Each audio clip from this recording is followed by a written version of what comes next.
Chapter 1. The Bertolini. The Signora had no business to do it, said Miss Bartlett. No business at all. She promised us south rooms with a view close together, instead of which here are north rooms, looking into a courtyard and a long way apart. Oh, Lucy, and a cockney besides, said Lucy, who had been further saddened by the Signora's unexpected accent. It might be London.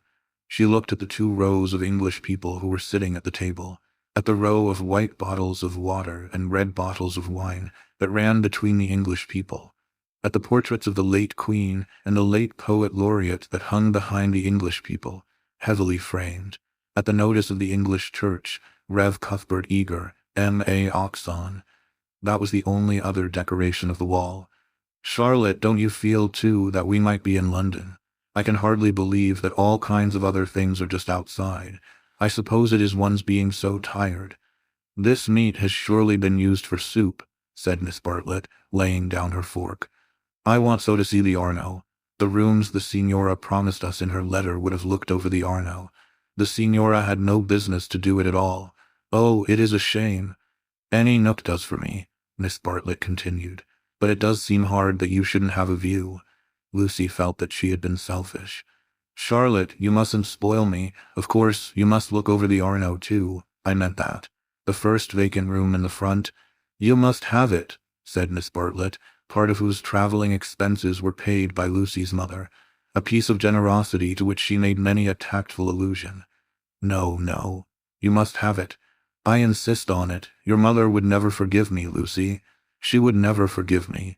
The ladies' voices grew animated, and if the sad truth be owned, a little peevish. They were tired, and under the guise of unselfishness they wrangled. Some of their neighbors interchanged glances, and one of them, one of the ill-bred people whom one does meet abroad, leant forward over the table and actually intruded into their argument. He said, I have a view, I have a view. Miss Bartlett was startled. Generally, at a pension, people looked them over for a day or 2 before speaking, and often did not find out that they would do till they had gone. She knew that the intruder was ill-bred, even before she glanced at him. He was an old man, of heavy build, with a fair, shaven face and large eyes. There was something childish in those eyes, though it was not the childishness of senility.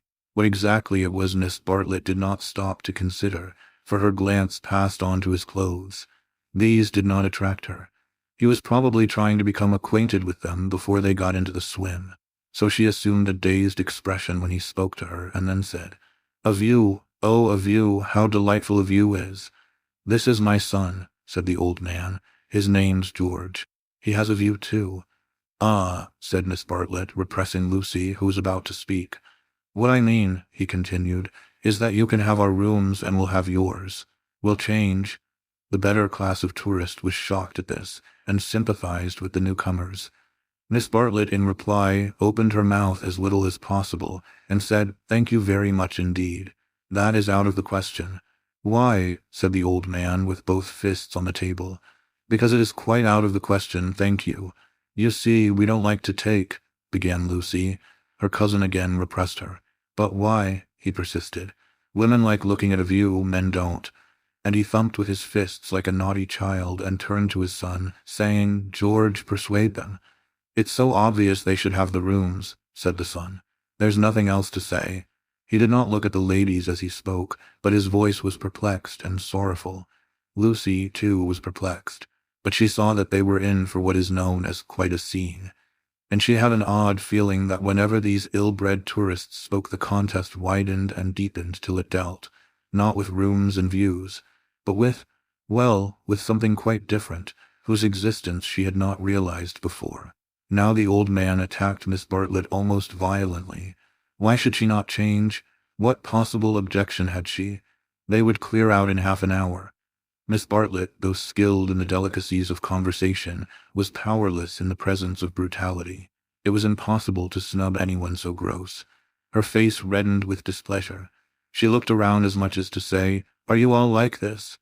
And 2 little old ladies, who were sitting further up the table, with shawls hanging over the backs of the chairs, looked back, clearly indicating, We are not. We are genteel. Eat your dinner, dear, she said to Lucy, and began to toy again with the meat that she had once censured. Lucy mumbled that those seemed very odd people opposite. "Eat your dinner, dear. This pension is a failure. Tomorrow we will make a change." Hardly had she announced this fell decision when she reversed it. The curtains at the end of the room parted, and revealed a clergyman, stout but attractive, who hurried forward to take his place at the table, cheerfully apologizing for his lateness. Lucy, who had not yet acquired decency, at once rose to her feet, exclaiming, "Oh, why, it's Mr. Beebe. Oh, how perfectly lovely. Oh, Charlotte, we must stop now, however bad the rooms are." "Oh," Miss Bartlett said, with more restraint. "How do you do, Mr. Beebe? I expect that you have forgotten us. Miss Bartlett and Miss Honeychurch, who were at Tunbridge Wells when you helped the vicar of St. Peter's that very cold Easter." The clergyman, who had the air of one on a holiday, did not remember the ladies quite as clearly as they remembered him, but he came forward pleasantly enough and accepted the chair into which he was beckoned by Lucy. "I am so glad to see you," said the girl, who was in a state of spiritual starvation, and would have been glad to see the waiter if her cousin had permitted it. "Just fancy how small the world is. Summer Street, too, makes it so specially funny." "Miss Honeychurch lives in the parish of Summer Street," said Miss Bartlett, filling up the gap, "and she happened to tell me in the course of conversation that you have just accepted the living." "Yes, I heard from Mother so last week. She didn't know that I knew you at Tunbridge Wells, but I wrote back at once and I said, 'Mr. Beebe is—'" "Quite right," said the clergyman. "I move into the rectory at Summer Street next June. I am lucky to be appointed to such a charming neighborhood. Oh, how glad I am. The name of our house is Windy Corner." Mr. Beebe bowed. "There is Mother and me generally, and my brother, though it's not often we get him to CH. The church is rather far off, I mean. Lucy, dearest, let Mr. Beebe eat his dinner." "I am eating it, thank you, and enjoying it." He preferred to talk to Lucy, whose playing he remembered, rather than to Miss Bartlett, who probably remembered his sermons. He asked the girl whether she knew Florence well, and was informed at some length that she had never been there before. It is delightful to advise a newcomer, and he was first in the field. "Don't neglect the country round," his advice concluded. "The first fine afternoon drive up to Cecil, and round by Setignano or something of that sort." "No," cried a voice from the top of the table. "Mr. Beebe, you are wrong. The first fine afternoon your ladies must go to Prato." "That lady looks so clever," whispered Miss Bartlett to her cousin. "We are in luck." And indeed, a perfect torrent of information burst on them. People told them what to see, when to see it, how to stop the electric trams, how to get rid of the beggars, how much to give for a vellum blotter, how much the place would grow upon them. The pension Bertolini had decided, almost enthusiastically, that they would do. Whichever way they looked, kind ladies smiled and shouted at them. And above all rose the voice of the clever lady, crying, "Prato, they must go to Prato. That place is too sweetly squalid for words. I love it. I revel in shaking off the trammels of respectability, as you know." The young man named George glanced at the clever lady, and then returned moodily to his plate. Obviously he and his father did not do. Lucy, in the midst of her success, found time to wish they did. It gave her no extra pleasure that anyone should be left in the cold, and when she rose to go, she turned back and gave the two outsiders a nervous little bow. The father did not see it. The son acknowledged it, not by another bow, but by raising his eyebrows and smiling. He seemed to be smiling across something. She hastened after her cousin, who had already disappeared through the curtains which smote one in the face, and seemed heavy with more than cloth. Beyond them stood the unreliable Signora, bowing good evening to her guests, and supported by Enery, her little boy, and Victoria, her daughter. It made a curious little scene, this attempt of the Cockney to convey the grace and geniality of the South, and even more curious was the drawing-room, which attempted to rival the solid comfort of a Bloomsbury boarding-house. Was this really Italy? Miss Bartlett was already seated on a tightly stuffed armchair, which had the color and the contours of a tomato. She was talking to Mr. Beebe, and as she spoke, her long narrow head drove backwards and forwards, slowly, regularly, as though she were demolishing some invisible obstacle. "We are most grateful to you," she was saying. "The first evening means so much. When you arrived, we were in for a peculiarly Movise court to Hura." He expressed his regret. Do you, by any chance, know the name of an old man who sat opposite us at dinner? Emerson. Is he a friend of yours? We are friendly as one is in pensions. Then I will say no more. He pressed her very slightly, and she said more. I am, as it were, she concluded, the chaperone of my young cousin, Lucy, and it would be a serious thing if I put her under an obligation to people of whom we know nothing. His manner was somewhat unfortunate. I hope I acted for the best. You acted very naturally, said he. He seemed thoughtful, and after a few moments added, all the same, I don't think much harm would have come of accepting. No harm, of course, but we could not be under an obligation. He is rather a peculiar man.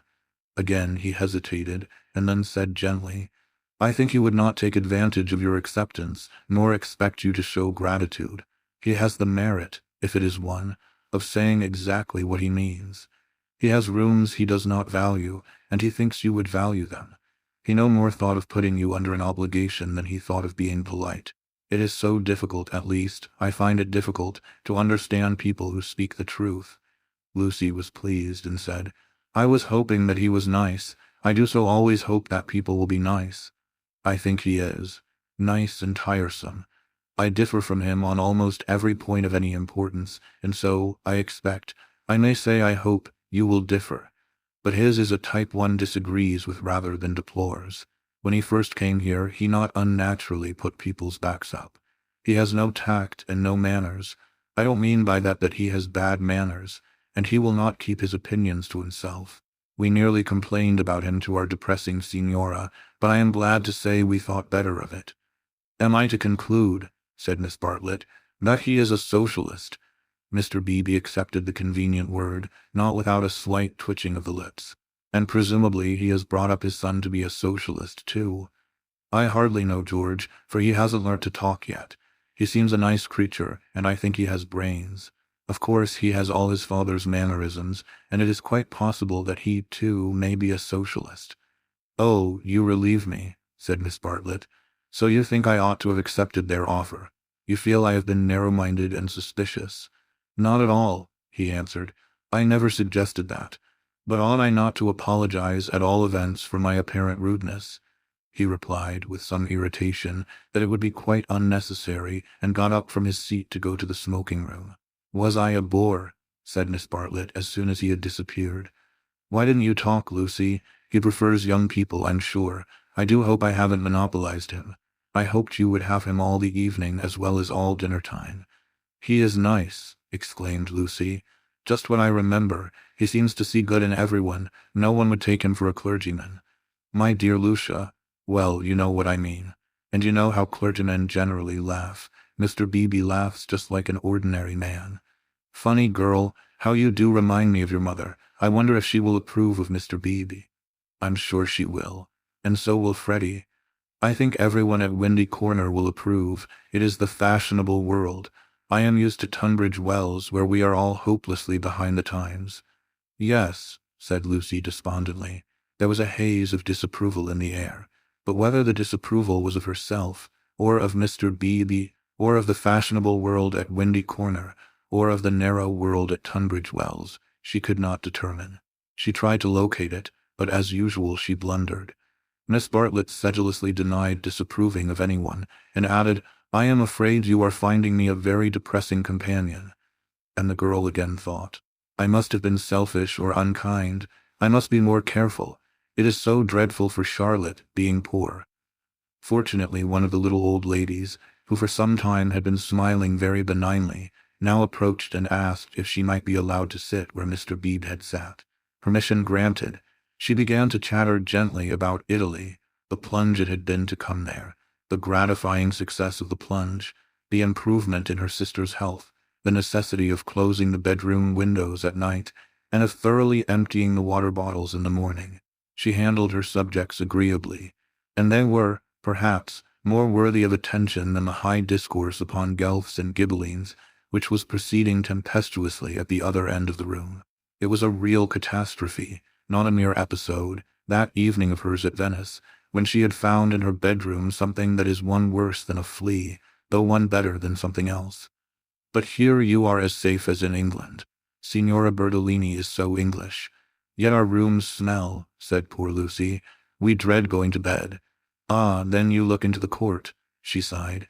If only Mr. Emerson was more tactful. We were so sorry for you at dinner. I think he was meaning to be kind. Undoubtedly he was, said Miss Bartlett. Mr. Beebe has just been scolding me for my suspicious nature. Of course, I was holding back on my cousin's account. Of course, said the little old lady, and they murmured that one could not be too careful with a young girl. Lucy tried to look demure, but could not help feeling a great fool. No one was careful with her at home, or at all events she had not noticed it. About old Mr. Emerson, I hardly know. No, he is not tactful, yet have you ever noticed that there are people who do things which are most indelicate, and yet at the same time beautiful? Beautiful, said Miss Bartlett, puzzled at the word. Are not beauty and delicacy the same? So one would have thought, said the other helplessly. But things are so difficult, I sometimes think. She proceeded no further into things, for Mr. Beebe reappeared, looking extremely pleasant. Miss Bartlett, he cried, it's all right about the rooms, I'm so glad. Mr. Emerson was talking about it in the smoking room, and knowing what I did, I encouraged him to make the offer again. He has let me come and ask you. He would be so pleased. Oh, Charlotte, cried Lucy to her cousin, we must have the rooms now. The old man is just as nice and kind as he can be. Miss Bartlett was silent. I fear, said Mr. Beebe after a pause, that I have been officious. I must apologize for my interference. Gravely displeased, he turned to go. Not till then did Miss Bartlett reply. My own wishes, dearest Lucy, are unimportant in comparison with yours. It would be hard indeed if I stopped you doing as you liked at Florence, when I am only here through your kindness. If you wish me to turn these gentlemen out of their rooms, I will do it. Would you then, Mr. Beebe, kindly tell Mr. Emerson that I accept his kind offer, and then conduct him to me, in order that I may thank him personally? She raised her voice as she spoke. It was heard all over the drawing-room, and silenced the Guelphs and the Ghibellines. The clergyman, inwardly cursing the female sex, bowed and departed with her message. Remember, Lucy, I alone am implicated in this. I do not wish the acceptance to come from you. Grant me that at all events. Mr. Beebe was back, saying rather nervously, Mr. Emerson is engaged, but here is his son instead. The young man gazed down on the three ladies, who felt seated on the floor, so low were their chairs. My father, he said, is in his bath, so you cannot thank him personally, but any message given by you to me will be given by me to him as soon as he comes out. Miss Bartlett was unequal to the bath. All her barbed civilities came forth wrong end first. Young Mr. Emerson scored a notable triumph to the delight of Mr. Beebe and to the secret delight of Lucy. Poor young man, said Miss Bartlett, as soon as he had gone. How angry he is with his father about the rooms. It is all he can do to keep polite. In half an hour or so your rooms will be ready, said Mr. Beebe. Then, looking rather thoughtfully at the two cousins, he retired to his own rooms to write up his philosophically diary. Oh, dear, breathed the little old lady, and shuddered as if all the winds of heaven had entered the apartment. Gentlemen sometimes do not realize, her voice faded away, but Miss Bartlett seemed to understand, and a conversation developed, in which gentlemen who did not thoroughly realize played a principal part. Lucy, not realizing either, was reduced to literature. Taking up Baedeker's Handbook to Northern Italy, she committed to memory the most important dates of Florentine history, for she was determined to enjoy herself on the morrow. Thus the half-hour crept profitably away, and at last Miss Bartlett rose with a sigh and said, I think one might venture now. No, Lucy, do not stir. I will superintend the move. How you do everything, said Lucy. Naturally, dear, it is my affair. But I would like to help you. No, dear, Charlotte's energy, and her unselfishness. She had been thus all her life, but really on this Italian tour she was surpassing herself. So Lucy felt, or strove to feel. And yet, there was a rebellious spirit in her which wondered whether the acceptance might not have been less delicate and more beautiful. At all events, she entered her own room without any feeling of joy. I want to explain, said Miss Bartlett, why it is that I have taken the largest room. Naturally, of course, I should have given it to you, but I happen to know that it belongs to the young man, and I was sure your mother would not like it. Lucy was bewildered. If you are to accept a favor, it is more suitable you should be under an obligation to his father than to him. I am a woman of the world, in my small way, and I know where things lead to. However, Mr. Beebe is a guarantee of a sort that they will not presume on this. Mother wouldn't mind, I'm sure, said Lucy, but again had the sense of larger and unsuspected issues. Miss Bartlett only sighed, and enveloped her in a protecting embrace as she wished her good night. It gave Lucy the sensation of a fog, and when she reached her own room, she opened the window and breathed the clean night air, thinking of the kind old man who had enabled her to see the lights dancing in the Arno and the cypresses of San Miniato, and the foothills of the Apennines, black against the rising moon.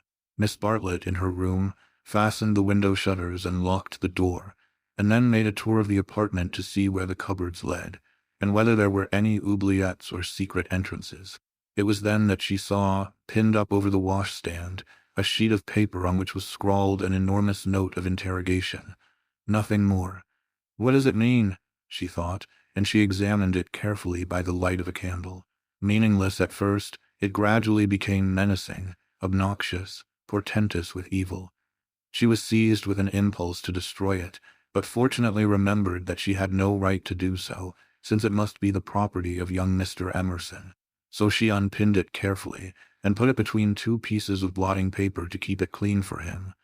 Then she completed her inspection of the room, sighed heavily according to her habit, and went to bed. Chapter 2. In Santa Croce, with no Baedeker, it was pleasant to wake up in Florence, to open the eyes upon a bright bare room, with a floor of red tiles which look clean though they are not, with a painted ceiling whereon pink griffins and blue amorini sport in a forest of yellow violins and bassoons. It was pleasant, too, to fling wide the windows, pinching the fingers in unfamiliar fastenings, to lean out into sunshine with beautiful hills and trees and marble churches opposite, and close below, the Arno, gurgling against the embankment of the road. Over the river men were at work with spades and sieves on the sandy foreshore, and on the river was a boat, also diligently employed for some mysterious end. An electric tram came rushing underneath the window. No one was inside it, except one tourist, but its platforms were overflowing with Italians, who preferred to stand. Children tried to hang on behind, and the conductor, with no malice, spat in their faces to make them let go. Then soldiers appeared, good-looking, undersized men, wearing each a knapsack covered with mangy fur, and a greatcoat which had been cut for some larger soldier. Beside them walked officers, looking foolish and fierce, and before them went little boys, turning somersaults in time with the band. The tramcar became entangled in their ranks, and moved on painfully, like a caterpillar in a swarm of ants. One of the little boys fell down, and some white bullocks came out of an archway. Indeed, if it had not been for the good advice of an old man who was selling button-hooks, the road might never have got clear. Over such trivialities as these many a valuable hour may slip away, and the traveler who has gone to Italy to study the tactile values of Giotto, or the corruption of the papacy, may return remembering nothing but the blue sky and the men and women who live under it. So it was as well that Miss Bartlett should tap and come in, and having commented on Lucy's leaving the door unlocked, and on her leaning out of the window before she was fully dressed, should urge her to hasten herself, or the best of the day would be gone. By the time Lucy was ready, her cousin had done her breakfast, and was listening to the clever lady among the crumbs. A conversation then ensued, on not unfamiliar lines. Miss Bartlett was, after all, a wee bit tired, and thought they had better spend the morning settling in, unless Lucy would at all like to go out. Lucy would rather like to go out, as it was her first day in Florence, but of course she could go alone. Miss Bartlett could not allow this. Of course she would accompany Lucy everywhere. Oh, certainly not. Lucy would stop with her cousin. Oh no, that would never do. Oh yes. At this point the clever lady broke in. If it is Mrs. Grundy who is troubling you, I do assure you that you can neglect the good person. Being English, Miss Honeychurch will be perfectly safe. Italians understand. A dear friend of mine, Contessa Baroncelli, has 2 daughters, and when she cannot send a maid to school with them, she lets them go in sailor hats instead. Everyone takes them for English, you see, especially if their hair is strained tightly behind. Miss Bartlett was unconvinced by the safety of Contessa Baroncelli's daughters. She was determined to take Lucy herself, her head not being so very bad. The clever lady then said that she was going to spend a long morning in Santa Croce, and if Lucy would come too, she would be delighted. "I will take you by a dear dirty back way, Miss Honeychurch, and if you bring me luck, we shall have an adventure." Lucy said that this was most kind, and at once opened the Baedeker to see where Santa Croce was. "Tut, tut, Miss Lucy. I hope we shall soon emancipate you from Baedeker. He does but touch the surface of things. As to the true Italy, he does not even dream of it. The true Italy is only to be found by patient observation." This sounded very interesting, and Lucy hurried over her breakfast and started with her new friend in high spirits. Italy was coming at last. The Cockney Signora and her works had vanished like a bad dream. Miss Lavish, for that was the clever lady's name, turned to the right along the sunny Lung Arno. How delightfully warm. But a wind down the side streets cut like a knife, didn't it? Ponte Allegrezzi, particularly interesting, mentioned by Dante. San Miniato, beautiful as well as interesting. The crucifix that kissed a murderer. Miss Honeychurch would remember the story. The men on the river were fishing. Untrue, but then so is most information. Then Miss Lavish darted under the archway of the white bullocks, and she stopped, and she cried. "A smell, a true Florentine smell. Every city, let me teach you, has its own smell." "Is it a very nice smell?" said Lucy, who had inherited from her mother a distaste to dirt. "One doesn't come to Italy for niceness," was the retort. "One comes for life. Buongiorno, buongiorno," bowing right and left. "Look at that adorable wine cart. How the driver stares at us, dear, simple soul." So Miss Lavish proceeded through the streets of the city of Florence, short, fidgety, and playful as a kitten, though without a kitten's grace. It was a treat for the girl to be with anyone so clever and so cheerful, and a blue military cloak, such as an Italian officer wears, only increased the sense of festivity.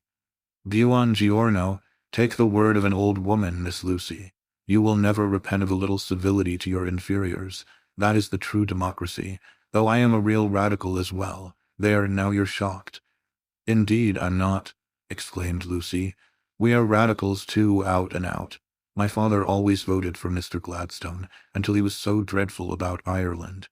I see, and now you have gone over to the enemy."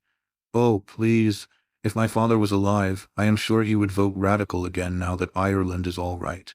And as it is, the glass over our front door was broken last election, and Freddie is sure it was the Tories, but mother says nonsense, a tramp." "Shameful. A manufacturing district, I suppose?" "No, in the Surrey Hills. About 5 miles from Dorking, looking over the Weald." Miss Lavish seemed interested, and slackened her trot. "What a delightful part. I know it so well. It is full of the very nicest people. Do you know Sir Harry Otway, a radical if ever there was?" "Very well indeed." "And old Mrs. Butterworth the philanthropist?" "Why, she rents a field of us. How funny." Miss Lavish looked at the narrow ribbon of sky and murmured, "Oh, you have property in Surrey?" "Hardly any," said Lucy, fearful of being thought a snob.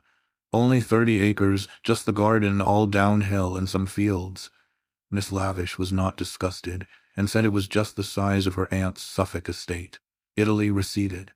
They tried to remember the last name of Lady Lewis of someone, who had taken a house near Summer Street the other year, but she had not liked it, which was odd of her. And just as Miss Lavish had got the name, she broke off and exclaimed, bless us and save us, we've lost the way." Certainly they had seemed a long time in reaching Santa Croce, the tower of which had been plainly visible from the landing window. But Miss Lavish had said so much about knowing her Florence by heart, that Lucy had followed her with no misgivings. Lost, my dear Miss Lucy, during our political diatribes we have taken a wrong turning. How those horrid conservatives would jeer at us. What are we to do? 2 lone females in an unknown town. Now this is what I call an adventure." Lucy, who wanted to see Santa Croce, suggested as a possible solution that they should ask the way there. "Oh, but that is the word of a craven. And no, you are not to look at your Baedeker. Give it to me. I shan't let you carry it. We will simply drift." Accordingly, they drifted through a series of those gray-brown streets, neither commodious nor picturesque, in which the eastern quarter of the city abounds. Lucy soon lost interest in the discontent of Lady Louisa, and became discontented herself. For one ravishing moment Italy appeared. She stood in the square of the Annunziata and saw in the living terracotta those divine babies whom no cheap reproduction can ever stale. There they stood, with their shining limbs bursting from the garments of charity, and their strong white arms extended against circlets of heaven. Lucy thought she had never seen anything more beautiful, but Miss Lavish, with a shriek of dismay, dragged her forward, declaring that they were out of their path now by at least a mile. The hour was approaching at which the continental breakfast begins, or rather ceases, to tell, and the ladies bought some hot chestnut paste out of a little shop, because it looked so typical. It tasted partly of the paper in which it was wrapped, partly of hair oil, partly of the great unknown. But it gave them strength to drift into another piazza, large and dusty, on the farther side of which rose a black and white facade of surpassing ugliness. Miss Lavish spoke to it dramatically. It was Santa Croce. The adventure was over. "Stop a minute, let those two people go on, or I shall have to speak to them. I do detest conventional intercourse. Nasty. They are going into the church, too. Oh, the British are abroad. We sat opposite them at dinner last night. They have given us their rooms. They were so very kind. Look at their figures," laughed Miss Lavish. "They walk through my Italy like a pair of cows. It's very naughty of me, but I would like to set an examination paper at Dover and turn back every tourist who couldn't pass it. What would you ask us?" Miss Lavish laid her hand pleasantly on Lucy's arm, as if to suggest that she, at all events, would get full marks.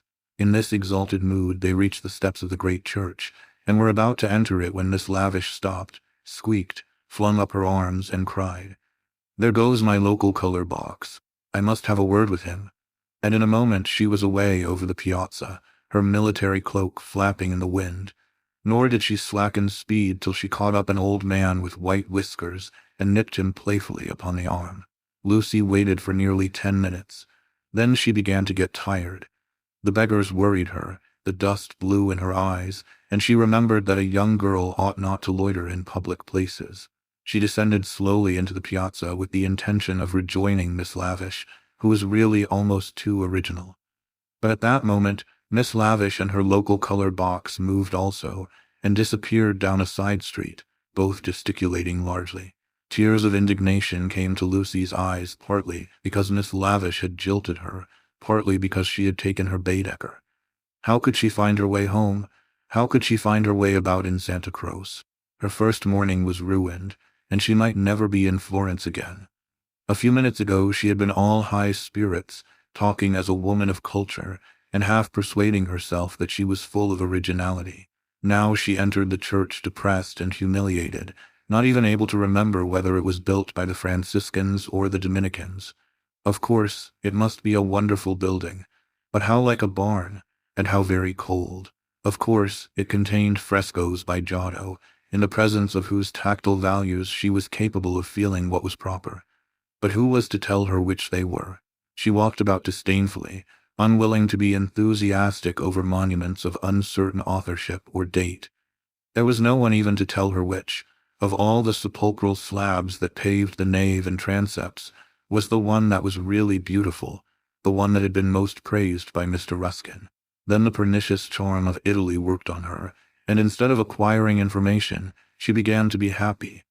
She puzzled out the Italian notices, the notices that forbade people to introduce dogs into the church, the notice that prayed people, in the interest of health and out of respect to the sacred edifice in which they found themselves, not to spit. She watched the tourists. Their noses were as red as their Baedekers, so cold was Santa Croce. She beheld the horrible fate that overtook 3 papists, 2 he-babies and a she-baby, who began their career by sousing each other with the holy water, and then proceeded to the Machiavelli Memorial, dripping but hallowed. Advancing towards it very slowly and from immense distances, they touched the stone with their fingers, with their handkerchiefs, with their heads, and then retreated. What could this mean? They did it again and again. Then Lucy realized that they had mistaken Machiavelli for some saint, hoping to acquire virtue. Punishment followed quickly. The smallest he-baby stumbled over one of the sepulchral slabs, so much admired by Mr. Ruskin, and entangled his feet in the features of a recumbent bishop. Protestant as she was, Lucy darted forward. She was too late. He fell heavily upon the prelate's upturned toes. "Hateful bishop!" exclaimed the voice of old Mr. Emerson, who had darted forward also. "Hard in life, hard in death. Go out into the sunshine, little boy, and kiss your hand to the sun, for that is where you ought to be. Intolerable bishop!" The child screamed frantically at these words, and at these dreadful people who picked him up, dusted him, rubbed his bruises, and told him not to be superstitious. "Look at him," said Mr. Emerson to Lucy. "Here's a mess, a baby hurt, cold, and frightened, but what else can you expect from a church?" The child's legs had become as melting wax. Each time that old Mr. Emerson and Lucy said it, erect it collapsed with a roar. Fortunately, an Italian lady, who ought to have been saying her prayers, came to the rescue. By some mysterious virtue, which mothers alone possess, she stiffened the little boy's backbone and imparted strength to his knees. He stood. Still gibbering with agitation, he walked away. "You are a clever woman," said Mr. Emerson. "You have done more than all the relics in the world. I am not of your creed, but I do believe in those who make their fellow creatures happy. There is no scheme of the universe." He paused for a phrase. "Niente," said the Italian lady, and returned to her prayers. "I'm not sure she understands English," suggested Lucy. In her chastened mood she no longer despised the Emersons. She was determined to be gracious to them, beautiful rather than delicate, and, if possible, to erase Miss Bartlett's civility by some gracious reference to the pleasant rooms. "That woman understands everything," was Mr. Emerson's reply. "But what are you doing here? Are you doing the church? Are you through with the church?" "No," cried Lucy, remembering her grievance. "I came here with Miss Lavish, who was to explain everything, and just by the door it is too bad. She simply ran away, and after waiting quite a time I had to come in by myself." "Why shouldn't you?" said Mr. Emerson. "Yes, why shouldn't you come by yourself?" said the son, addressing the young lady for the first time. "But Miss Lavish has even taken away Baedeker." "Baedeker," said Mr. Emerson. "I'm glad it's that you minded. It's worth minding, the loss of a Baedeker. That's worth minding." Lucy was puzzled. She was again conscious of some new idea, and was not sure whither it would lead her. "If you've no Baedeker," said the son, "you'd better join us." Was this where the idea would lead? She took refuge in her dignity. "Thank you very much, but I could not think of that. I hope you do not suppose that I came to join on to you. I really came to help with the child, and to thank you for so kindly giving us your rooms last night. I hope that you have not been put to any great inconvenience." "My dear," said the old man gently, "I think that you are repeating what you have heard older people say. You are pretending to be touchy, but you are not really. Stop being so tiresome, and tell me instead what part of the church you want to see. To take you to it will be a real pleasure." Now, this was abominably impertinent, and she ought to have been furious. But it is sometimes as difficult to lose one's temper as it is difficult at other times to keep it. Lucy could not get cross. Mr. Emerson was an old man, and surely a girl might humor him. On the other hand, his son was a young man, and she felt that a girl ought to be offended with him, or at all events be offended before him. It was at him that she gazed before replying. "I am not touchy, I hope.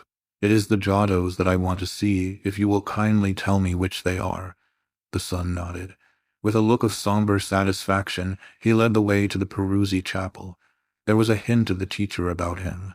She felt like a child in school who had answered a question rightly. The chapel was already filled with an earnest congregation, and out of them rose the voice of a lecturer, directing them how to worship Giotto, not by tactful valuations, but by the standards of the Spirit.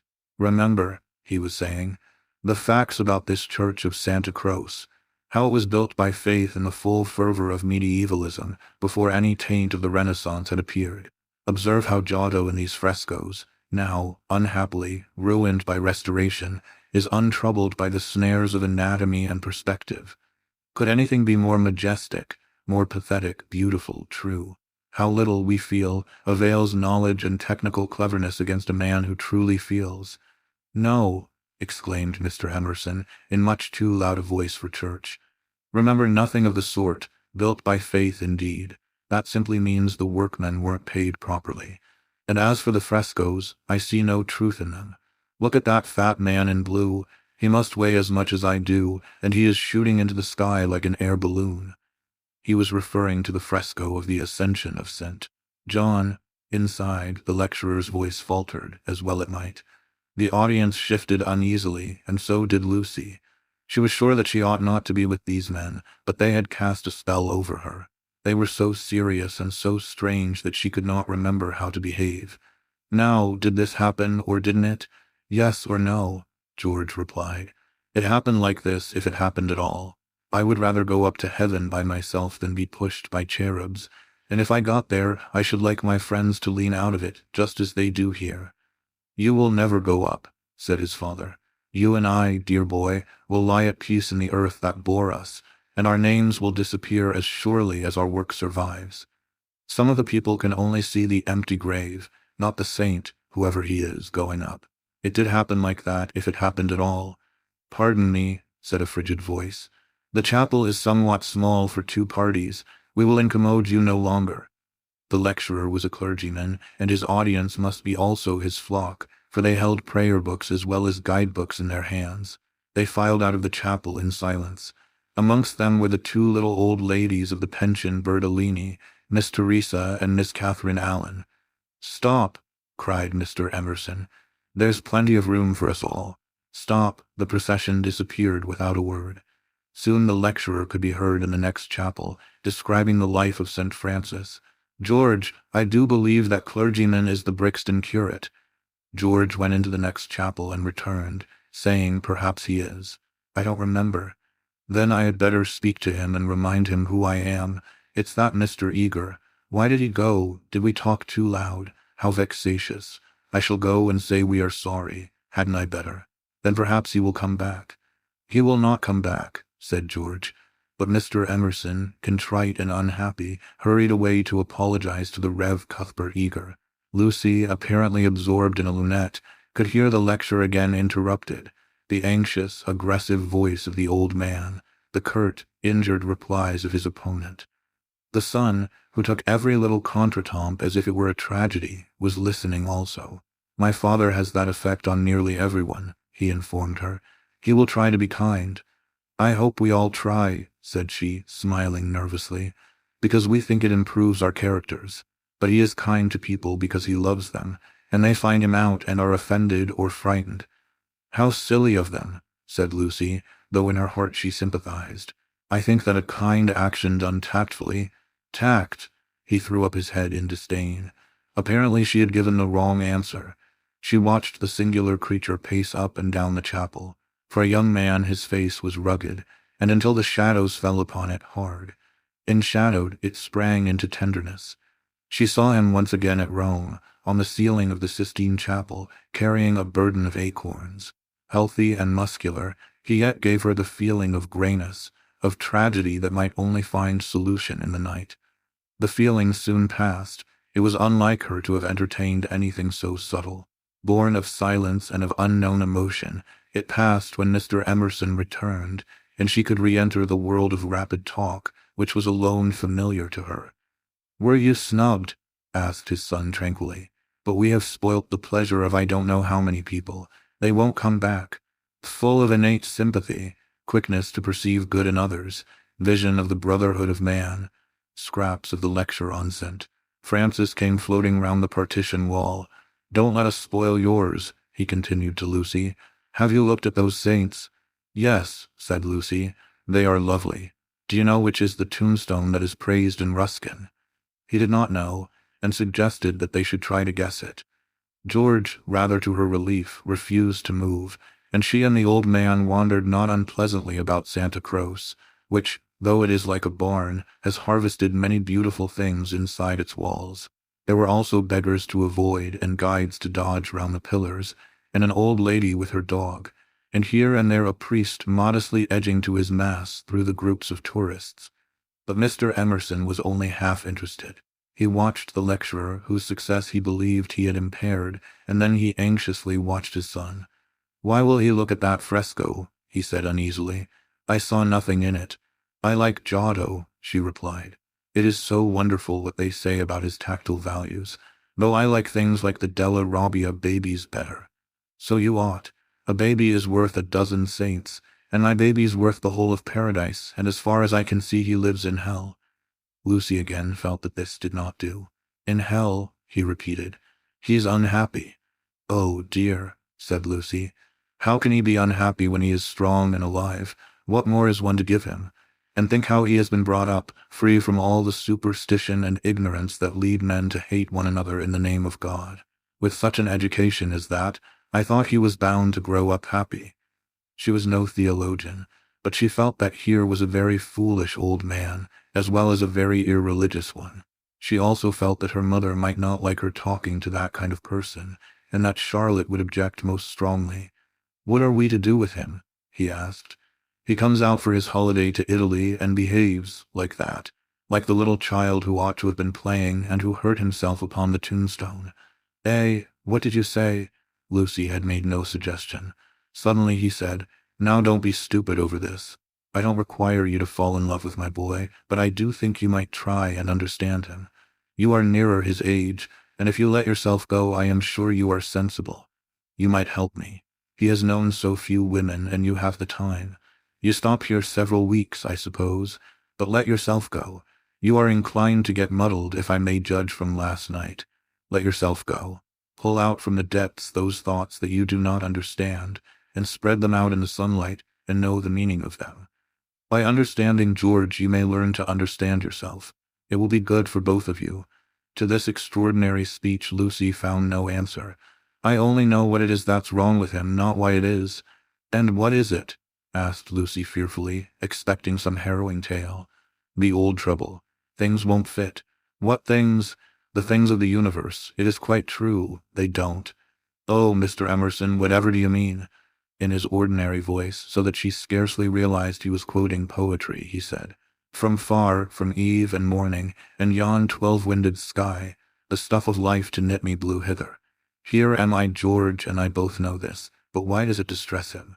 We know that we come from the winds, and that we shall return to them, that all life is perhaps a knot, a tangle, a blemish in the eternal smoothness. But why should this make us unhappy? Let us rather love one another and work and rejoice. I don't believe in this world sorrow." Miss Honeychurch assented. "Then make my boy think like us. Make him realize that by the side of the everlasting why there is a yes, a transitory yes if you like, but a yes." Suddenly she laughed. Surely one ought to laugh. A young man melancholy because the universe wouldn't fit, because life was a tangle or a wind or a yes or something. "I'm very sorry," she cried. "You'll think me unfeeling, but, then she became matronly. "Oh, but your son wants employment. Has he no particular hobby? Why, I myself have worries, but I can generally forget them at the piano, and collecting stamps did no end of good for my brother. Perhaps Italy bores him. You ought to try the Alps or the lakes." The old man's face saddened, and he touched her gently with his hand. This did not alarm her. She thought that her advice had impressed him, and that he was thanking her for it. Indeed, he no longer alarmed her at all. She regarded him as a kind thing, but quite silly. Her feelings were as inflated spiritually as they had been an hour ago aesthetically, before she lost Baedeker. The dear George, now striding towards them over the tombstones, seemed both pitiable and absurd. He approached, his face in the shadow. He said, "Miss Bartlett." "Oh, good gracious me," said Lucy, suddenly collapsing and again seeing the whole of life in a new perspective. Where? In the nave. I see, those gossiping little Miss Allens must have." She checked herself. "Poor girl," exploded Mr. Emerson. "Poor girl." She could not let this pass, for it was just what she was feeling herself. "Poor girl." I fail to understand the point of that remark. I think myself a very fortunate girl, I assure you. I'm thoroughly happy and having a splendid time. Pray don't waste time mourning over me. There's enough sorrow in the world, isn't there, without trying to invent it. Goodbye. Thank you both so much for all your kindness. Ah, yes, there does come my cousin. A delightful morning. Santa Croce is a wonderful church. She joined her cousin. Chapter 3, Music, Violets, and the letter S. It so happened that Lucy, who found daily life rather chaotic, entered a more solid world when she opened the piano. She was then no longer either deferential or patronizing, no longer either a rebel or a slave. The kingdom of music is not the kingdom of this world. It will accept those whom breeding and intellect and culture have alike rejected. The commonplace person begins to play, and shoots into the empyrean without effort, whilst we look up, marveling how he has escaped us, and thinking how we could worship him and love him, would he but translate his visions into human words, and his experiences into human actions. Perhaps he cannot. Certainly he does not, or does so very seldom. Lucy had done so never. She was no dazzling executante, her runs were not at all like strings of pearls, and she struck no more right notes than was suitable for one of her age and situation. Nor was she the passionate young lady who performs so tragically on a summer's evening with the window open. Passion was there, but it could not be easily labeled. It slipped between love and hatred and jealousy and all the furniture of the pictorial style. And she was tragical only in the sense that she was great, for she loved to play on the side of victory. Victory of what and over what, that is more than the words of daily life can tell us. But that some sonatas of Beethoven are written tragic, no one can gainsay. Yet they can triumph or despair as the player decides, and Lucy had decided that they should triumph. A very wet afternoon at the Bertolini permitted her to do the thing she really liked, and after lunch she opened the little draped piano. A few people lingered round and praised her playing, but finding that she made no reply, dispersed to their rooms to write up their diaries or to sleep. She took no notice of Mr. Emerson looking for his son, nor of Miss Bartlett looking for Miss Lavish, nor of Miss Lavish looking for her cigarette case. Like every true performer, she was intoxicated by the mere feel of the notes. They were fingers caressing her own, and by touch, not by sound alone, did she come to her desire. Mr. Beebe, sitting unnoticed in the window, pondered this illogical element in Miss Honeychurch, and recalled the occasion at Tunbridge Wells when he had discovered it. It was at one of those entertainments where the upper classes entertain the lower.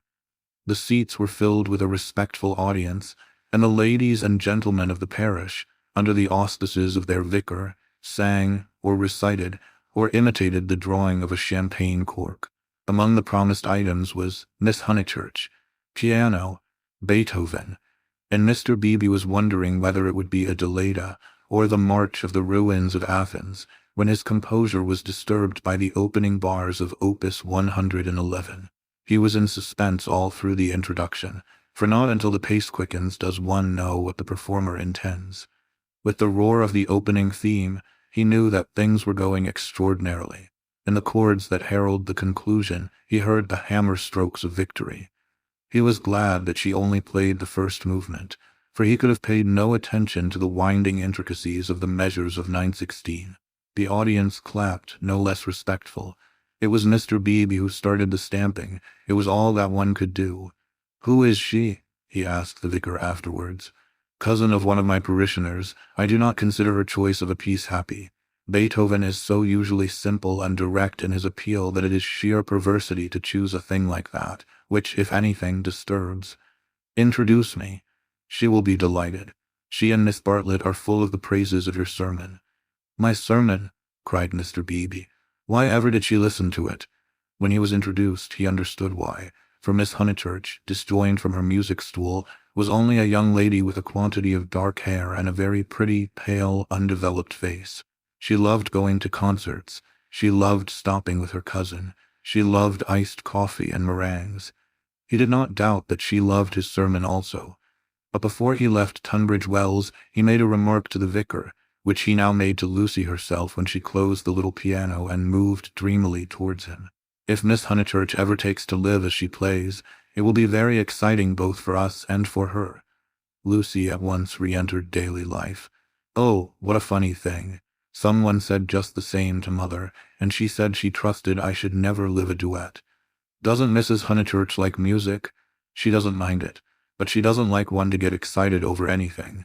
She thinks I am silly about it. She thinks, I can't make out. Once, I said that I liked my own playing better than anyone's. She has never got over it. Of course, I didn't mean that I played well. I only meant, of course," said he, wondering why she bothered to explain. "Music," said Lucy, as if attempting some generality. She could not complete it, and looked out absently upon Italy in the wet.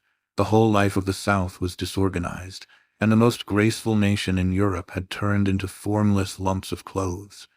The street and the river were dirty yellow, the bridge was dirty gray, and the hills were dirty purple. Somewhere in their folds were concealed Miss Lavish and Miss Bartlett, who had chosen this afternoon to visit the Torre del Gallo. "What about music?" said Mr. Beebe. "Poor Charlotte will be sopped," was Lucy's reply. The expedition was typical of Miss Bartlett, who would return cold, tired, hungry, and angelic, with a ruined skirt, a pulpy Baedeker, and a tickling cough in her throat. On another day, when the whole world was singing, and the air ran into the mouth, like wine, she would refuse to stir from the drawing-room, saying that she was an old thing, and no fit companion for a hardy girl. "Miss Lavish has led your cousin astray. She hopes to find the true Italy in the wet, I believe." "Miss Lavish is so original," murmured Lucy.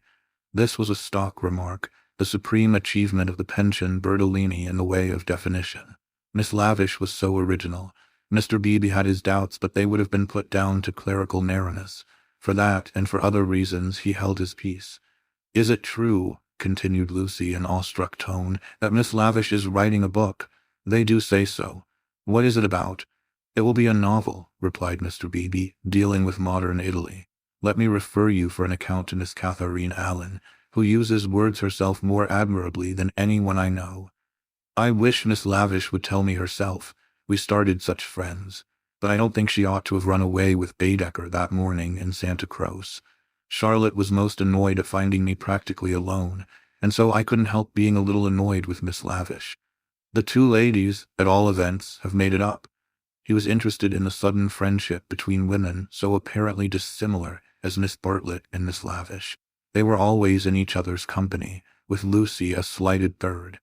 Miss Lavish he believed he understood, but Miss Bartlett might reveal unknown depths of strangeness, though not perhaps of meaning. Was Italy deflecting her from the path of prim chaperone, which he had assigned to her at Tunbridge Wells? All his life he had loved to study maiden ladies. They were his specialty, and his profession had provided him with ample opportunities for the work. Girls like Lucy were charming to look at, but Mr. Beebe was, from rather profound reasons, somewhat chilly in his attitude towards the other sex, and preferred to be interested rather than enthralled. Lucy, for the third time, said that poor Charlotte would be sopped. The Arno was rising in flood, washing away the traces of the little carts upon the foreshore. But in the southwest there had appeared a dull haze of yellow, which might mean better weather if it did not mean worse. She opened the window to inspect, and a cold blast entered the room, drawing a plaintive cry from Miss Catherine Allen, who entered at the same moment by the door. "Oh, dear Miss Honeychurch, you will catch a chill. And Mr. Beebe here besides.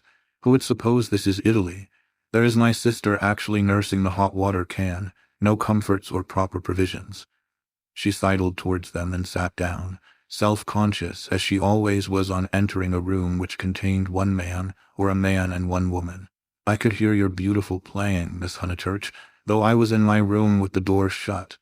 Doors shut, indeed, most necessary.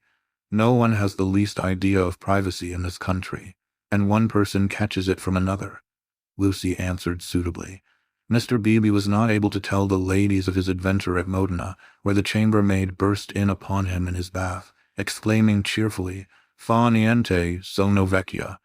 He contented himself with saying, "I quite agree with you, Miss Allen.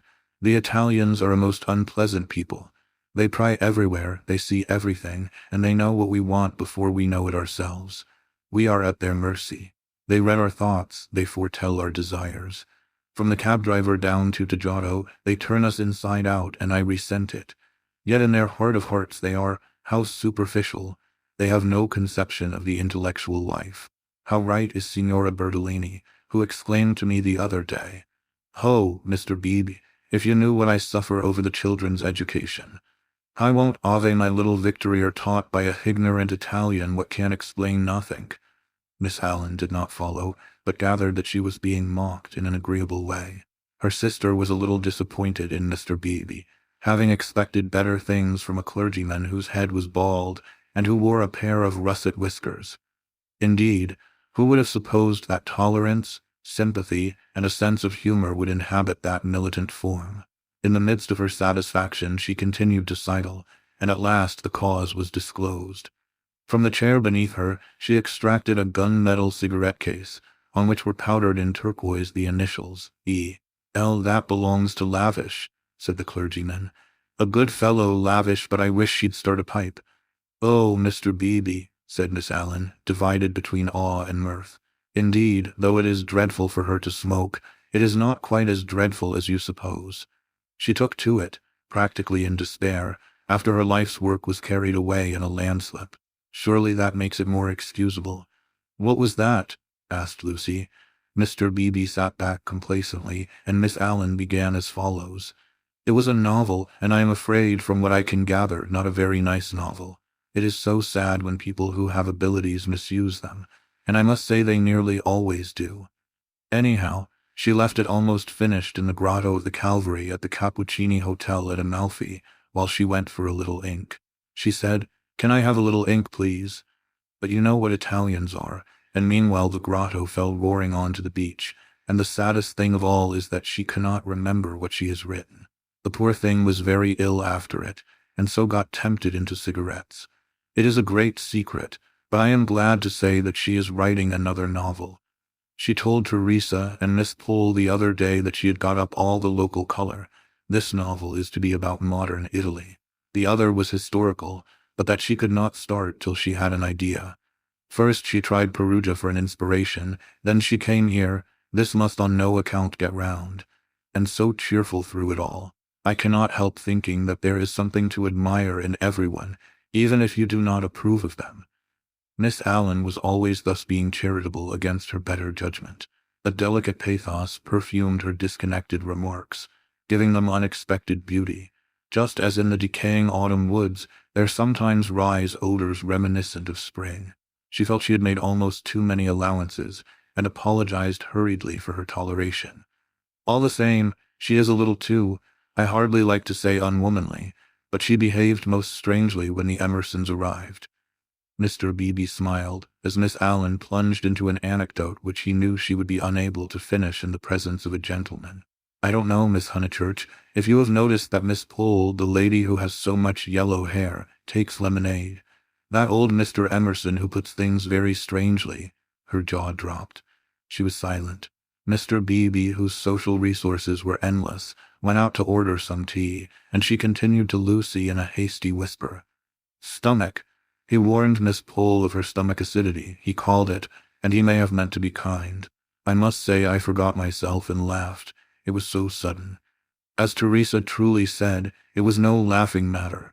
But the point is that Miss Lavish was positively attracted by his mentioning S, and said she liked plain speaking and meeting different grades of thought. She thought they were commercial travelers. Drummers was the word she used. And all through dinner she tried to prove that England, our great and beloved country, rests on nothing but commerce. Teresa was very much annoyed, and left the table before the cheese, saying as she did so, "There, Miss Lavish, is one who can confute you better than I," and pointed to that beautiful picture of Lord Tennyson. Then Miss Lavish said, "Tut, the early Victorians. Just imagine, tut, the early Victorians." My sister had gone, and I felt bound to speak. I said, "Miss Lavish, I am an early Victorian, at least, that is to say, I will hear no breath of censure against our dear Queen." It was horrible speaking. I reminded her how the Queen had been to Ireland when she did not want to go, and I must say she was dumbfounded, and made no reply. But, unluckily, Mr. Emerson overheard this part, and called in his deep voice, quite so, I honor the woman for her Irish visit." The woman, I tell things so badly, but you see what a tangle we were in by this time, all on account of S having been mentioned in the first place. But that was not all. After dinner Miss Lavish actually came up and said, "Miss Allen, I am going into the smoking room to talk to those two nice men. Come too." Needless to say, I refused such an unsuitable invitation, and she had the impertinence to tell me that it would broaden my ideas, and said that she had 4 brothers, all university men, except one who was in the army, who always made a point of talking to commercial travelers. "Let me finish the story," said Mr. Beebe, who had returned. Miss Lavish tried Miss Pole, myself, everyone, and finally said, "I shall go alone." She went, At the end of 5 minutes she returned unobtrusively with a green baize board and began playing Patience. "Whatever happened?" cried Lucy. "No one knows. No one will ever know. Miss Lavish will never dare to tell, and Mr. Emerson does not think it worth telling. Mr. Beebe, old Mr. Emerson, is he nice or not nice? I do so want to know." Mr. Beebe laughed and suggested that she should settle the question for herself. "No, but it is so difficult. Sometimes he is so silly, and then I do not mind him. Miss Allen, what do you think? Is he nice?" The little old lady shook her head and sighed disapprovingly. Mr. Beebe, whom the conversation amused, stirred her up by saying, "I consider that you are bound to class him as nice, Miss Allen, after that business of the violets." "Violets? Oh dear, who told you about the violets? How do things get round? A pension is a bad place for gossips. No, I cannot forget how they behaved at Mr. Eager's lecture at Santa Croce. Oh, poor Miss Honeychurch. It really was too bad. No, I have quite changed. I do not like the Emersons. They are not nice." Mr. Beebe smiled nonchalantly. He had made a gentle effort to introduce the Emersons into Bertolini society, and the effort had failed. He was almost the only person who remained friendly to them. Miss Lavish, who represented intellect, was avowedly hostile, and now the Miss Allens, who stood for good breeding, were following her. Miss Bartlett, smarting under an obligation, would scarcely be civil. The case of Lucy was different. She had given him a hazy account of her adventures in Santa Croce, and he gathered that the two men had made a curious and possibly concerted attempt to annex her, to show her the world from their own strange standpoint, to interest her in their private sorrows and joys. This was impertinent. He did not wish their cause to be championed by a young girl. He would rather it should fail. After all, he knew nothing about them, and pension joys, pension sorrows are flimsy things, whereas Lucy would be his parishioner. Lucy, with one eye upon the weather, finally said that she thought the Emersons were nice, not that she saw anything of them now. Even their seats at dinner had been moved. "But aren't they always waylaying you to go out with them, dear?" said the little lady inquisitively. "Only once. Charlotte didn't like it and said something, quite politely, of course. Most right of her. They don't understand our ways. They must find their level." Mr. Beebe rather felt that they had gone under.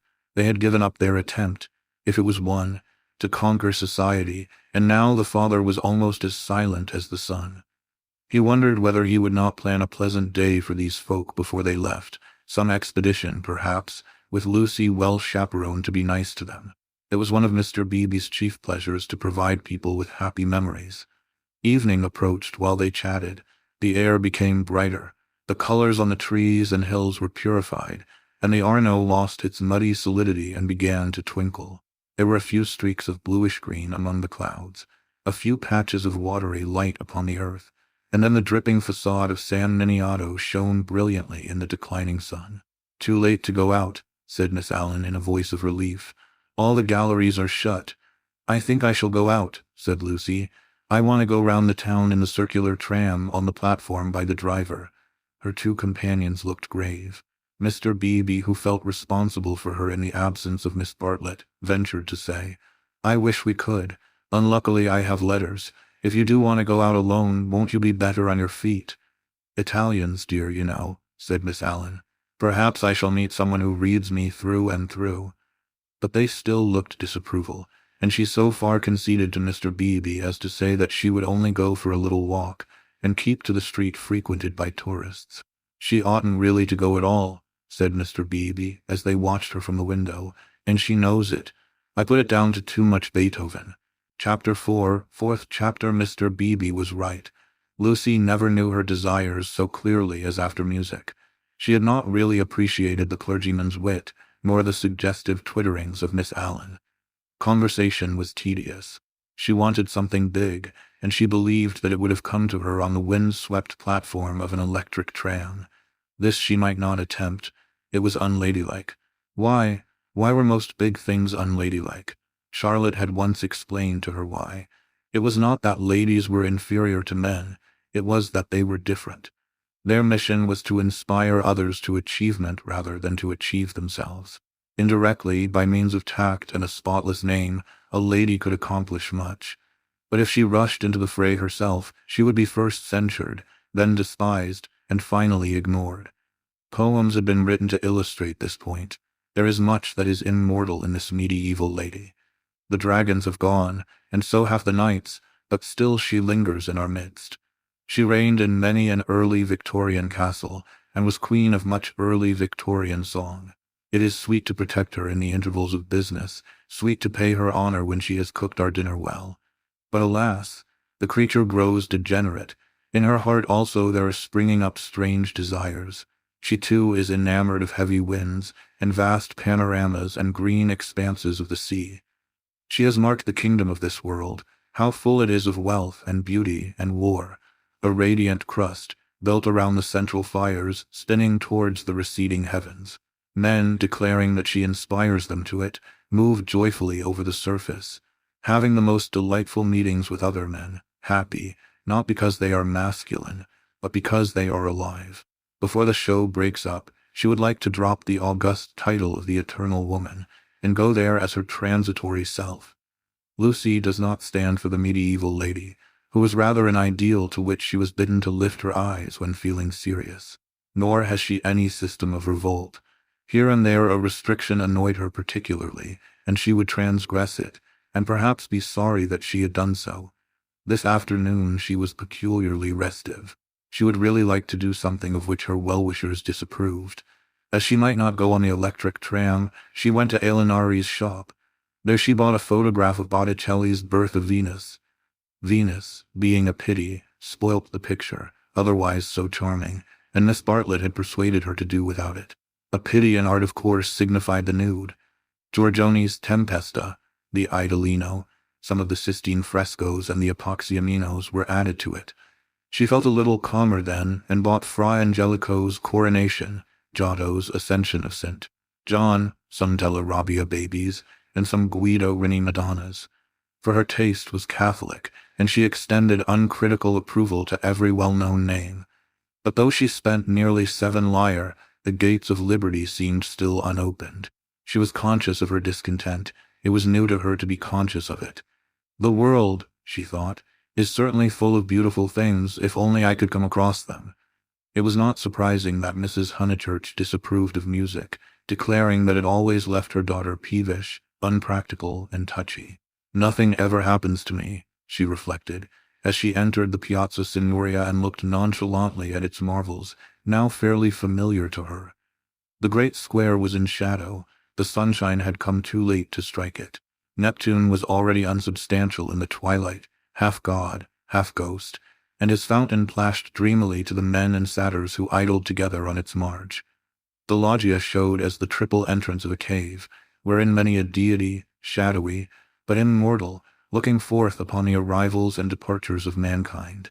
It was the hour of unreality, the hour, that is, when unfamiliar things are real. An older person at such an hour and in such a place might think that sufficient was happening to him, and rest content. Lucy desired more. She fixed her eyes wistfully on the tower of the palace, which rose out of the lower darkness like a pillar of roughened gold. It seemed no longer a tower, no longer supported by earth, but some unattainable treasure throbbing in the tranquil sky. Its brightness mesmerized her, still dancing before her eyes when she bent them to the ground and started towards home. Then something did happen. 2 Italians by the loggia had been bickering about a debt. "Sink liar," they had cried, "sink liar." They sparred at each other, and one of them was hit lightly upon the chest. He frowned. He bent towards Lucy with a look of interest, as if he had an important message for her. He opened his lips to deliver it, and a stream of red came out between them and trickled down his unshaven chin. That was all. A crowd rose out of the dusk. It hid this extraordinary man from her, and bore him away to the fountain. Mr. George Emerson happened to be a few paces away, looking at her across the spot where the man had been. How very odd! Across something. Even as she caught sight of him, he grew dim. The palace itself grew dim, swayed above her, fell onto her softly, slowly, noiselessly, and the sky fell with it. She thought, "Oh, what have I done? Oh, what have I done?" she murmured, and opened her eyes. George Emerson still looked at her, but not across anything. She had complained of dullness, and lo, one man was stabbed, and another held her in his arms. They were sitting on some steps in the Uffizi arcade. He must have carried her. He rose when she spoke and began to dust his knees. She repeated, "Oh, what have I done?" "You fainted. I am very sorry. How are you now?" "Perfectly well, absolutely well." And she began to nod and smile. "Then let us come home. There's no point in our stopping." He held out his hand to pull her up. She pretended not to see it. The cries from the fountain, they had never ceased, rang emptily. The whole world seemed pale and void of its original meaning. "How very kind you have been. I might have hurt myself falling, but now I am well. I can go alone, thank you." His hand was still extended. "Oh, my photographs," she exclaimed suddenly. "What photographs?" "I bought some photographs at Alinari's. I must have dropped them out there in the square." She looked at him cautiously. "Would you add to your kindness by fetching them?" He added to his kindness. As soon as he had turned his back, Lucy arose with the running of a maniac and stole down the arcade towards the Arno. "Miss Honeychurch," she stopped with her hand on her heart. "You sit still. You aren't fit to go home alone." "Yes, I am, thank you so very much." "No, you aren't. You'd go openly if you were. But I had rather, then I don't fetch your photographs. I had rather be alone," he said imperiously. "The man is dead. The man is probably dead. Sit down till you are rested." She was bewildered and obeyed him. "And don't move till I come back." In the distance she saw creatures with black hoods, such as appear in dreams. The palace tower had lost the reflection of the declining day and joined itself to earth. How should she talk to Mr. Emerson when he returned from the shadowy square? Again the thought occurred to her. "Oh, what have I done?" The thought that she, as well as the dying man, had crossed some spiritual boundary. He returned, and she talked of the murder. Oddly enough, it was an easy topic. She spoke of the Italian character. She became almost garrulous over the incident that had made her faint 5 minutes before. Being strong physically, she soon overcame the horror of blood. She rose without his assistance, and though wings seemed to flutter inside her, she walked firmly enough towards the Arno. There a cabman signaled to them. They refused him. And the murderer tried to kiss him, you say, how very odd Italians are, and gave himself up to the police. Mr. Beebe was saying that Italians know everything, but I think they are rather childish. When my cousin and I were at the Pity yesterday, what was that? He had thrown something into the stream. "What did you throw in?" "Things I didn't want," he said crossly. "Mr. Emerson, well, where are the photographs?" He was silent. "I believe it was my photographs that you threw away." "I didn't know what to do with them," he cried, and his voice was that of an anxious boy. Her heart warmed towards him for the first time. "They were covered with blood, there. I'm glad I've told you, and all the time we were making conversation I was wondering what to do with them." He pointed downstream. "They've gone." The river swirled under the bridge. "I did mind them so, and one is so foolish. It seemed better that they should go out to the sea. I don't know. I may just mean that they frightened me." Then the boy verged into a man. "For something tremendous has happened. I must face it without getting muddled. It isn't exactly that a man has died." Something warned Lucy that she must stop him. "It has happened," he repeated, "and I mean to find out what it is. Mr. Emerson," he turned towards her frowning, as if she had disturbed him in some abstract quest. "I want to ask you something before we go in." They were close to their pension. She stopped and leant her elbows against the parapet of the embankment. He did likewise. There is at times a magic in identity of position. It is one of the things that have suggested to us eternal comradeship. She moved her elbows before saying, "I have behaved ridiculously." He was following his own thoughts. "I was never so much ashamed of myself in my life. I cannot think what came over me. I nearly fainted myself," he said, but she felt that her attitude repelled him. "Well, I owe you 1,000 apologies." "Oh, all right. And this is the real point. You know how silly people are gossiping, ladies especially, I'm afraid. You understand what I mean?" "I'm afraid I don't." "I mean, would you not mention it to anyone, my foolish behavior?" "Your behavior." "Oh, yes, all right, all right. Thank you so much. And would you—" She could not carry her request any further. The river was rushing below them, almost black in the advancing night. He had thrown her photographs into it, and then he had told her the reason. It struck her that it was hopeless to look for chivalry in such a man. He would do her no harm by idle gossip. He was trustworthy, intelligent, and even kind. He might even have a high opinion of her. But he lacked chivalry. His thoughts, like his behavior, would not be modified by awe. It was useless to say to him, "And would you?" and hope that he would complete the sentence for himself, averting his eyes from her nakedness like the knight in that beautiful picture. She had been in his arms, and he remembered it, just as he remembered the blood on the photographs that she had bought in Aelinari's shop. It was not exactly that a man had died. Something had happened to the living. They had come to a situation where character tells, and where childhood enters upon the branching paths of youth. "Well, thank you so much," she repeated. "How quickly these accidents do happen, and then one returns to the old life." "I don't." Anxiety moved her to question him. His answer was puzzling. "I shall probably want to live." "But why, Mr. Emerson? What do you mean?" "I shall want to live, I say." Leaning her elbows on the parapet, she contemplated the River Arno, whose roar was suggesting some unexpected melody to her ears. Chapter 5, Possibilities of a Pleasant Outing. It was a family saying that you never knew which way Charlotte Bartlett would turn. She was perfectly pleasant and sensible over Lucy's adventure, found the abridged account of it quite adequate, and paid suitable tribute to the courtesy of Mr. George Emerson. She and Miss Lavish had had an adventure also. They had been stopped at the Dazio coming back, and the young officials there, who seemed impudent and désoevré, had tried to search their reticules for provisions. It might have been most unpleasant. Fortunately, Miss Lavish was a match for anyone. For good or for evil, Lucy was left to face her problem alone. None of her friends had seen her, either in the piazza or, later on, by the embankment. Mr. Beebe, indeed, noticing her startled eyes at dinner-time, had again passed to himself the remark of too much Beethoven. But he only supposed that she was ready for an adventure, not that she had encountered it. This solitude oppressed her. She was accustomed to have her thoughts confirmed by others, or, at all events, contradicted. It was too dreadful not to know whether she was thinking right or wrong.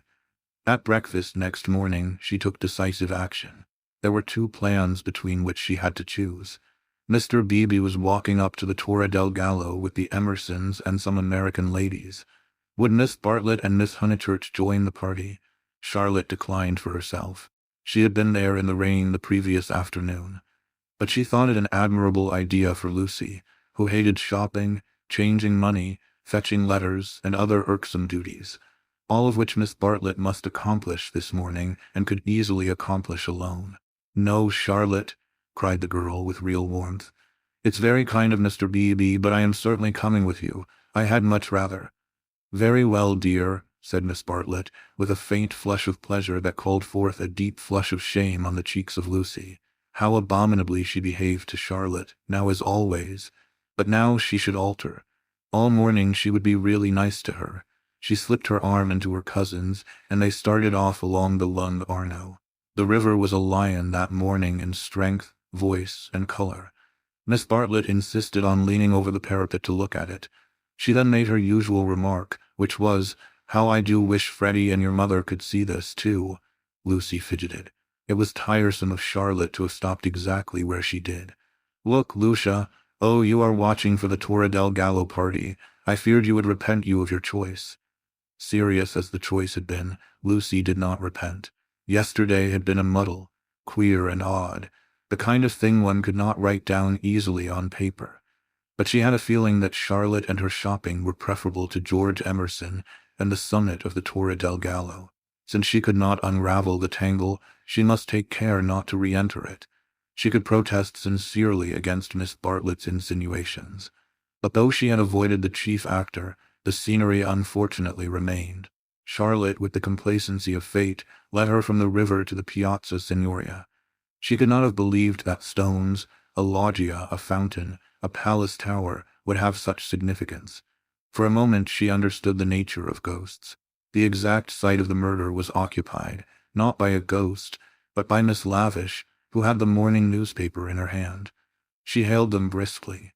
The dreadful catastrophe of the previous day had given her an idea which she thought would work up into a book. "Oh, let me congratulate you," said Miss Bartlett. "After your despair of yesterday, what a fortunate thing. Aha, Miss Honeychurch, come you here, I am in luck. Now you are to tell me absolutely everything that you saw from the beginning." Lucy poked at the ground with her parasol. "But perhaps you would rather not." I'm sorry, if you could manage without it, I think I would rather not. The elder ladies exchanged glances, not of disapproval. It is suitable that a girl should feel deeply. It is I who am sorry, said Miss Lavish. We literary hacks are shameless creatures. I believe there's no secret of the human heart into which we wouldn't pry. She marched cheerfully to the fountain and back, and did a few calculations in realism. Then she said that she had been in the piazza since 8 o'clock collecting material. A good deal of it was unsuitable, but of course one always had to adapt. The two men had quarreled over a 5-franc note. For the 5-franc note she should substitute a young lady, which would raise the tone of the tragedy, and at the same time furnish an excellent plot. "What is the heroine's name?" asked Miss Bartlett. "Leonora," said Miss Lavish. Her own name was Alina. "I do hope she's nice." That desideratum would not be omitted. "And what is the plot?" Love, murder, abduction, revenge was the plot. But it all came while the fountain plashed to the satyrs in the morning sun. "I hope you will excuse me for boring on like this," Miss Lavish concluded. "It is so tempting to talk to really sympathetic people. Of course, this is the barest outline. There will be a deal of local coloring, descriptions of Florence and the neighborhood, and I shall also introduce some humorous characters. And let me give you all fair warning. I intend to be unmerciful to the British tourist." "Oh, you wicked woman," cried Miss Bartlett. "I am sure you are thinking of the Emersons." Miss Lavish gave a Machiavellian smile. "I confess that in Italy my sympathies are not with my own countrymen. It is the neglected Italians who attract me, and whose lives I am going to paint so far as I can. For I repeat and I insist, and I have always held most strongly, that a tragedy such as yesterday's is not the less tragic because it happened in humble life." There was a fitting silence when Miss Lavish had concluded. Then the cousins wished success to her labors, and walked slowly away across the square. "She is my idea of a really clever woman," said Miss Bartlett. "That last remark struck me as so particularly true. It should be a most pathetic novel." Lucy assented. At present her great aim was not to get put into it. Her perceptions this morning were curiously keen, and she believed that Miss Lavish had her on trial for an ingenue. "She is emancipated, but only in the very best sense of the word," continued Miss Bartlett slowly. "None but the superficial would be shocked at her. We had a long talk yesterday. She believes in justice and truth and human interest. She told me also that she has a high opinion of the destiny of woman, Mr. Eager. Why, how nice! What a pleasant surprise!" "Ah, not for me," said the chaplain blandly, "for I have been watching you and Miss Honeychurch for quite a little time." "We were chatting to Miss Lavish." His brow contracted. "So I saw. Were you indeed? Andate via sonno occupato." The last remark was made to a vendor of panoramic photographs who was approaching with a courteous smile. "I am about to venture a suggestion. Would you and Miss Honeychurch be disposed to join me in a drive some day this week? A drive in the hills. We might go up by Cecil and back by Sedignano. There is a point on that road where we could get down and have an hour's ramble on the hillside. The view thence of Florence is most beautiful, far better than the hackneyed view of Cecil. It is the view that Alessio Baldavanti is fond of introducing into his pictures. That man had a decided feeling for landscape. Decidedly. But who looks at it today? Ah, the world is too much for us." Miss Bartlett had not heard of Alessio Baldavanti, but she knew that Mr. Eager was no commonplace chaplain. He was a member of the residential colony who had made Florence their home. He knew the people who never walked about with Baedekers, who had learnt to take a siesta after lunch, who took drives the pensioned tourists had never heard of, and saw by private influence galleries which were closed to them, living in delicate seclusion, some in furnished flats, others in Renaissance villas on Cecil's slope. They read, wrote, studied, and exchanged ideas, thus attaining to that intimate knowledge, or rather perception, of Florence which is denied to all who carry in their pockets the coupons of Cook. Therefore an invitation from the chaplain was something to be proud of.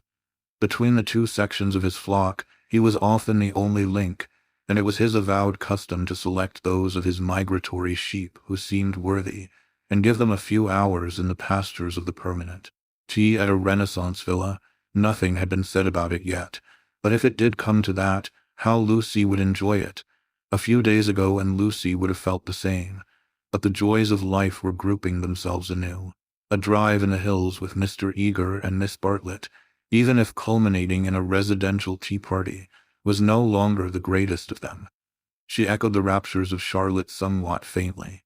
Only when she heard that Mr. Beebe was also coming did her thanks become more sincere. "So we shall be a party carré," said the chaplain. "In these days of toil and tumult, one has great needs of the country and its message of purity. Andate via, andate presto, presto. Ah, the town, beautiful as it is the town." They assented.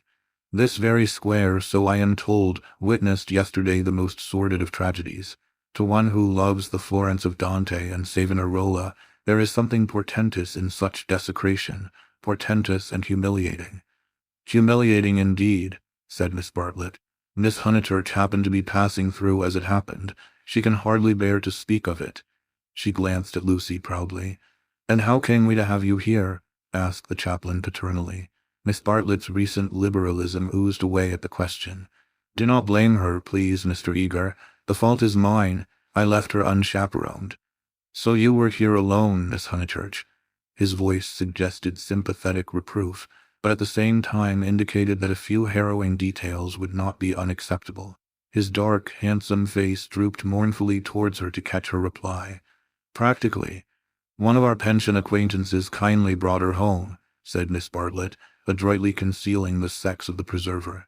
"For her also it must have been a terrible experience. I trust that neither of you was at all, that it was not in your immediate proximity."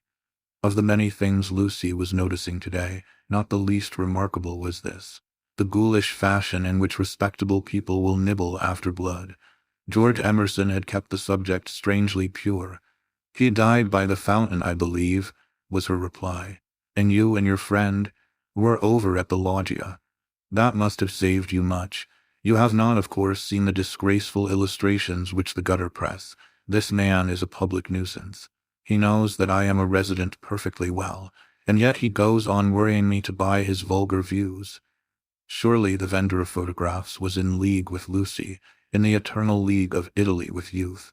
He had suddenly extended his book before Miss Bartlett and Mr. Eager, binding their hands together by a long glossy ribbon of churches, pictures, and views. "This is too much," cried the chaplain, striking petulantly at one of Fra Angelico's angels. She tore. A shrill cry rose from the vendor. The book, it seemed, was more valuable than one would have supposed. "Willingly would I purchase," began Miss Bartlett. "Ignore him," said Mr. Eager sharply, and they all walked rapidly away from the square. But an Italian can never be ignored, least of all when he has a grievance. His mysterious persecution of Mr. Eager became relentless. The air rang with his threats and lamentations. He appealed to Lucy. Would not she intercede? He was poor. He sheltered a family. The tax on bread. He waited. He gibbered. He was recompensed. He was dissatisfied.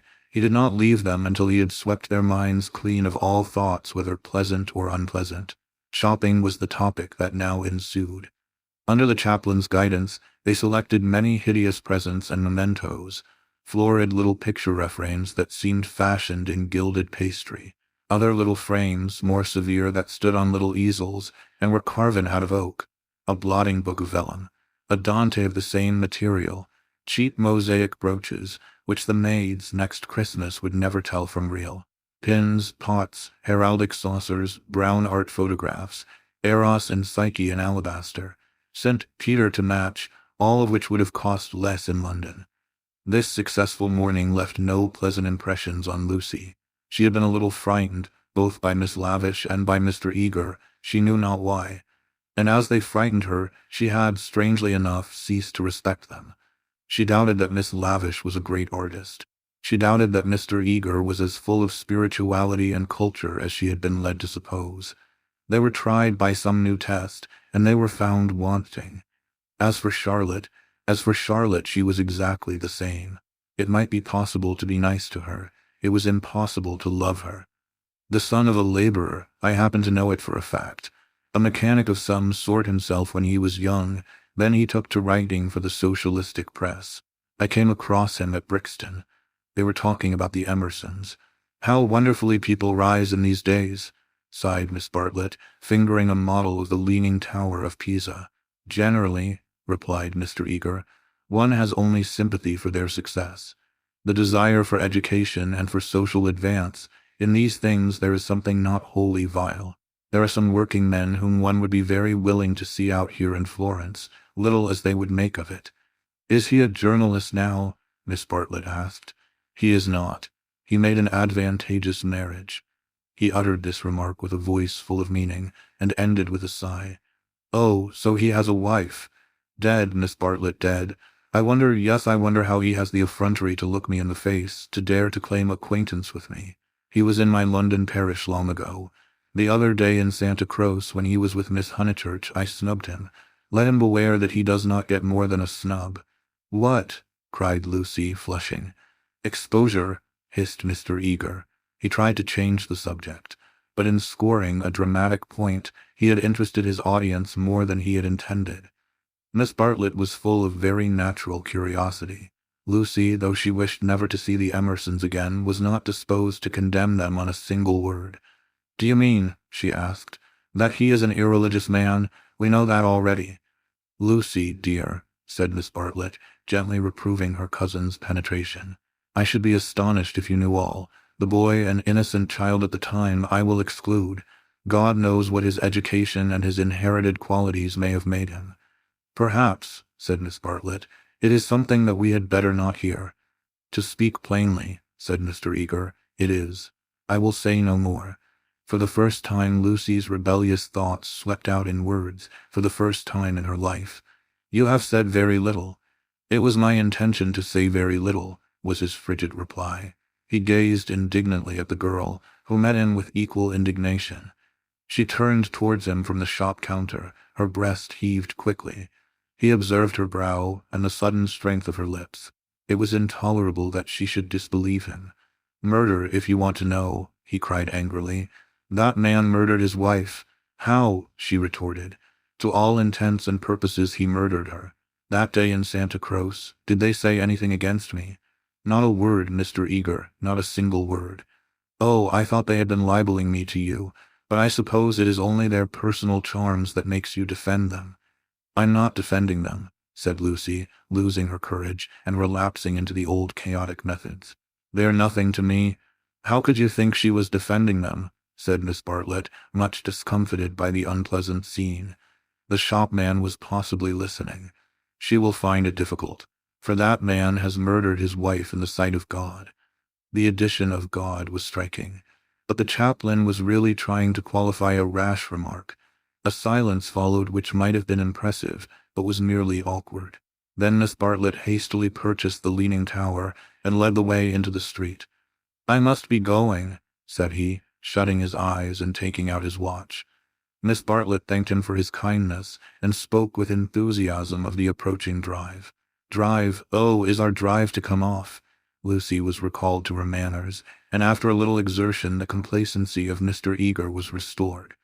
Bother the drive, exclaimed the girl, as soon as he had departed. It is just the drive we had arranged with Mr. Beebe without any fuss at all. Why should he invite us in that absurd manner? We might as well invite him.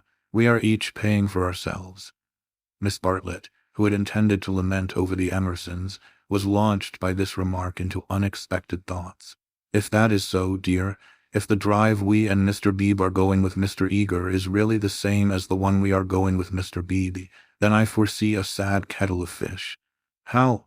Because Mr. Beebe has asked a leaner Lavish to come too. That will mean another carriage.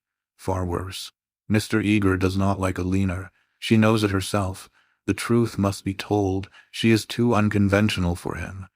They were now in the newspaper room at the English Bank. Lucy stood by the central table, heedless of Punch and the Graphic, trying to answer, or at all events to formulate the questions rioting in her brain. The well-known world had broken up, and there emerged Florence, a magic city where people thought and did the most extraordinary things. Murder, accusations of murder, a lady clinging to one man and being rude to another, were these the daily incidents of her streets? Was there more in her frank beauty than met the eye? The power, perhaps, to evoke passions, good and bad, and to bring them speedily to a fulfillment. Happy Charlotte, who, though greatly troubled over things that did not matter, seemed oblivious to things that did, who could conjecture with admirable delicacy where things might lead to, but apparently lost sight of the goal as she approached it. Now she was crouching in the corner, trying to extract a circular note from a kind of linen nose-bag, which hung in chaste concealment round her neck. She had been told that this was the only safe way to carry money in Italy. It must only be broached within the walls of the English bank. As she groped, she murmured, "Whether it is Mr. Beebe who forgot to tell Mr. Eager, or Mr. Eager who forgot when he told us, or whether they have decided to leave Alina out altogether, which they could scarcely do, but in any case we must be prepared. It is you they really want. I am only asked for appearances. You shall go with the two gentlemen, and I and Alina will follow behind. A one-horse carriage would do for us. Yet how difficult it is." "It is indeed," replied the girl, with a gravity that sounded sympathetic. "What do you think about it?" asked Miss Bartlett, flushed from the struggle and buttoning up her dress. "I don't know what I think, nor what I want." "Oh, dear Lucy, I do hope Florence isn't boring you. Speak the word, and as you know, I would take you to the ends of the earth tomorrow." "Thank you, Charlotte," said Lucy, and pondered over the offer. There were letters for her at the bureau, one from her brother, full of athletics and biology, one from her mother, delightful as only her mother's letters could be. She had read in it of the crocuses which had been bought for yellow and were coming up puce, of the new parlour-maid, who had watered the ferns with essence of lemonade, of the semi-detached cottages which were ruining Summer Street and breaking the heart of Sir Harry Otway. She recalled the free, pleasant life of her home, where she was allowed to do everything, and where nothing ever happened to her. The road up through the pine woods, the clean drawing-room, the view over the Sussex Weald, all hung before her bright and distinct, but pathetic as the pictures in a gallery to which, after much experience, a traveller returns. "And the news?" asked Miss Bartlett. "Mrs. Vyse and her son have gone to Rome," said Lucy, giving the news that interested her least. "Do you know the Vyses?" "Oh, not that way back. We can never have too much of the dear Piazza Signoria. They're nice people, the Vyses, so clever, my idea of what's really clever. Don't you long to be in Rome? I'd die for it. The Piazza Signoria is too stony to be brilliant. It has no grass, no flowers, no frescoes, no glittering walls of marble or comforting patches of ruddy brick. By an odd chance, unless we believe in a presiding genius of places, the statues that relieve its severity suggest, not the innocence of childhood, nor the glorious bewilderment of youth, but the conscious achievements of maturity. Perseus and Judith, Hercules and Thusnelda, they have done or suffered something, and though they are immortal, immortality has come to them after experience, not before. Here, not only in the solitude of nature, might a hero meet a goddess, or a heroine a god. "Charlotte," cried the girl suddenly, "here's an idea. What if we popped off to Rome tomorrow, straight to the Vyses' hotel? For I do know what I want. I'm sick of Florence." "No, you said you'd go to the ends of the earth. Do, Miss Bartlett with equal vivacity replied. "Oh, you droll person. Pray, what would become of your drive in the hills?" They passed together through the gaunt beauty of the square, laughing over the unpractical suggestion.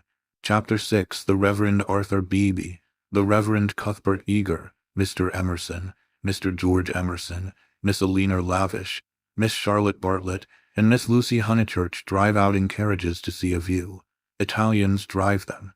It was Phaethon who drove them to Cecil that memorable day, a youth all irresponsibility and fire, recklessly urging his master's horses up the stony hill. Mr. Beebe recognized him at once. Neither the ages of faith nor the age of doubt had touched him. He was Phaethon in Tuscany driving a cab.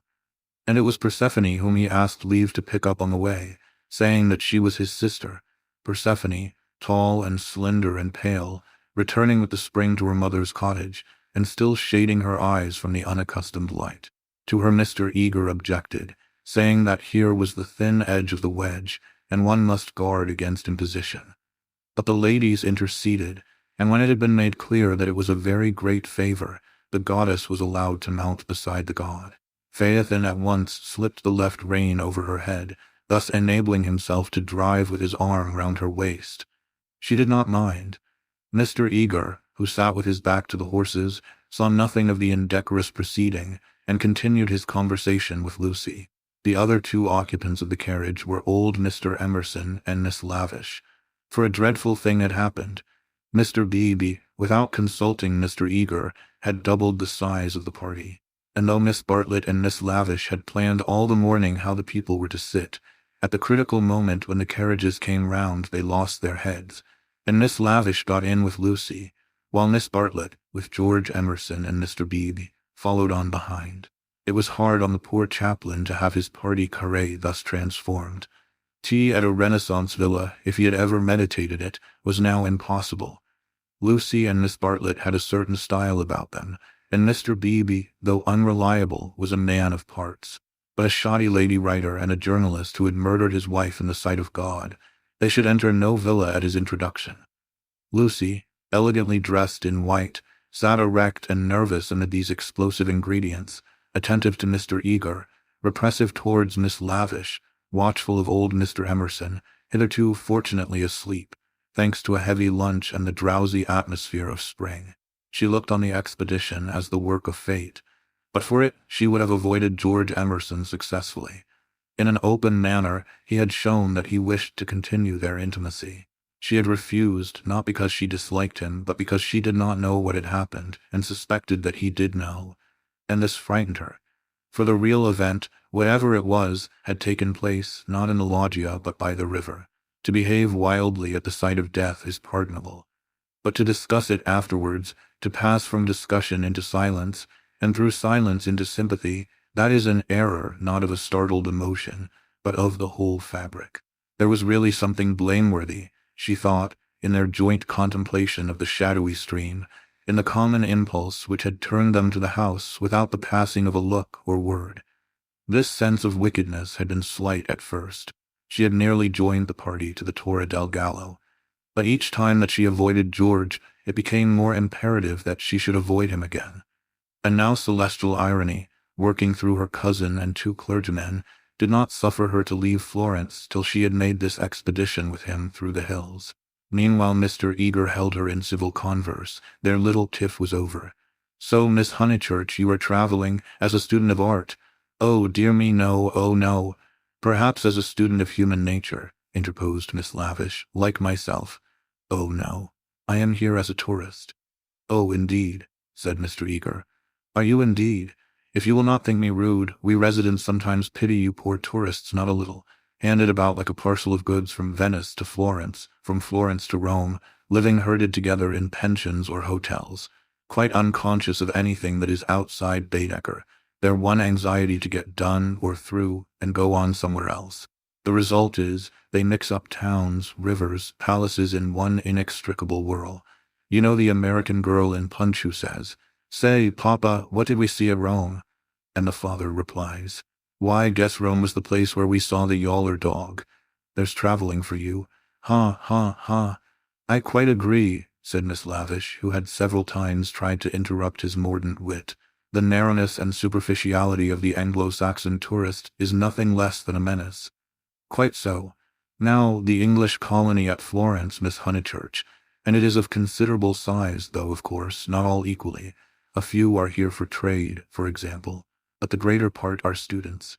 Lady Helen Laverstock is at present busy over Fra Angelico. I mention her name because we are passing her villa on the left. No, you can only see it if you stand. No, do not stand. You will fall. She is very proud of that thick hedge.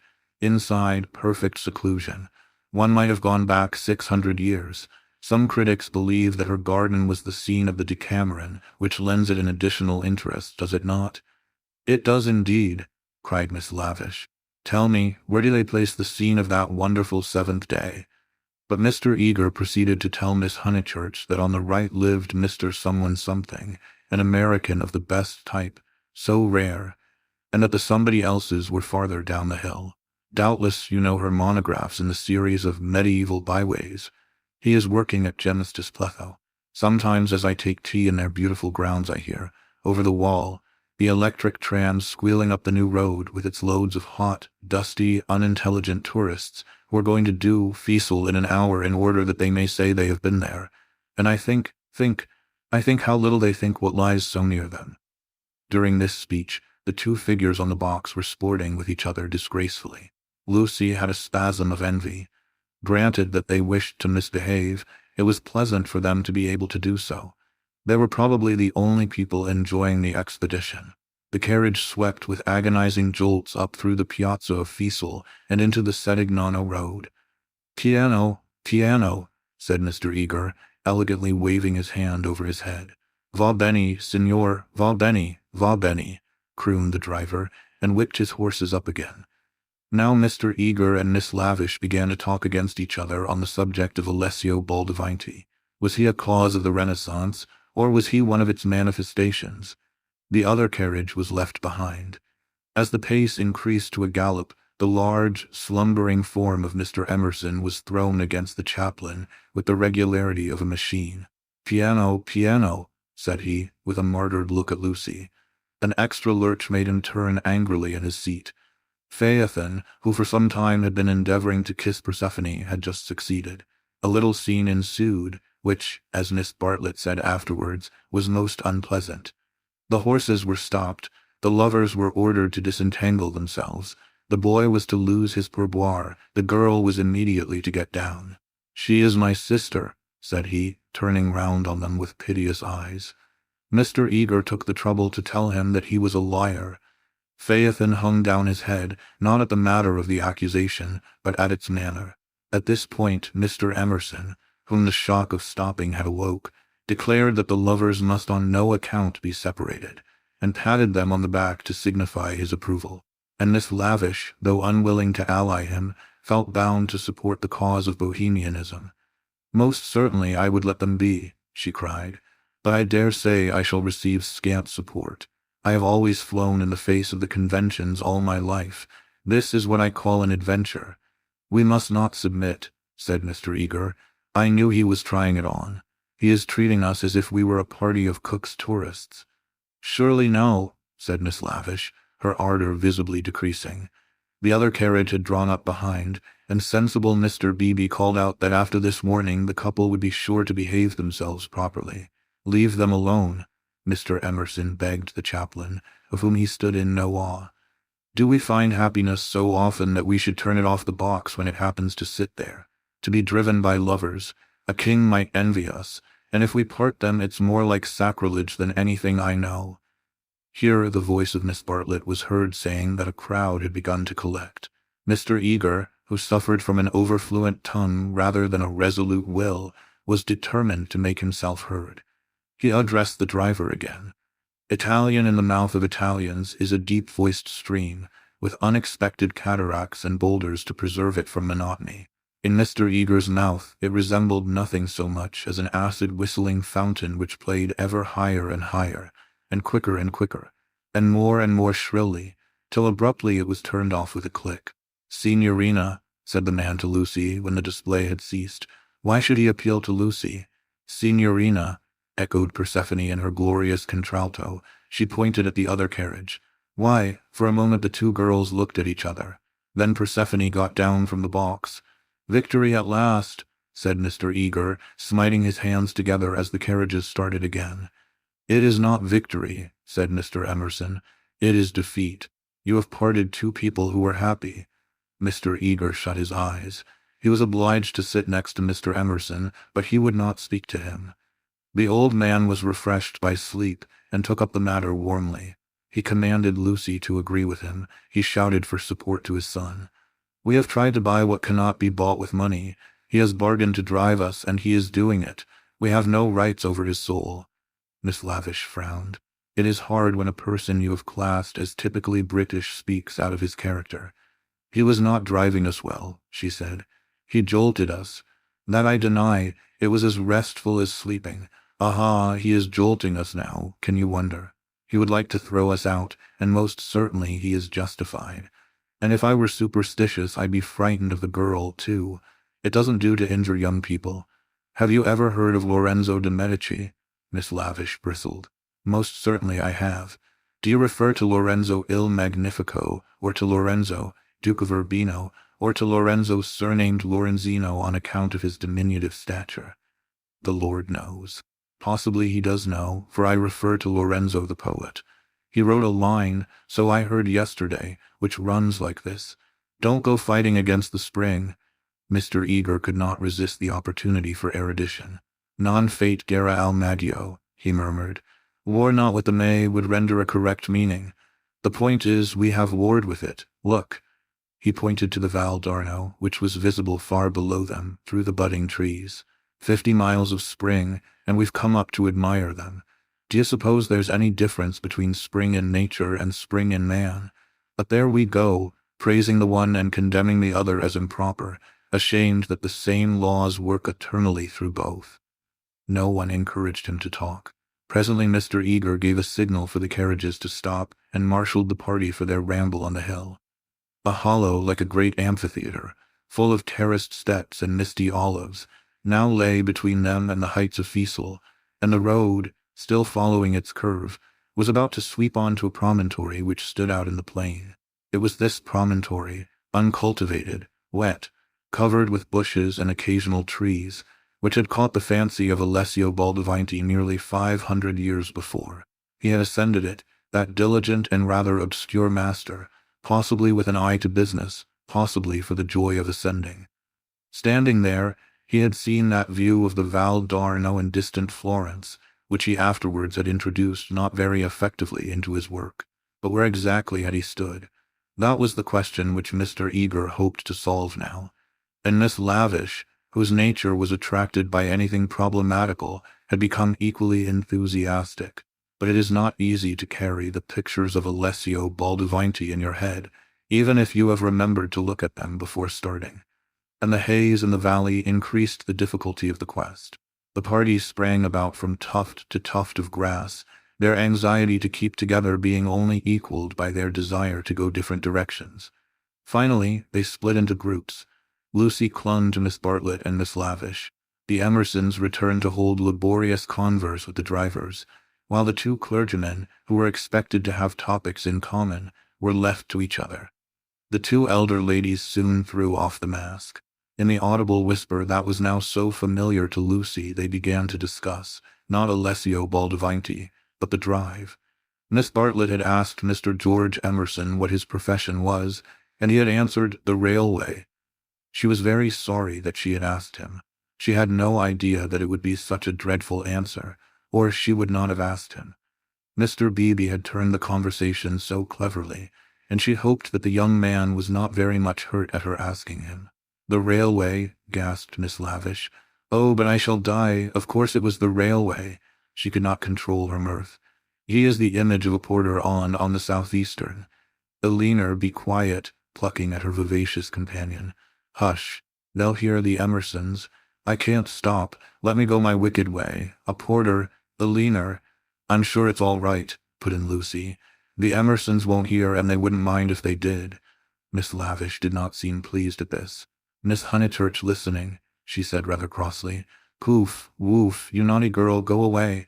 Oh, Lucy, you ought to be with Mr. Eager, I'm sure." "I can't find them now, and I don't want to either." "Mr. Eager will be offended. It is your party. Please, I'd rather stop here with you." "No, I agree," said Miss Lavish. "It's like a school feast. The boys have got separated from the girls. Miss Lucy, you are to go. We wish to converse on high topics unsuited for your ear." The girl was stubborn. As her time at Florence drew to its close, she was only at ease amongst those to whom she felt indifferent. Such a one was Miss Lavish, and such for the moment was Charlotte. She wished she had not called attention to herself. They were both annoyed at her remark and seemed determined to get rid of her. "How tired one gets," said Miss Bartlett. "Oh, I do wish Freddie and your mother could be here." Unselfishness with Miss Bartlett had entirely usurped the functions of enthusiasm. Lucy did not look at the view either. She would not enjoy anything till she was safe at Rome. "Then sit you down," said Miss Lavish. "Observe my foresight." With many a smile she produced two of those mackintosh squares that protect the frame of the tourist from damp grass or cold marble steps. She sat on one. Who was to sit on the other? "Lucy, without a moment's doubt, Lucy. The ground will do for me. Really, I have not had rheumatism for years. If I do feel it coming on, I shall stand. Imagine your mother's feelings if I let you sit in the wet in your white linen." She sat down heavily, where the ground looked particularly moist. Here we are, all settled delightfully. Even if my dress is thinner, it will not show so much, being brown. Sit down, dear. You are too unselfish. You don't assert yourself enough. She cleared her throat. Now don't be alarmed, this isn't a cold. It's the tiniest cough, and I have had it 3 days. It's nothing to do with sitting here at all. There was only one way of treating the situation. At the end of 5 minutes, Lucy departed in search of Mr. Beebe and Mr. Eager, vanquished by the Mackintosh Square. She addressed herself to the drivers, who were sprawling in the carriages, perfuming the cushions with cigars. The miscreant, a bony young man scorched black by the sun, rose to greet her with the courtesy of a host and the assurance of a relative. "Dove," said Lucy after much anxious thought. His face lit up. Of course he knew where, not so far either. His arms swept 3/4 of the horizon. He should just think he did know where. He pressed his fingertips to his forehead and then pushed them towards her, as if oozing with visible extract of knowledge.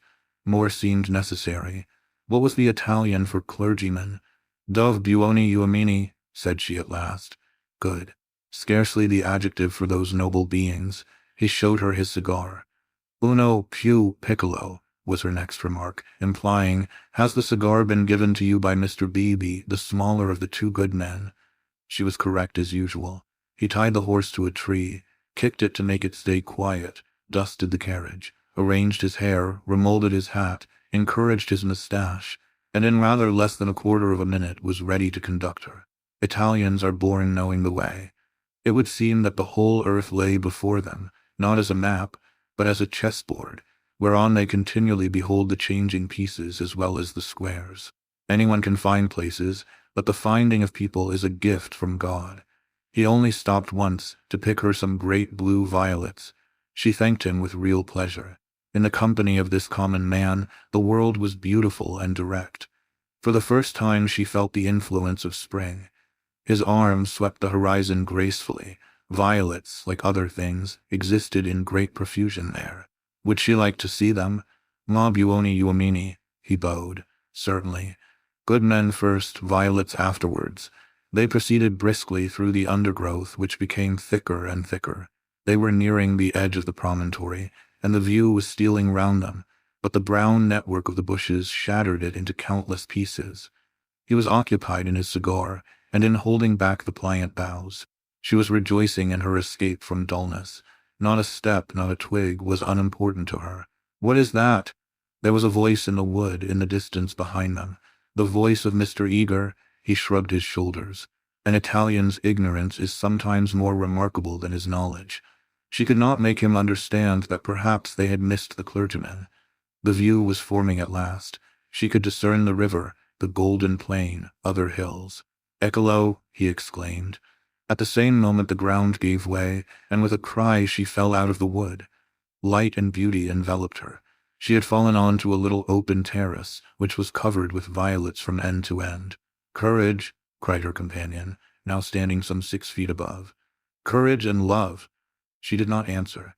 From her feet the ground sloped sharply into view, and violets ran down in rivulets and streams and cataracts, irrigating the hillside with blue, eddying round the tree stems, collecting into pools in the hollows, covering the grass with spots of azure foam. But never again were they in such profusion. This terrace was the wellhead, the primal source whence beauty gushed out to water the earth. Standing at its brink, like a swimmer who prepares, was the good man. But he was not the good man that she had expected, and he was alone. George had turned at the sound of her arrival. For a moment he contemplated her, as one who had fallen out of heaven. He saw radiant joy in her face. He saw the flowers beat against her dress in blue waves. The bushes above them closed. He stepped quickly forward and kissed her. Before she could speak, almost before she could feel, a voice called, "Lucy, Lucy, Lucy." The silence of life had been broken by Miss Bartlett, who stood brown against the view. Chapter 7. They returned. Some complicated game had been playing up and down the hillside all the afternoon. What it was, and exactly how the players had sighted, Lucy was slow to discover. Mr. Eager had met them with a questioning eye. Charlotte had repulsed him with much small talk. Mr. Emerson, seeking his son, was told whereabouts to find him. Mr. Beebe, who wore the heated aspect of a neutral, was bidden to collect the factions for the return home. There was a general sense of groping and bewilderment. Pan had been amongst them, not the great god Pan, who has been buried these 2,000 years, but the little god Pan, who presides over social contretemps and unsuccessful picnics. Mr. Beebe had lost everyone, and had consumed in solitude the tea basket which he had brought up as a pleasant surprise. Miss Lavish had lost Miss Bartlett. Lucy had lost Mr. Eager. Mr. Emerson had lost George. Miss Bartlett had lost in Mackintosh Square. Phaethon had lost the game. That last fact was undeniable. He climbed onto the box, shivering with his collar up, prophesying the swift approach of bad weather. "Let us go immediately," he told them. "The signorina will walk." "All the way he will be ours," said Mr. Beebe. "Apparently, I told him it was unwise." He would look no one in the face. Perhaps defeat was particularly mortifying for him. He alone had played skillfully, using the whole of his instinct, while the others had used scraps of their intelligence. He alone had divined what things were and what he wished them to be. He alone had interpreted the message that Lucy had received 5 days before from the lips of a dying man. Persephone, who spends half her life in the grave, she could interpret it also. Not so these English. They gain knowledge slowly, and perhaps too late. The thoughts of a cab driver, however just, seldom affect the lives of his employers. He was the most competent of Miss Bartlett's opponents, but infinitely the least dangerous. Once back in the town, he and his insight and his knowledge would trouble English ladies no more. Of course, it was most unpleasant. She had seen his black head in the bushes. He might make a tavern story out of it. But after all, what have we to do with taverns? Real menace belongs to the drawing-room. It was of drawing-room people that Miss Bartlett thought as she journeyed downwards towards the fading sun. Lucy sat beside her. Mr. Eager sat opposite, trying to catch her eye. He was vaguely suspicious. They spoke of Alessio Baldavanti. Rain and darkness came on together. The two ladies huddled together under an inadequate parasol. There was a lightning flash, and Miss Lavish, who was nervous, screamed from the carriage in front. At the next flash, Lucy screamed also. Mr. Eager addressed her professionally. "Courage, Miss Honeychurch, courage and faith. If I might say so, there is something almost blasphemous in this horror of the elements. Are we seriously to suppose that all these clouds, all this immense electrical display, is simply called into existence to extinguish you or me? No, of course. Even from the scientific standpoint, the chances against our being struck are enormous. The steel knives, the only articles which might attract the current, are in the other carriage. And in any case, we are infinitely safer than if we were walking. Courage, courage and faith." Under the rug, Lucy felt the kindly pressure of her cousin's hand. At times our need for a sympathetic gesture is so great that we care not what exactly it signifies, or how much we may have to pay for it afterwards. Miss Bartlett, by this timely exercise of her muscles, gained more than she would have got in hours of preaching or cross-examination. She renewed it when the two carriages stopped, half into Florence. "Mr. Eager," called Mr. Beebe, "we want your assistance. Will you interpret for us?" "George," cried Mr. Emerson, "ask your driver which way George went. The boy may lose his way. He may be killed." "Go, Mr. Eager," said Miss Bartlett. "Don't ask our driver. Our driver is no help. Go and support poor Mr. Beebe. He is nearly demented." "He may be killed," cried the old man. "He may be killed." "Typical behavior," said the chaplain, as he quitted the carriage. "In the presence of reality, that kind of person invariably breaks down." "What does he know?" whispered Lucy as soon as they were alone. "Charlotte, how much does Mr. Eager know?" "Nothing, dearest, he knows nothing. But," she pointed at the driver, "he knows everything. Dearest, had we better, shall I?" She took out her purse. "It is dreadful to be entangled with low-class people." He saw it all. Tapping Phaethon's back with her guidebook, she said, "Silenzio," and offered him a franc. "Va bene," he replied, and accepted it. As well this ending to his day as any. But Lucy, a mortal maid, was disappointed in him. There was an explosion up the road.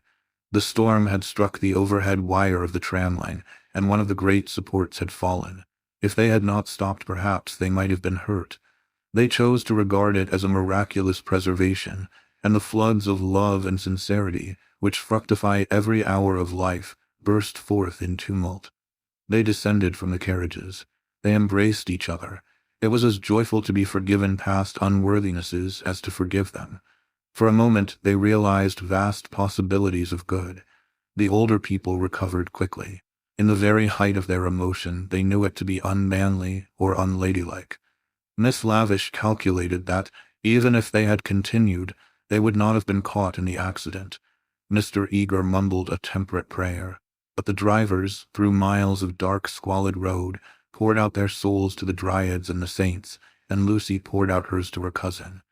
"Charlotte, dear Charlotte, kiss me again. Only you can understand me. You warned me to be careful, and I thought I was developing. Do not cry, dearest, take your time. I have been obstinate and silly, worse than you know, far worse. Once by the river, oh, but he isn't killed. He wouldn't be killed, would he?" The thought disturbed her repentance. As a matter of fact, the storm was worst along the road, but she had been near danger, and so she thought it must be near to everyone. "I trust not. One would always pray against that. He is really, I think he was taken by surprise, just as I was before.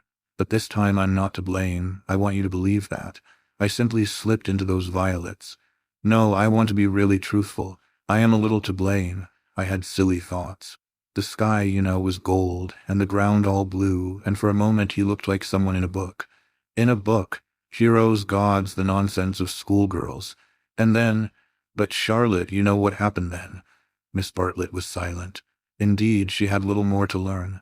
With a certain amount of insight, she drew her young cousin affectionately to her. All the way back Lucy's body was shaken by deep sighs, which nothing could repress. "I want to be truthful," she whispered. "It is so hard to be absolutely truthful. Don't be troubled, dearest. Wait till you are calmer. We will talk it over before bedtime in my room." So they re-entered the city with hands clasped.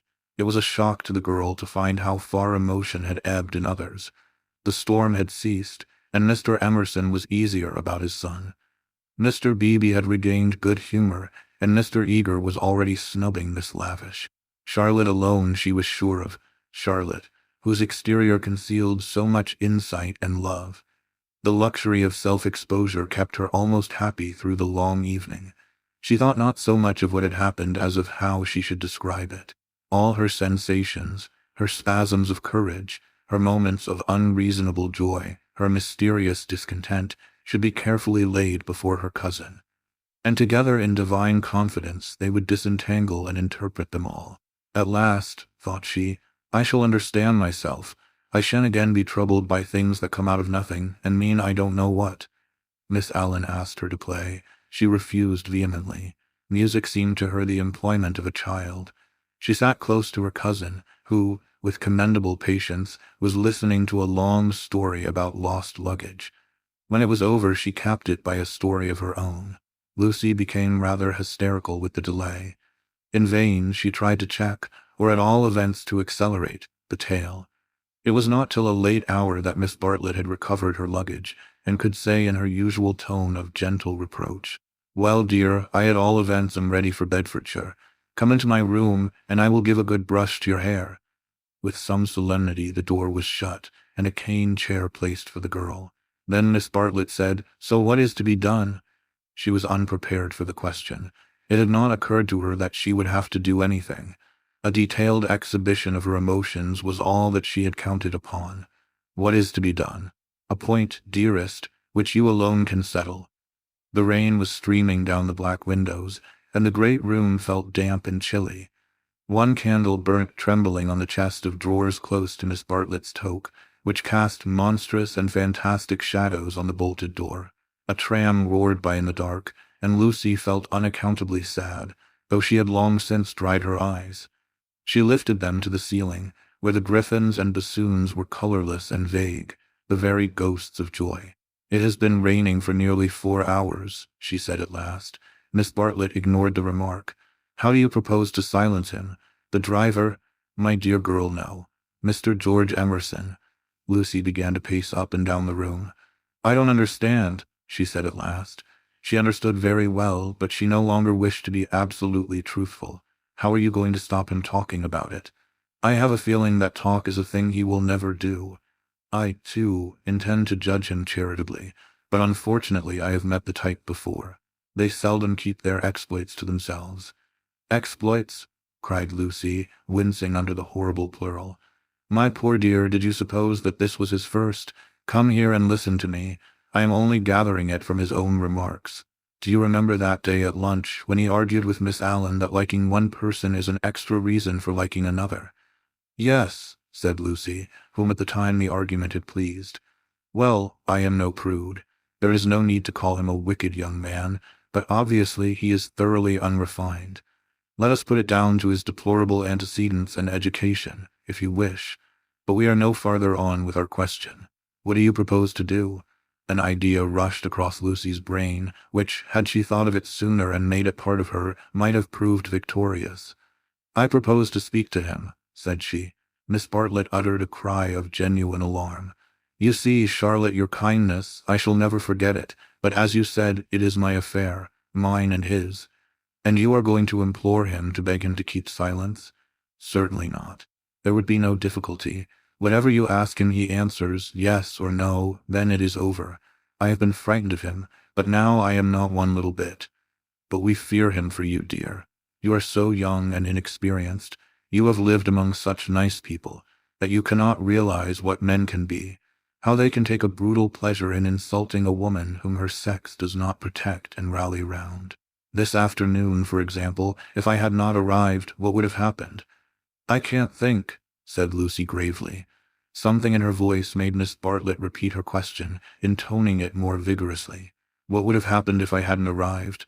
"I can't think," said Lucy again. "When he insulted you, how would you have replied?" "I hadn't time to think, you came." "Yes, but won't you tell me now what you would have done?" "I should have—" She checked herself and broke the sentence off. She went up to the dripping window and strained her eyes into the darkness. She could not think what she would have done. "Come away from the window, dear," said Miss Bartlett. "You will be seen from the road." Lucy obeyed. She was in her cousin's power. She could not modulate out the key of self-abasement in which she had started. Neither of them referred again to her suggestion that she should speak to George and settle the matter, whatever it was, with him. Miss Bartlett became plaintive. "Oh, for a real man. We are only two women, you and I. Mr. Beebe is hopeless. There is Mr. Eager, but you do not trust him. Oh, for your brother. He is young, but I know that his sister's insult would rouse in him a very lion. Thank God, chivalry is not yet dead. There are still left some men who can reverence woman." As she spoke, she pulled off her rings, of which she wore several, and ranged them upon the pin-cushion. Then she blew into her gloves and said, "It will be a push to catch the morning train, but we must try." "What train?" "The train to Rome." She looked at her gloves critically. The girl received the announcement as easily as it had been given. "When does the train to Rome go?" "At 8. Signora Bertolini would be upset." "We must face that," said Miss Bartlett, not liking to say that she had given notice already. "She will make us pay for a whole week's pension." "I expect she will. However, we shall be much more comfortable at the Vyse's hotel. Isn't afternoon tea given there for nothing?" "Yes, but they pay extra for wine." After this remark she remained motionless and silent. To her tired eyes, Charlotte throbbed and swelled like a ghostly figure in a dream. They began to sort their clothes for packing, for there was no time to lose if they were to catch the train to Rome. Lucy, when admonished, began to move to and fro between the rooms, more conscious of the discomforts of packing by candlelight than of a subtler ill.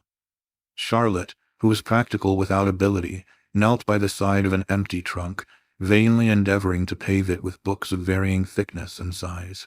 She gave 2 or 3 sighs, for the stooping posture hurt her back, and for all her diplomacy, she felt that she was growing old. The girl heard her as she entered the room, and was seized with one of those emotional impulses to which she could never attribute a cause. She only felt that the candle would burn better, the packing go easier, the world be happier, if she could give and receive some human love. The impulse had come before today, but never so strongly. She knelt down by her cousin's side and took her in her arms. Miss Bartlett returned the embrace with tenderness and warmth. But she was not a stupid woman, and she knew perfectly well that Lucy did not love her, but needed her to love. For it was in ominous tones that she said, after a long pause, "Dearest Lucy, how will you ever forgive me?" Lucy was on her guard at once. knowing by bitter experience what forgiving Miss Bartlett meant. Her emotion relaxed. She modified her embrace a little, and she said, "Charlotte, dear, what do you mean? As if I have anything to forgive. You have a great deal, and I have a very great deal to forgive myself, too. I know well how much I vex you at every turn. But no," Miss Bartlett assumed her favorite role, that of the prematurely aged martyr.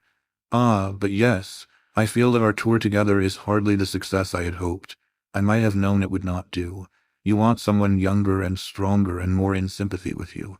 I am too uninteresting and old-fashioned, only fit to pack and unpack your things. Please." My only consolation was that you found people more to your taste, and were often able to leave me at home. I had my own poor ideas of what a lady ought to do, but I hope I did not inflict them on you more than was necessary. You had your own way about these rooms, at all events. "You mustn't say these things," said Lucy softly. She still clung to the hope that she and Charlotte loved each other, heart and soul. They continued to pack in silence. "I have been a failure," said Miss Bartlett, as she struggled with the straps of Lucy's trunk instead of strapping her own. "Failed to make you happy, failed in my duty to your mother.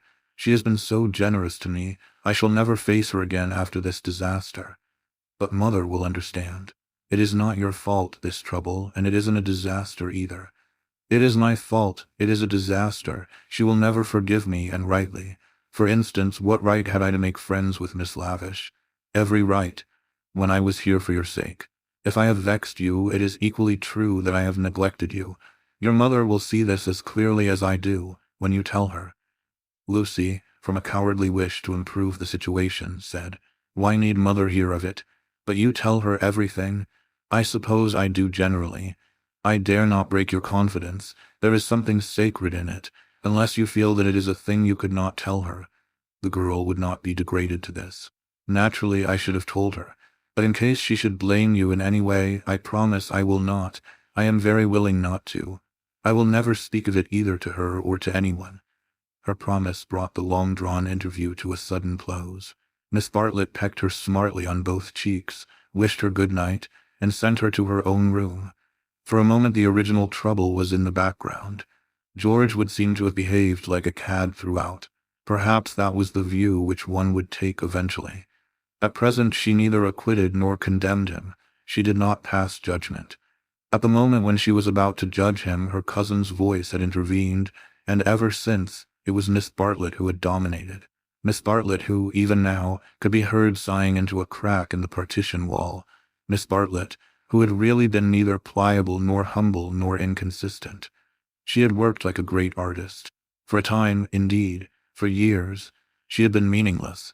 But at the end, there was presented to the girl the complete picture of a cheerless, loveless world in which the young rush to destruction until they learn better. A shamefaced world of precautions and barriers which may avert evil, but which do not seem to bring good, if we may judge from those who have used them most. Lucy was suffering from the most grievous wrong which this world has yet discovered.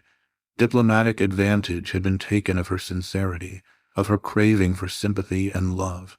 Such a wrong is not easily forgotten. Never again did she expose herself without due consideration and precaution against rebuff, and such a wrong may react disastrously upon the soul. The doorbell rang, and she started to the shutters. Before she reached them, she hesitated, turned, and blew out the candle. Thus it was that, though she saw someone standing in the wet below, he, though he looked up, did not see her. To reach his room he had to go by hers. She was still dressed. It struck her that she might slip into the passage and just say that she would be gone before he was up, and that their extraordinary intercourse was over. Whether she would have dared to do this was never proved. At the critical moment Miss Bartlett opened her own door, and her voice said, "I wish one word with you in the drawing-room, Mr. Emerson, please." Soon their footsteps returned, and Miss Bartlett said, "Good night, Mr. Emerson." His heavy, tired breathing was the only reply. The chaperone had done her work. Lucy cried aloud, "It isn't true. It can't all be true. I want not to be muddled. I want to grow older quickly." Miss Bartlett tapped on the wall. "Go to bed at once, dear. You need all the rest you can get." In the morning they left for Rome. Chapter 8 Medieval. The drawing-room curtains at Windy Corner had been pulled to meet, for the carpet was new and deserved protection from the August sun. They were heavy curtains, reaching almost to the ground, and the light that filtered through them was subdued and varied.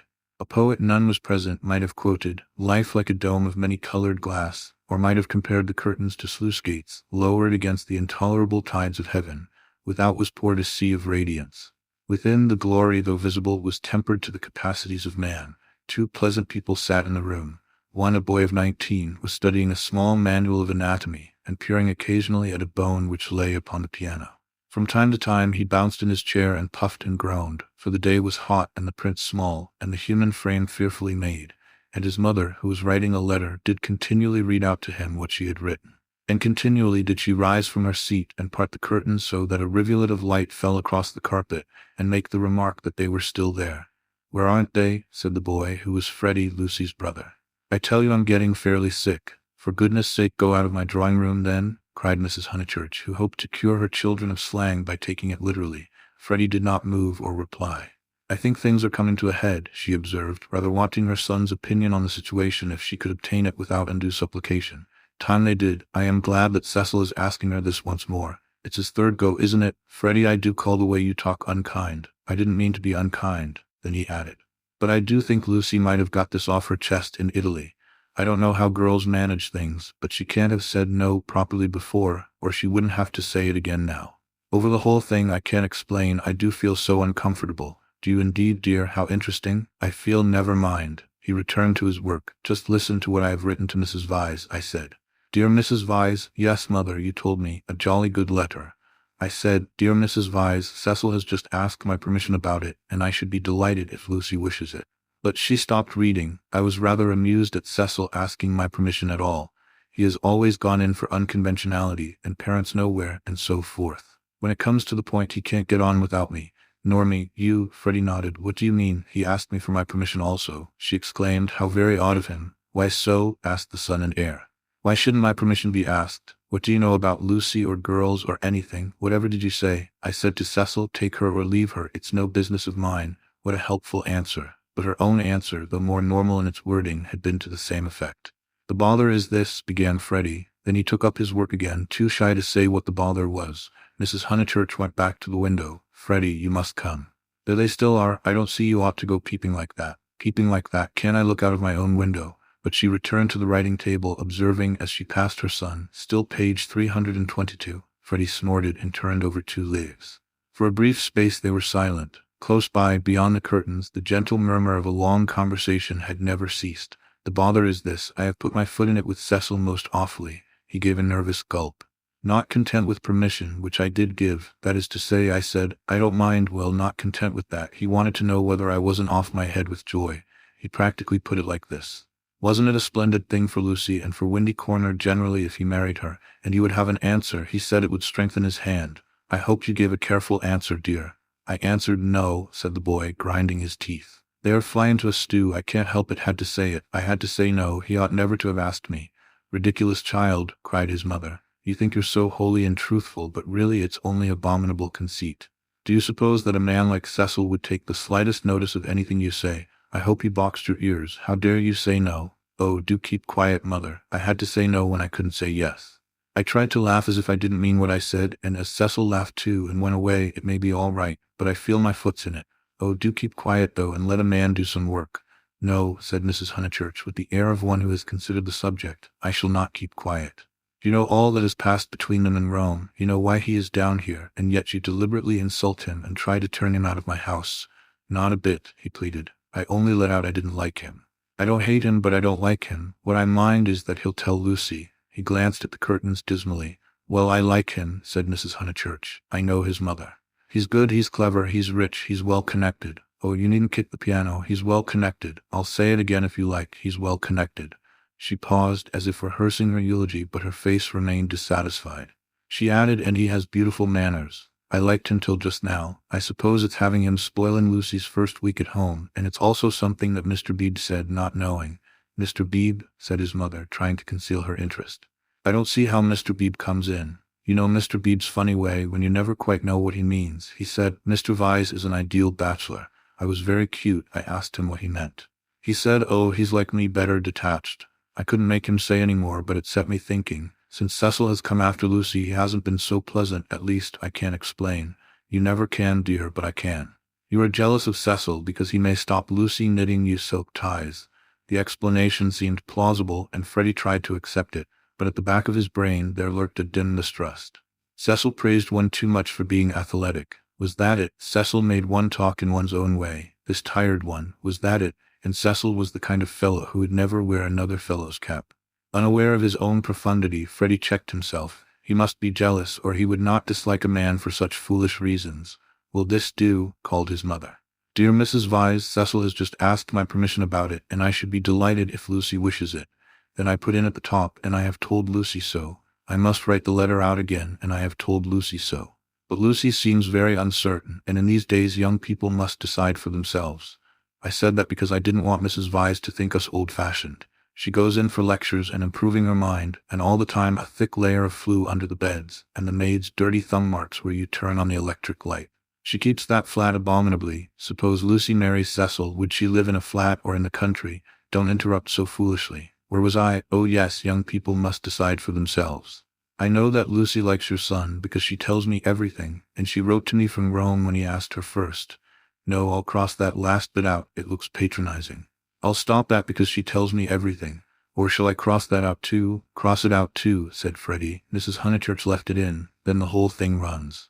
Dear Mrs. Vyse, Cecil has just asked my permission about it, and I should be delighted if Lucy wishes it, and I have told Lucy so. But Lucy seems very uncertain, and in these days young people must decide for themselves. I know that Lucy likes your son because she tells me everything, but I do not know. Look out, cried Freddie. The curtains parted. Cecil's first movement was one of irritation. He couldn't bear the Honeychurch habit of sitting in the dark to save the furniture. Instinctively he gave the curtains a twitch and sent them swinging down their poles. Light entered. There was revealed a terrace, such as is owned by many villas with trees each side of it, and on it a little rustic seat and 2 flower beds. But it was transfigured by the view beyond, for Windy Corner was built on the range that overlooks the Sussex Weald. Lucy, who was in the little seat, seemed on the edge of a green magic carpet which hovered in the air above the tremulous world. Cecil entered. Appearing thus late in the story, Cecil must be at once described. He was medieval. Like a Gothic statue, tall and refined, with shoulders that seemed braced square by an effort of the will, and a head that was tilted a little higher than the usual level of vision, he resembled those fastidious saints who guard the portals of a French cathedral. Well educated, well endowed, and not deficient physically, he remained in the grip of a certain devil whom the modern world knows as self-consciousness, and whom the medieval, with dimmer vision, worshipped as asceticism. A Gothic statue implies celibacy, just as a Greek statue implies fruition, and perhaps this was what Mr. Beebe meant. And Freddie, who ignored history and art, perhaps meant the same when he failed to imagine Cecil wearing another fellow's cap. Mrs. Honeychurch left her letter on the writing table and moved towards her young acquaintance. "Oh, Cecil," she exclaimed. "Oh, Cecil, do tell me." "I promise you, sposi," said he. They stared at him anxiously. "She has accepted me," he said, and the sound of the thing in English made him flush and smile with pleasure and look more human. "I am so glad," said Mrs. Honeychurch, while Freddie proffered a hand that was yellow with chemicals. They wished that they also knew Italian, for our phrases of approval and of amazement are so connected with little occasions that we fear to use them on great ones. We are obliged to become vaguely poetic or to take refuge in scriptural reminiscences. "Welcome as one of the family," said Mrs. Honeychurch, waving her hand at the furniture. "This is indeed a joyous day. I feel sure that you will make our dear Lucy happy." "I hope so," replied the young man, shifting his eyes to the ceiling. "We mothers," simpered Mrs. Honeychurch, and then realized that she was affected, sentimental, bombastic, all the things she hated most. Why could she not be Freddie, who stood stiff in the middle of the room, looking very cross and almost handsome? "I say, Lucy," called Cecil, for conversation seemed to flag. Lucy rose from the seat. She moved across the lawn and smiled in at them, just as if she was going to ask them to play tennis. Then she saw her brother's face. Her lips parted and she took him in her arms. He said, "Steady on, not a kiss for me," asked her mother. Lucy kissed her also. "Would you take them into the garden and tell Mrs. Honeychurch all about it?" Cecil suggested. "And I'd stop here and tell my mother." "We go with Lucy?" said Freddie, as if taking orders. "Yes, you go with Lucy." They passed into the sunlight. Cecil watched them cross the terrace and descend out of sight by the steps. They would descend, he knew their ways, past the shrubbery, and past the tennis lawn and the dahlia bed, until they reached the kitchen garden, and there, in the presence of the potatoes and the peas, the great event would be discussed. Smiling indulgently, he lit a cigarette, and rehearsed the events that had led to such a happy conclusion. He had known Lucy for several years, but only as a commonplace girl who happened to be musical. He could still remember his depression that afternoon at Rome, when she and her terrible cousin fell on him out of the blue and demanded to be taken to St. Peter's. That day she had seemed a typical tourist, shrill, crude, and gaunt with travel. But Italy worked some marvel in her. It gave her light, and which he held more precious, it gave her shadow. Soon he detected in her a wonderful reticence. She was like a woman of Leonardo da Vinci's, whom we love not so much for herself as for the things that she will not tell us. The things are assuredly not of this life. No woman of Leonardo's could have anything so vulgar as a story.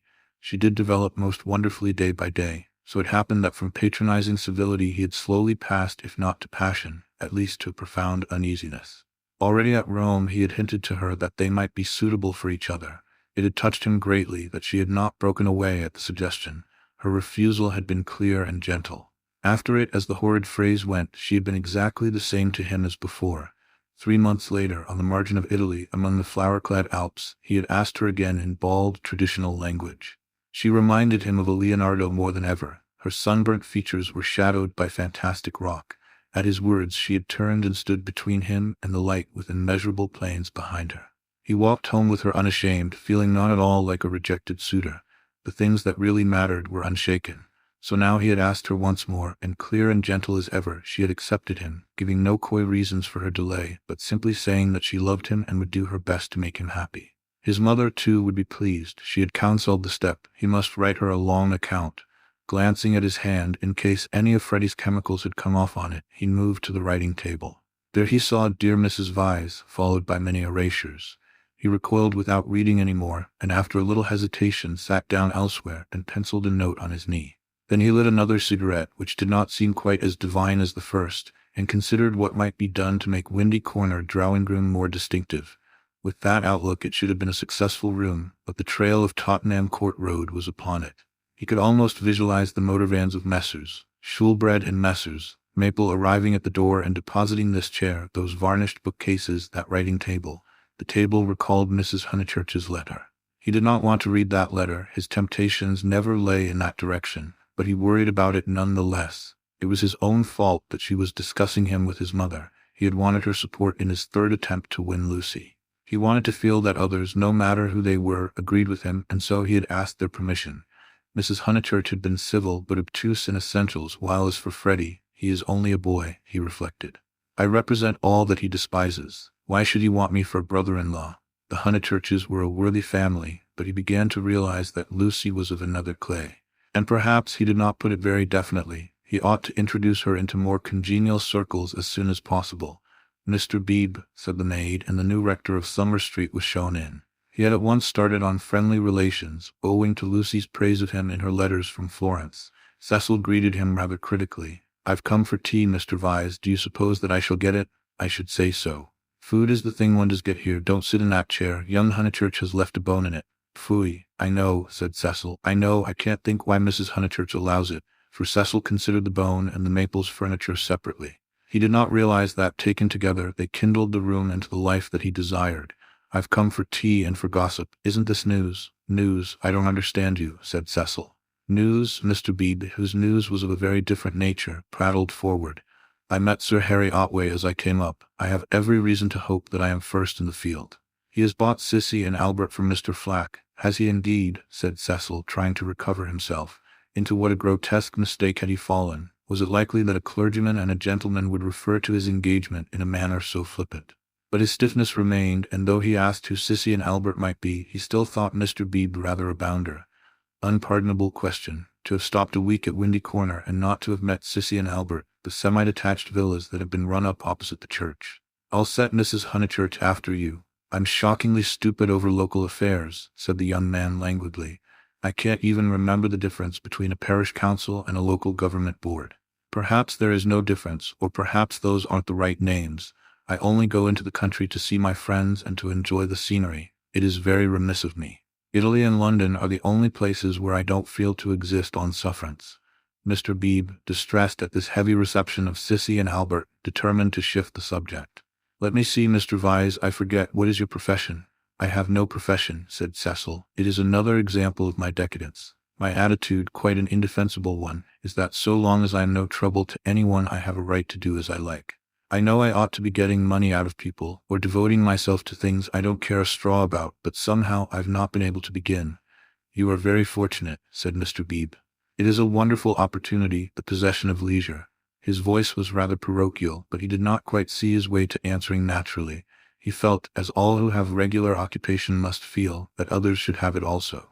I am glad that you approve. I daren't face the healthy person, for example, Freddie Honeychurch. Oh, Freddie's a good sort, isn't he? Admirable, the sort who has made England what she is. Cecil wondered at himself. Why, on this day of all others, was he so hopelessly contrary? He tried to get right by inquiring effusively after Mr. Beebe's mother, an old lady for whom he had no particular regard. Then he flattered the clergyman, praised his liberal-mindedness, his enlightened attitude towards philosophy and science. Where are the others? Said Mr. Beebe at last. I insist on extracting tea before evening service. I suppose Anne never told them you were here. In this house one is so coached in the servants the day one arrives. The fault of Anne is that she begs your pardon when she hears you perfectly, and kicks the chair legs with her feet. The faults of Mary, I forget the faults of Mary, but they are very grave. Shall we look in the garden? I know the faults of Mary. She leaves the dustpan standing on the stairs. The fault of Euphemia is that she will not, simply will not, chop the suet sufficiently small. They both laughed, and things began to go better. The faults of Freddie, Cecil continued. Ah, he has too many. No one but his mother can remember the faults of Freddie. Try the faults of Miss Honeychurch. They are not innumerable. She has none, said the young man with grave sincerity. I quite agree. At present she has none. At present, I'm not cynical. I'm only thinking of my pet theory about Miss Honeychurch. Does it seem reasonable that she should play so wonderfully and live so quietly? I suspect that one day she will be wonderful in both. The watertight compartments in her will break down, and music and life will mingle, and we shall have her heroically good, heroically bad, too heroic, perhaps, to be good or bad. Cecil found his companion interesting. And at present you think her not wonderful as far as life goes? Well, I must say I've only seen her at Tunbridge Wells, where she was not wonderful, and at Florence. Since I came to Summer Street she has been away. You saw her, didn't you, at Rome and in the Alps? Oh, I forgot, of course you knew her before. No, she wasn't wonderful in Florence either, but I kept on expecting that she would be. In what way? Conversation had become agreeable to them, and they were pacing up and down the terrace. I could as easily tell you what tune she'll play next. There was simply the sense that she had found wings and meant to use them. I can show you a beautiful picture in my Italian diary. Miss Honeychurch as a kite, Miss Bartlett holding the string. Picture number 2, the string breaks. The sketch was in his diary, but it had been made afterwards when he viewed things artistically. At the time he had given surreptitious tugs to the string himself, but the string never broke. No, I mightn't have seen Miss Honeychurch rise, but I should certainly have heard Miss Bartlett fall. It is broken now, said the young man in low, vibrating tones. Immediately he realized that of all the conceited, ludicrous, contemptible ways of announcing an engagement, this was the worst. He cursed his love of metaphor. Had he suggested that he was a star, and that Lucy was soaring up to reach him?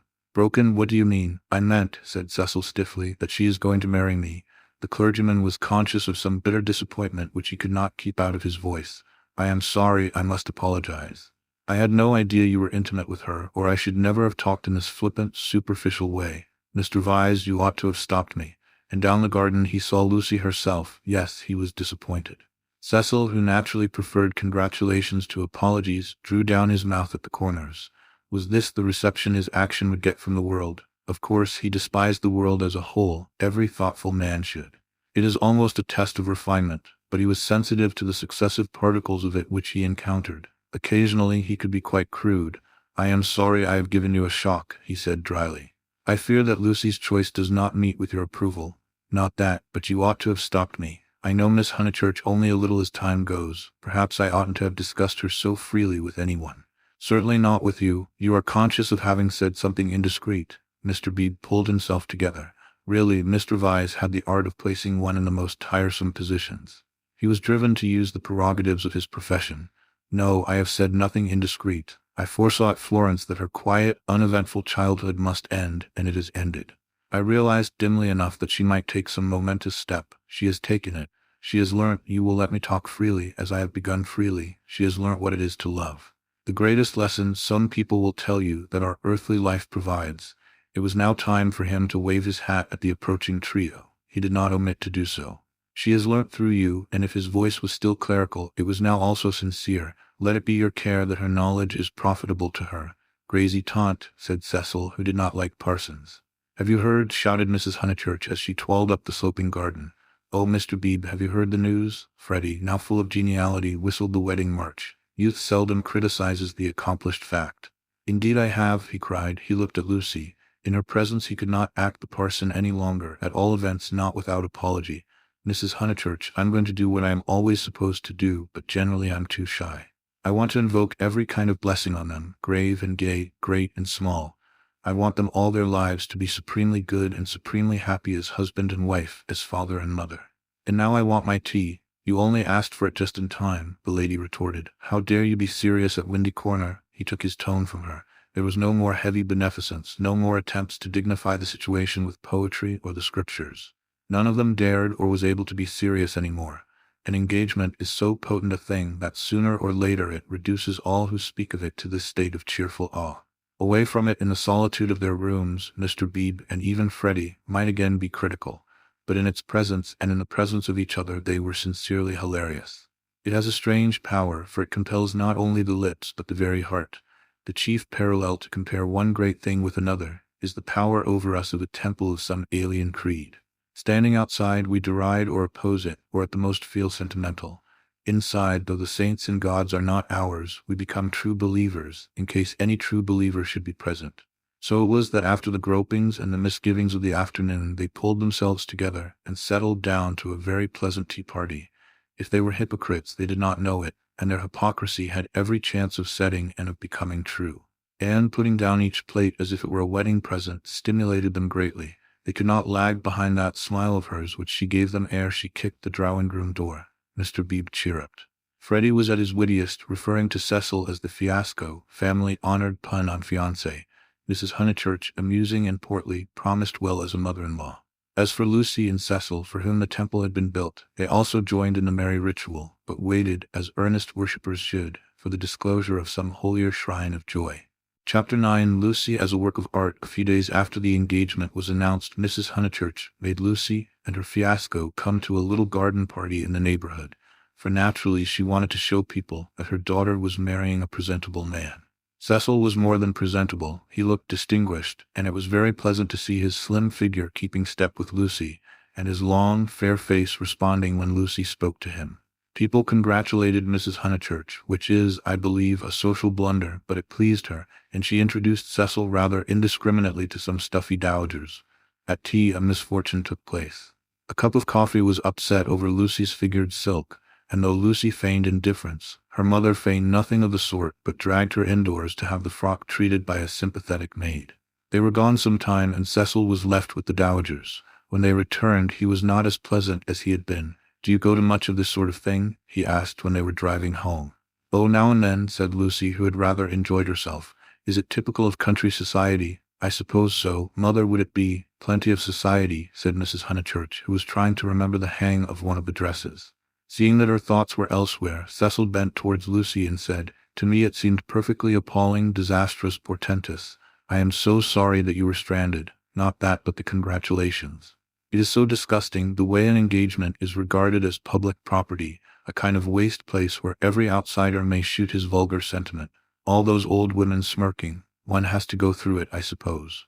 They won't notice us so much next time. But my point is that their whole attitude is wrong. An engagement, horrid word in the first place, is a private matter and should be treated as such. Yet the smirking old women, however wrong individually, were racially correct. The spirit of the generations had smiled through them, rejoicing in the engagement of Cecil and Lucy because it promised the continuance of life on earth. To Cecil and Lucy it promised something quite different, personal love. Hence Cecil's irritation and Lucy's belief that his irritation was just. How tiresome, she said. Couldn't you have escaped to tennis? I don't play tennis, at least not in public. The neighborhood is deprived of the romance of me being athletic. Such romance as I have is that of the Inglese Italianato. Inglese Italianato, e un diavolo incarnato, you know the proverb. She did not. Nor did it seem applicable to a young man who had spent a quiet winter in Rome with his mother. But Cecil, since his engagement, had taken to effect a cosmopolitan naughtiness which he was far from possessing. Well, said he, I cannot help it if they do disapprove of me. There are certain irremovable barriers between myself and them, and I must accept them. We all have our limitations, I suppose, said wise Lucy. Sometimes they are forced on us, though, said Cecil, who saw from her remark that she did not quite understand his position. How, it makes a difference, doesn't it, whether we fully fence ourselves in or whether we are fenced out by the barriers of others? She thought a moment and agreed that it did make a difference. Difference? Cried Mrs. Honeychurch, suddenly alert. I don't see any difference. Fences are fences, especially when they are in the same place. We were speaking of motives, said Cecil, on whom the interruption jarred. My dear Cecil, look here. She spread out her knees and perched her card case on her lap. This is me, that's Windy Corner. The rest of the pattern is the other people. Motives are all very well, but the fence comes here. We weren't talking of real fences, said Lucy, laughing. Oh, I see, dear poetry. She leapt placidly back. Cecil wondered why Lucy had been amused. I tell you who has no fences, as you call them, she said, and that's Mr. Beebe. A parson fenceless would mean a parson defenseless. Lucy was slow to follow what people said, but quick enough to detect what they meant. She missed Cecil's epigram, but grasped the feeling that prompted it. Don't you like Mr. Beebe? She asked thoughtfully. I never said so, he cried. I consider him far above the average. I only denied, and he swept off on the subject of fences again and was brilliant. Now, a clergyman that I do hate, said she, wanting to say something sympathetic. A clergyman that does have fences, and the most dreadful ones, is Mr. Eager, the English chaplain at Florence. He was truly insincere, not merely the manner unfortunate. He was a snob and so conceited, and he did say such unkind things. What sort of things? There was an old man at the Bertolini whom he said had murdered his wife. Perhaps he had. No, why no, he was such a nice old man, I'm sure. Cecil laughed at her feminine inconsequence. Well, I did try to sift the thing. Mr. Eager would never come to the point. He prefers it vague, said the old man had practically murdered his wife, had murdered her in the sight of God. Hush, dear, said Mrs. Honeychurch absently. But isn't it intolerable that a person whom we're told to imitate should go round spreading slander? It was, I believe, chiefly owing to him that the old man was dropped. People pretended he was vulgar, but he certainly wasn't that. Poor old man, what was his name? Harris, said Lucy glibly. Let's hope that Mrs. Harris there warn't no such person, said her mother. Cecil nodded intelligently. Isn't Mr. Eager a parson of the cultured type? He asked. I don't know, I hate him. I've heard him lecture on Giotto. I hate him. Nothing can hide a petty nature. I hate him, my goodness gracious me, child, said Mrs. Honeychurch. You'll blow my head off. Whatever is there to shout over? I forbid you and Cecil to hate any more clergymen. He smiled. There was indeed something rather incongruous in Lucy's moral outburst over Mr. Eager. It was as if one should see the Leonardo on the ceiling of the Sistine. He longed to hint to her that not here lay her vocation, that a woman's power and charm reside in mystery, not in muscular rant. But possibly rant is a sign of vitality. It mars the beautiful creature, but shows that she is alive. After a moment he contemplated her flushed face and excited gestures with a certain approval. He forbore to repress the sources of youth. Nature's simplest of topics, he thought, lay around them. He praised the pine woods, the deep lasts of bracken, the crimson leaves that spotted the hurt bushes, the serviceable beauty of the turnpike road. The outdoor world was not very familiar to him, and occasionally he went wrong in a question of fact. Mrs. Honeychurch's mouth twitched when he spoke of the perpetual green of the larch. I count myself a lucky person, he concluded. When I'm in London I feel I could never live out of it. When I'm in the country I feel the same about the country. After all, I do believe that birds and trees and the sky are the most wonderful things in life, and that the people who live amongst them must be the best. It's true that in 9 cases out of 10 they don't seem to notice anything. The country gentleman and the country laborer are each in their way the most depressing of companions. Yet they may have a tacit sympathy with the workings of nature which is denied to us of the town. Do you feel that, Mrs. Honeychurch? Mrs. Honeychurch started and smiled. She had not been attending. Cecil, who was rather crushed on the front seat of the Victoria, felt irritable and determined not to say anything interesting again. Lucy had not attended either. Her brow was wrinkled, and she still looked furiously cross, the result, he concluded, of too much moral gymnastics. It was sad to see her thus blind to the beauties of an August wood. "Come down, O maid, from yonder mountain height," he quoted, and touched her knee with his own. She flushed again and said, "What height? Come down, O maid, from yonder mountain height. What pleasure lives in height?" the shepherd sang. "In height and in the splendor of the hills. Let us take Mrs. Honeychurch's advice and hate clergymen no more." "What's this place?" "Summer Street, of course," said Lucy, and roused herself. The woods had opened to leave space for a sloping triangular meadow. Pretty cottages lined it on 2 sides, and the upper and 3rd side was occupied by a new stone church, expensively simple, a charming shingled spire. Mr. Beebe's house was near the church. In height it scarcely exceeded the cottages. Some great mansions were at hand, but they were hidden in the trees. The scene suggested a Swiss Alp rather than the shrine and center of a leisured world, and was marred only by two ugly little villas, the villas that had competed with Cecil's engagement, having been acquired by Sir Harry Otway the very afternoon that Lucy had been acquired by Cecil. Sissy was the name of one of these villas, Albert of the other. These titles were not only picked out in shaded Gothic on the garden gates, but appeared a second time on the porches, where they followed the semicircular curve of the entrance arch in block capitals. Albert was inhabited. His tortured garden was bright with geraniums and lobelias and polished shells. His little windows were chastely swathed in Nottingham lace. Sissy was to let. 3 notice boards belonging to Dorking agents lolled on her fence and announced the not surprising fact. Her paths were already weedy. Her pocket handkerchief of a lawn was yellow with dandelions. "The place is ruined," said the ladies mechanically. "Summer Street will never be the same again." As the carriage passed, Sissy's door opened and a gentleman came out of her. "Stop!" cried Mrs. Honeychurch, touching the coachman with her parasol. "Here's Sir Harry. Now we shall know. Sir Harry, pull those things down at once." Sir Harry Otway, who need not be described, came to the carriage and said, "Mrs. Honeychurch, I meant to. I really can't turn out Miss Flack. Am I not always right? She ought to have gone before the contract was signed. Does she still live rent-free as she did in her nephew's time? But what can I do?" He lowered his voice. "An old lady so very vulgar and almost bedridden." "Turn her out," said Cecil bravely. Sir Harry sighed and looked at the villas mournfully. He had had full warning of Mr. Flack's intentions and might have bought the plot before building commenced. But he was apathetic and dilatory. He had known Summer Street for so many years that he could not imagine it being spoilt. Not till Mrs. Flack had laid the foundation stone, and the apparition of red and cream brick began to rise, did he take alarm. He called on Mr. Flack, the local builder, a most reasonable and respectful man, who agreed that tiles would have made more artistic roof, but pointed out that slates were cheaper. He ventured to differ, however, about the Corinthian columns which were to cling like leeches to the frames of the bow windows, saying that, for his part, he liked to relieve the facade by a bit of decoration. Sir Harry hinted that a column, if possible, should be structural as well as decorative. Mr. Flack replied that all the columns had been ordered, adding, "and all the capitals different, one with dragons in the foliage, another approaching to the Ionian style, another introducing Mrs. Flack's initials, every one different," for he had read his Ruskin. He built his villas according to his desire, and not until he had inserted an immovable ant into one of them did Sir Harry buy. This futile and unprofitable transaction filled the knight with sadness as he leant on Mrs. Honeychurch's carriage. He had failed in his duties to the countryside, and the countryside was laughing at him as well. He had spent money, and yet Summer Street was spoilt as much as ever. All he could do now was to find a desirable tenant for Sissy, someone really desirable. "The rent is absurdly low," he told them, "and perhaps I am an easy landlord, but it is such an awkward size. It is too large for the peasant class and too small for anyone the least like ourselves." Cecil had been hesitating whether he should despise the villas or despise Sir Harry for despising them.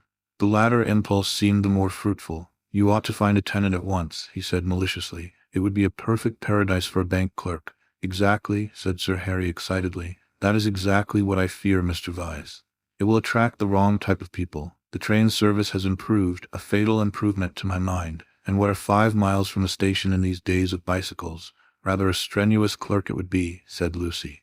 Cecil, who had his full share of medieval mischievousness, replied that the physique of the lower middle classes was improving at a most appalling rate. She saw that he was laughing at their harmless neighbor, and roused herself to stop him. "Sir Harry," she exclaimed, "I have an idea. How would you like spinsters?" "My dear Lucy, it would be splendid. Do you know any such?" "Yes, I met them abroad." "Gentlewomen?" he asked tentatively. "Yes, indeed, and at the present moment homeless. I heard from them last week, Miss Teresa and Miss Catherine Allen. I'm really not joking. They are quite the right people. Mr. Beebe knows them too." "May I tell them to write to you?" "Indeed you may," he cried. "Here we are with the difficulty solved already. How delightful it is. Extra facilities. Please tell them they shall have extra facilities, for I shall have no agent's fees. Oh, the agents, the appalling people they have sent me. One woman, when I wrote a tactful letter, asking her to explain her social position to me, replied that she would pay the rent in advance. As if one cares about that. And several references I took up were most unsatisfactory, people swindlers or not respectable. And oh, the deceit. I have seen a good deal of the seamy side this last week. The deceit of the most promising people." "My dear Lucy, the deceit," she nodded. "My advice," put in Mrs. Honeychurch, "is to have nothing to do with Lucy and her decayed gentlewoman at all. I know the type. Preserve me from people who have seen better days, and bring heirlooms with them that make the house smell stuffy. It's a sad thing, but I'd far rather let to someone who is going up in the world than to someone who has come down." "I think I follow you," said Sir Harry. "But it is, as you say, a very sad thing. The Misses Allen aren't that," cried Lucy. "Yes, they are," said Cecil. "I haven't met them, but I should say they were a highly unsuitable addition to the neighborhood." "Don't listen to him, Sir Harry, he's tiresome." "It's I who am tiresome," he replied. "I oughtn't to come with my troubles to young people, but really I am so worried, and Lady Otway will only say that I cannot be too careful, which is quite true, but no real help." "Then may I write to my Mrs. Allen, please?" But his eye wavered when Mrs. Honeychurch exclaimed, "Beware, they are certain to have canaries. Sir Harry, beware of canaries. They spit the seed out through the bars of the cages, and then the mice come. Beware of women altogether." "Only let to a man, really," he murmured gallantly, though he saw the wisdom of her remark. "Men don't gossip over teacups. If they get drunk, there's an end of them. They lie down comfortably and sleep it off.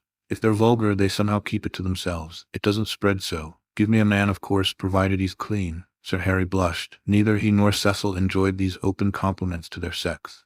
Even the exclusion of the dirty did not leave them much distinction. He suggested that Mrs. Honeychurch, if she had time, should descend from the carriage and inspect Sissy for herself. She was delighted. Nature had intended her to be poor and to live in such a house. Domestic arrangements always attracted her, especially when they were on a small scale. Cecil pulled Lucy back as she followed her mother. "Mrs. Honeychurch," he said, "what if we two walk home and leave you?" "Certainly," was her cordial reply. Sir Harry likewise seemed almost too glad to get rid of them. He beamed at them knowingly, said, "Aha! Young people, and then hastened to unlock the house. "Hopeless vulgarian," exclaimed Cecil almost before they were out of earshot. "Oh, Cecil, I can't help it. It would be wrong not to loathe that man. He isn't clever, but really he is nice. No, Lucy, he stands for all that is bad in country life. In London he would keep his place. He would belong to a brainless club, and his wife would give brainless dinner parties. But down here he acts the little god with his gentility and his patronage and his sham aesthetics, and everyone, even your mother, is taken in." "All that you say is quite true," said Lucy, though she felt discouraged. "I wonder whether it matters so very much." "It matters supremely. Sir Harry is the essence of that garden party. Oh goodness, how cross I feel. How I do hope he'll get some vulgar tenant in that villa, some woman so really vulgar that he'll notice it. Gentlefolks, with his bald head and retreating chin, but let's forget him." This Lucy was glad enough to do. If Cecil disliked Sir Harry Otway and Mr. Beebe, what guarantee was there that the people who really mattered to her would escape? For instance, Freddie. Freddie was neither clever nor subtle nor beautiful, and what prevented Cecil from saying, any minute, it would be wrong not to loathe Freddie? And what would she reply? Further than Freddie she did not go, but he gave her anxiety enough.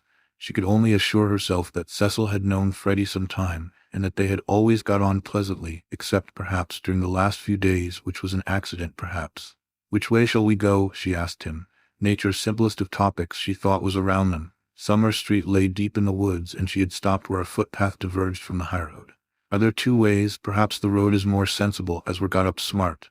"I'd rather go through the wood," said Cecil, with that subdued irritation that she had noticed in him all the afternoon. "Why is it, Lucy, that you always say the road? Do you know that you have never once been with me in the fields or the wood since we were engaged?" "Haven't I? The wood, then," said Lucy, startled at his queerness, but pretty sure that he would explain later. It was not his habit to leave her in doubt as to his meaning. She led the way into the whispering pines, and sure enough he did explain before they had gone a dozen yards. "I had got an idea, I dare say wrongly, that you feel more at home with me in a room." "A room?" she echoed, hopelessly bewildered. "Yes, or at the most in a garden or on a road. Never in the real country like this." "Oh, Cecil, whatever do you mean? I have never felt anything of the sort. You talk as if I was a kind of poetess sort of person. I don't know that you aren't. I connect you with a view, a certain type of view. Why shouldn't you connect me with a room?" She reflected a moment and then said, laughing, "Do you know that you're right? I do. I must be a poetess after all. When I think of you, it's always as in a room. How funny." To her surprise, he seemed annoyed. "A drawing room, pray, with no view?" "Yes, with no view, I fancy." "Why not? I'd rather," he said reproachfully, "that you connected me with the open air." She said again, "Oh, Cecil, whatever do you mean?" As no explanation was forthcoming, she shook off the subject as too difficult for a girl, and led him further into the wood, pausing every now and then at some particularly beautiful or familiar combination of the trees. She had known the wood between Summer Street and Windy Corner ever since she could walk alone. She had played at losing Freddie in it, when Freddie was a purple-faced baby, and though she had been to Italy, it had lost none of its charm. Presently they came to a little clearing among the pines, another tiny green alp, solitary this time, and holding in its bosom a shallow pool. She exclaimed, "The sacred lake! Why do you call it that?" I can't remember why. I suppose it comes out of some book. It's only a puddle now, but you see that stream going through it? Well, a good deal of water comes down after heavy rains and can't get away at once, and the pool becomes quite large and beautiful. Then Freddie used to bathe there. He is very fond of it. And you, he meant, are you fond of it? But she answered dreamily, I bathed here too, till I was found out. Then there was a row. At another time he might have been shocked, for he had depths of prudishness within him. But now, with his momentary cult of the fresh air, he was delighted at her admirable simplicity. He looked at her as she stood by the pool's edge. She was got up smart, as she phrased it, and she reminded him of some brilliant flower that has no leaves of its own, but blooms abruptly out of a world of green. Who found you out, Charlotte? She murmured. She was stopping with us. Charlotte, Charlotte, poor girl, she smiled gravely. A certain scheme from which hitherto he had shrunk now appeared practical. Lucy, yes, I suppose we ought to be going, was her reply. Lucy, I want to ask something of you that I have never asked before.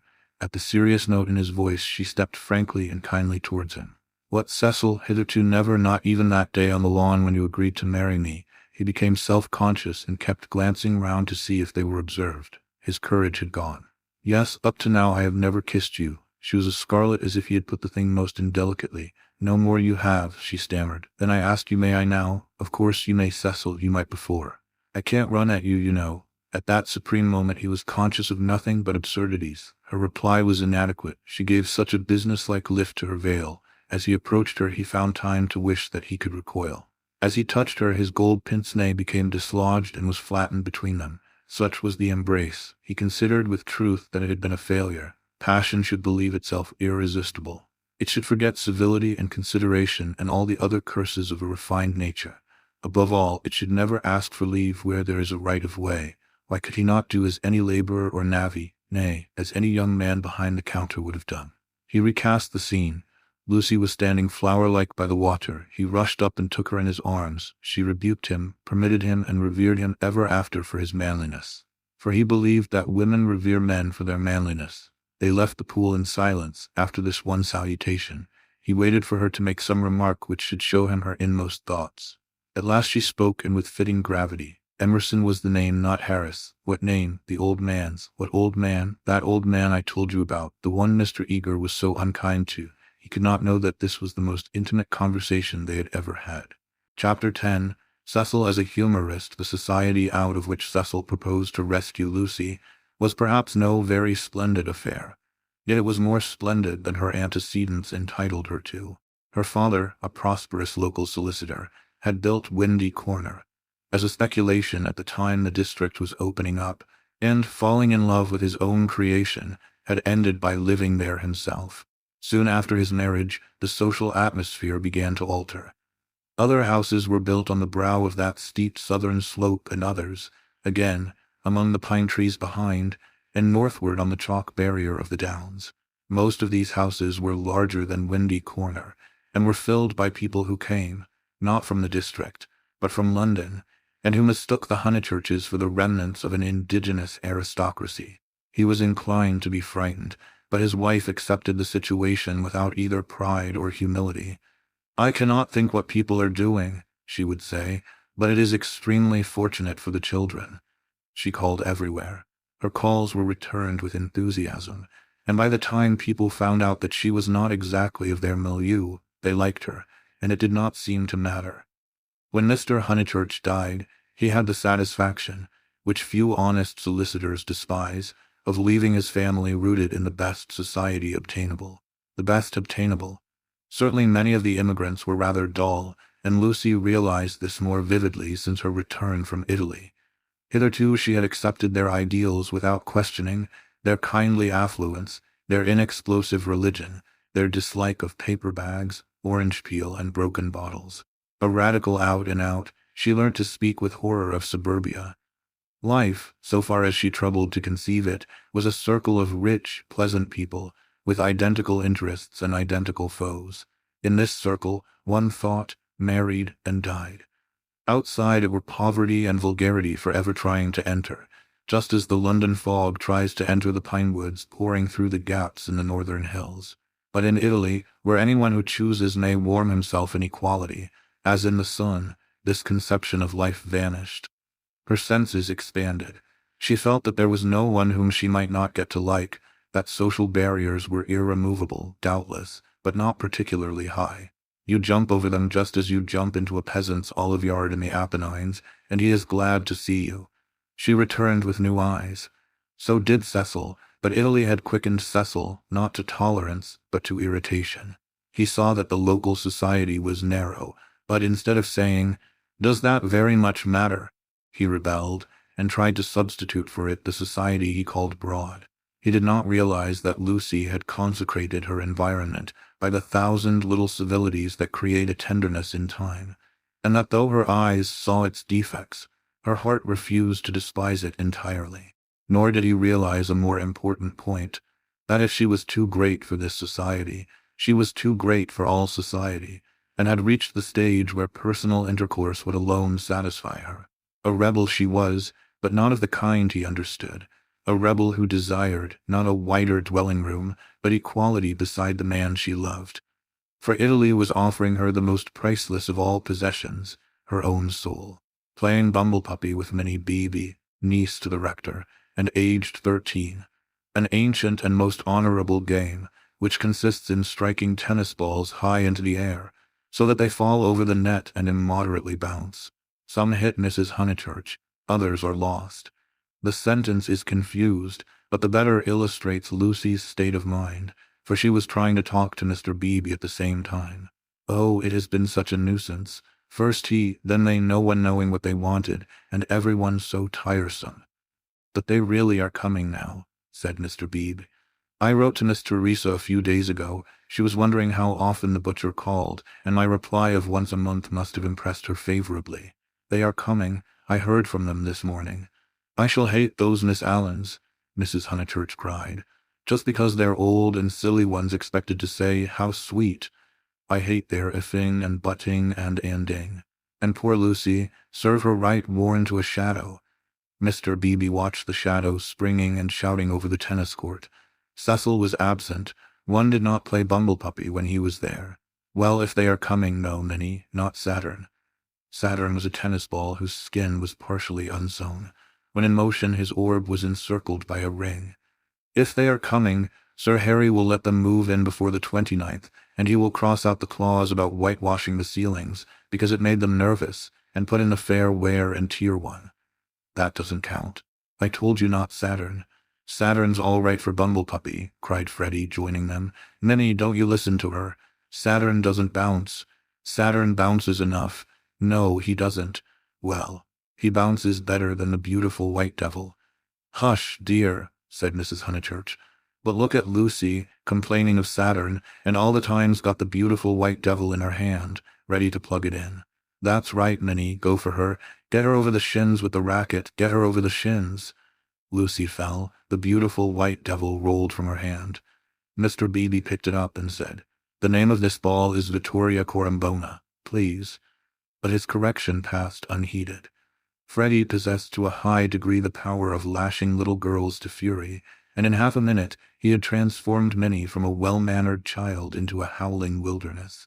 Up in the house Cecil heard them, and though he was full of entertaining news, he did not come down to impart it, in case he got hurt. He was not a coward and bore necessary pain as well as any man, but he hated the physical violence of the young.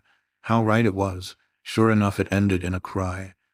I wish the Miss Allens could see this, observed Mr. Beebe, just as Lucy, who was nursing the injured Minnie, was in turn lifted off her feet by her brother.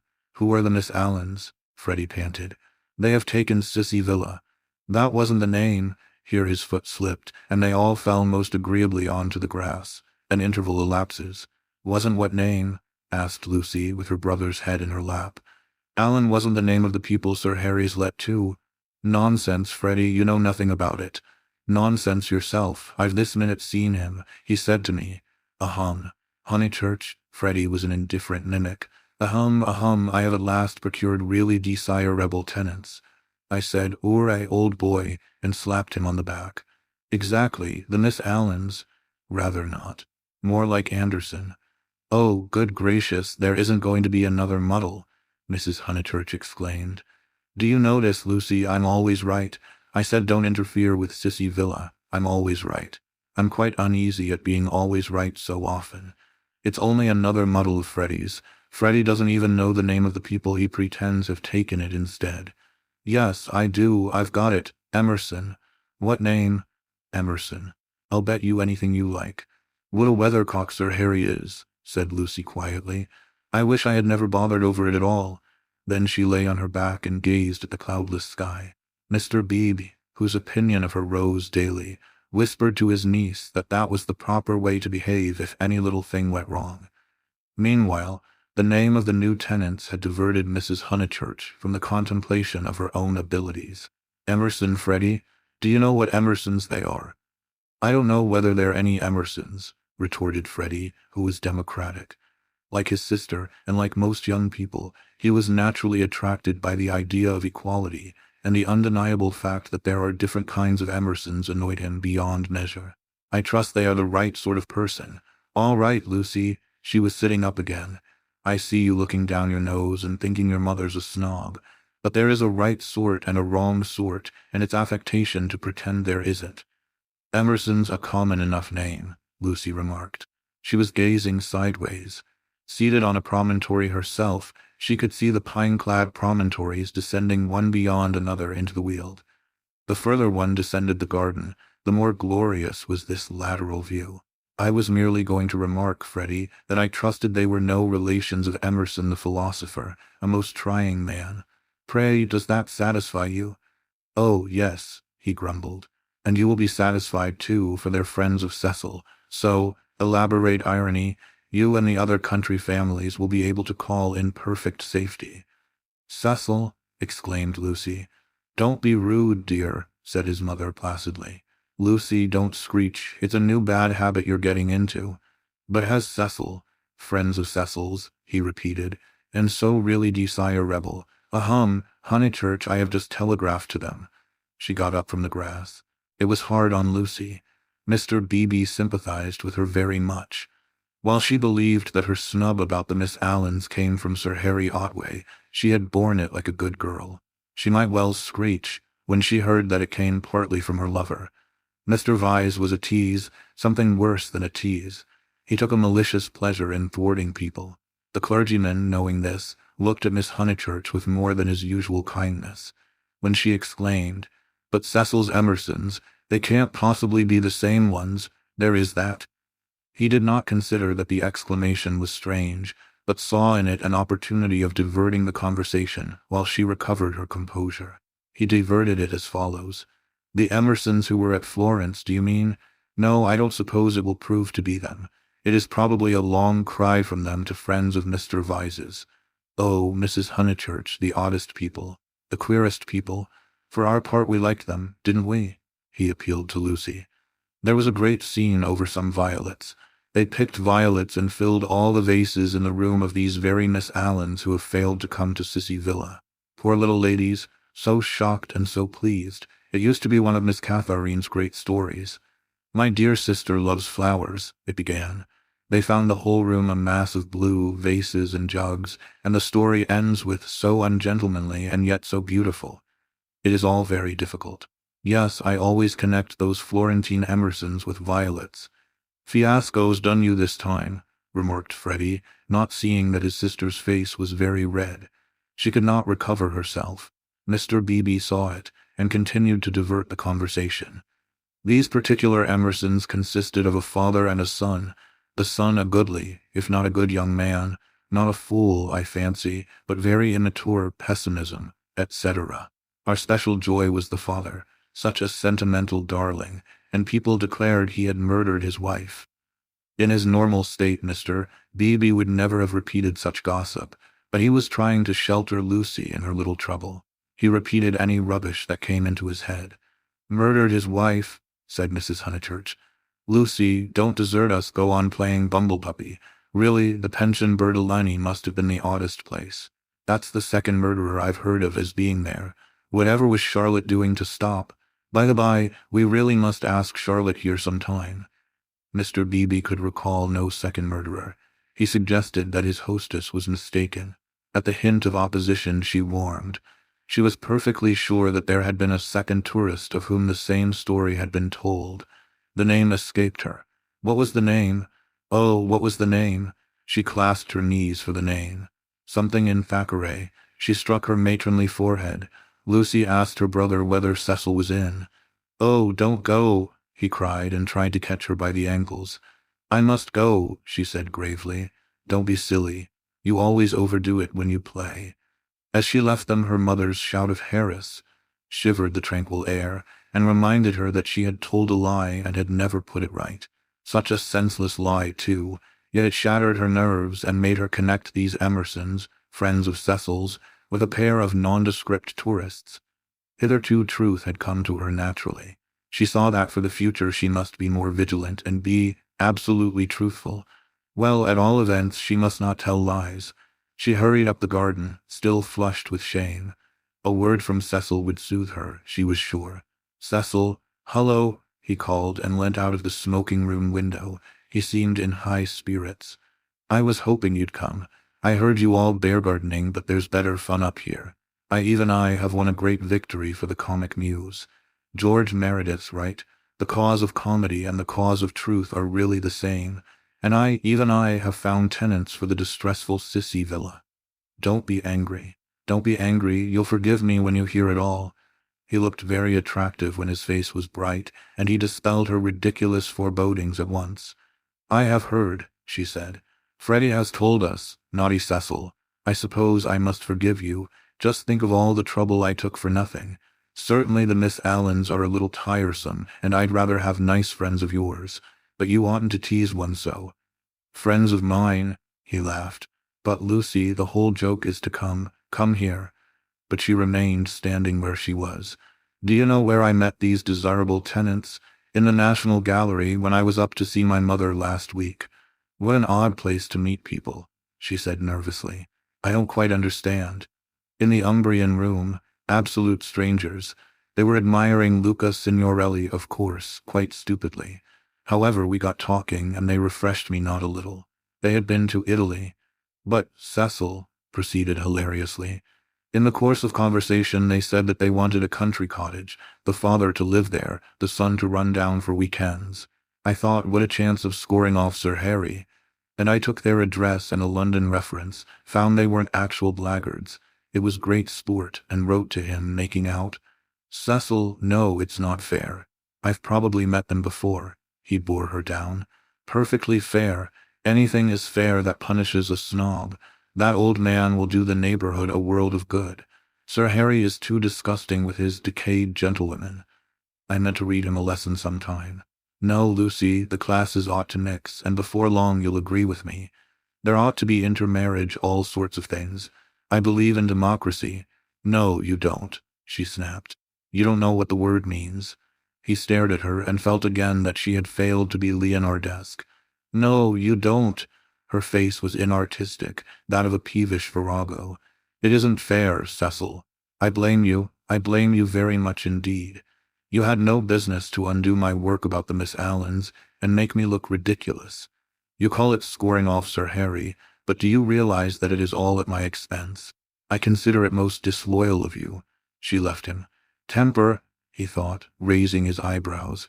No, it was worse than temper, snobbishness. As long as Lucy thought that his own smart friends were supplanting the Miss Allens, she had not minded.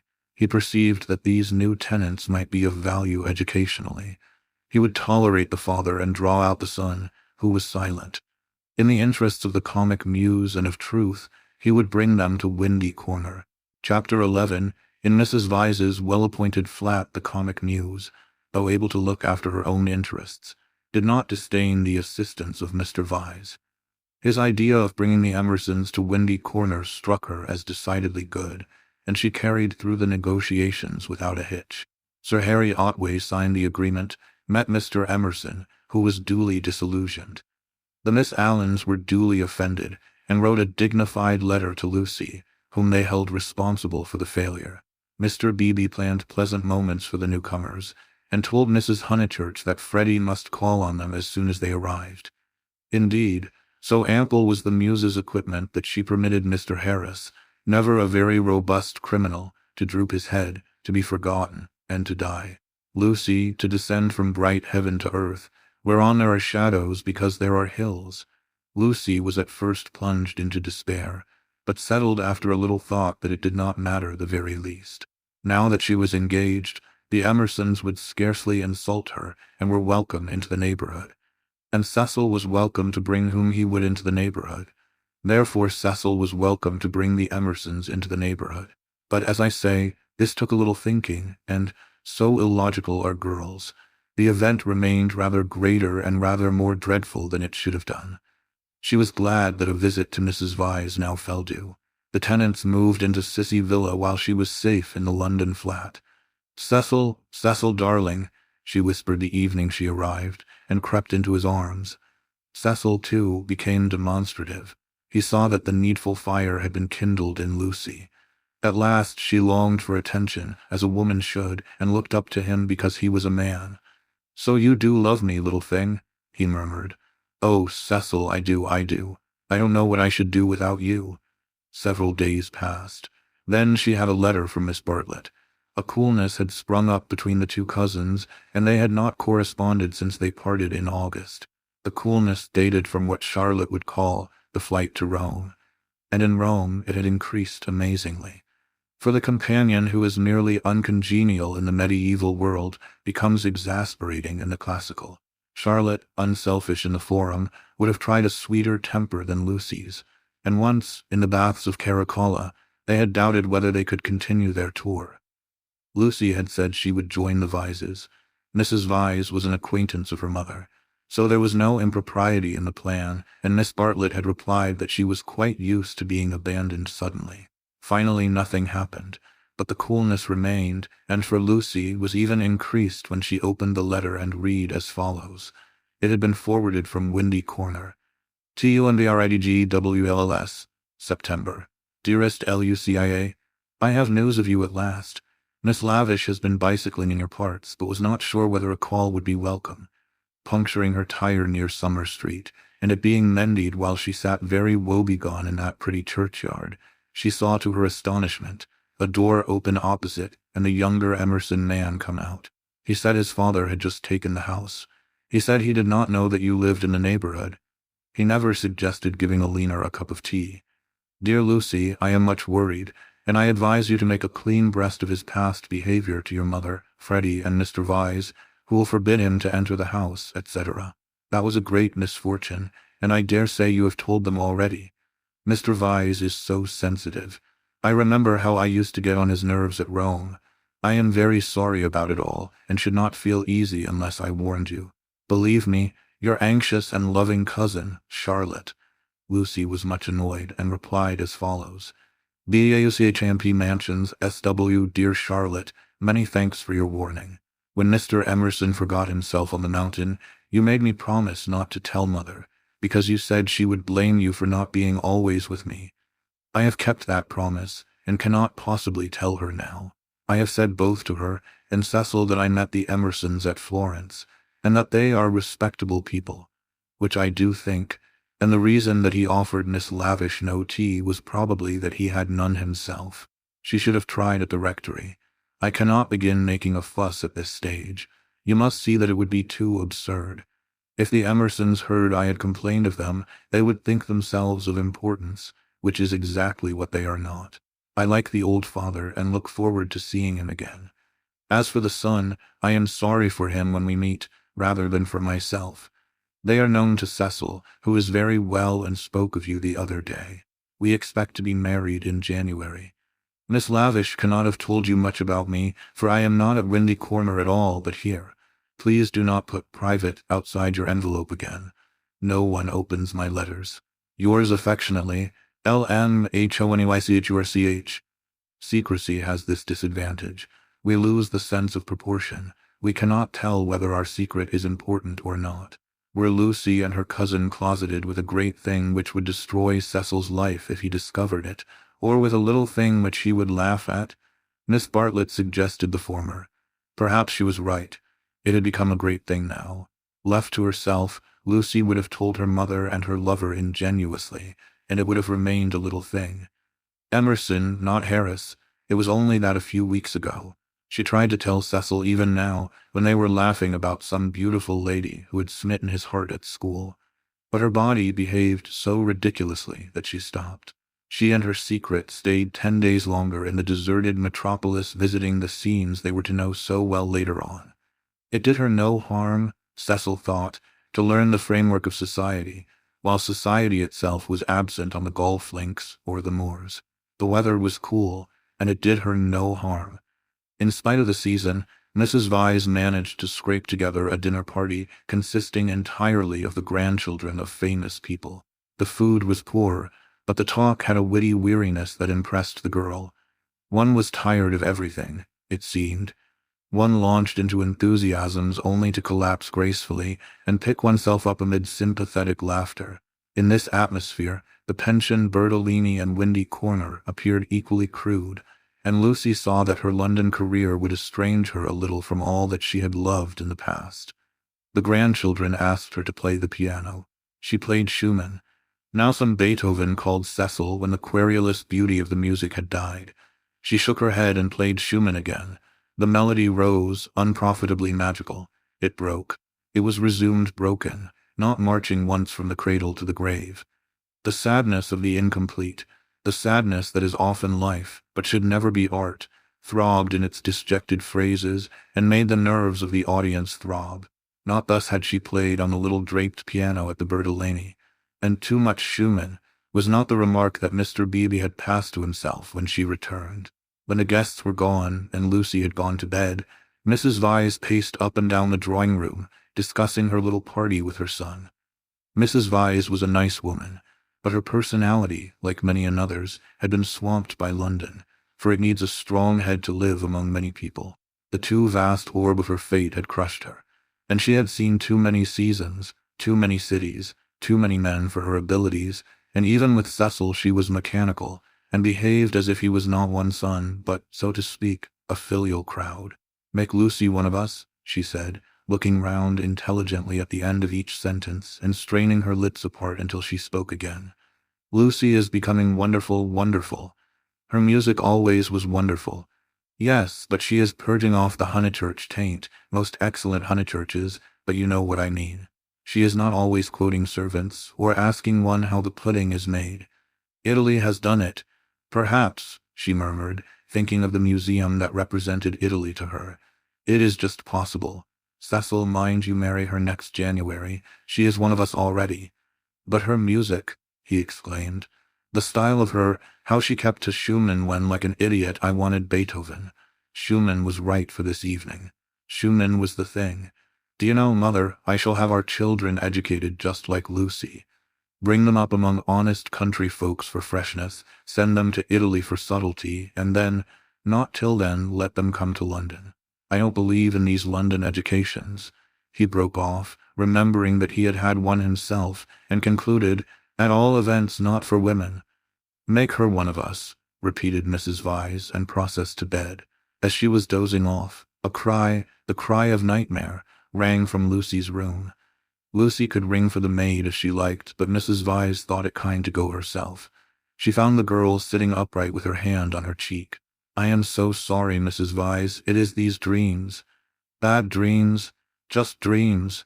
The elder lady smiled and kissed her, saying very distinctly, "You should have heard us talking about you, dear. He admires you more than ever. Dream of that?" Lucy returned the kiss, still covering one cheek with her hand. Mrs. Vyse recessed to bed. Cecil, whom the cry had not awoke, snored. Darkness enveloped the flat. Chapter 12, 12th chapter. It was a Saturday afternoon, gay and brilliant after abundant rains, and the spirit of youth dwelt in it, though the season was now autumn. All that was gracious triumphed. As the motor cars passed through Summer Street, they raised only a little dust, and their stench was soon dispersed by the wind, and replaced by the scent of the wet birches or of the pines. Mr. Beebe, at leisure for life's amenities, leant over his rectory gate. Freddie leant by him, smoking a pendant pipe. "Suppose we go and hinder those new people opposite for a little. They might amuse you." Freddie, whom his fellow creatures never amused, suggested that the new people might be feeling a bit busy, and so on, since they had only just moved in. "I suggested we should hinder them," said Mr. Beebe. "They are worth it."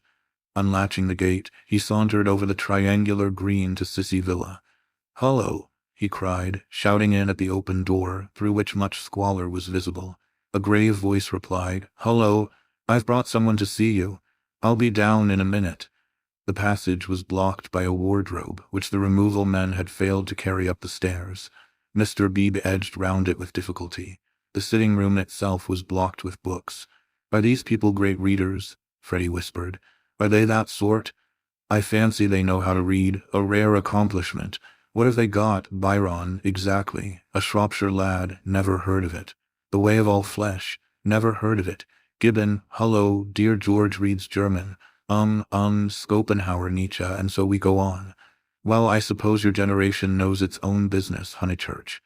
"Mr. Beebe, look at that," said Freddie in awestruck tones. On the cornice of the wardrobe, the hand of an amateur had painted this inscription: "Mistrust all enterprises that require new clothes." "I know. Isn't it jolly? I like that. I'm certain that's the old man's doing. How very odd of him. Surely you agree?" But Freddie was his mother's son, and felt that one ought not to go on spoiling the furniture. "Pictures," the clergyman continued, scrambling about the room. "Johnno, they got that at Florence, I'll be bound. The same as Lucy's got. Oh, by the by, did Miss Honeychurch enjoy London? She came back yesterday. I suppose she had a good time." "Yes, very," said Freddie, taking up a book. "She and Cecil are thicker than ever." "That's good hearing. I wish I wasn't such a fool, Mr. Beebe." Mr. Beebe ignored the remark.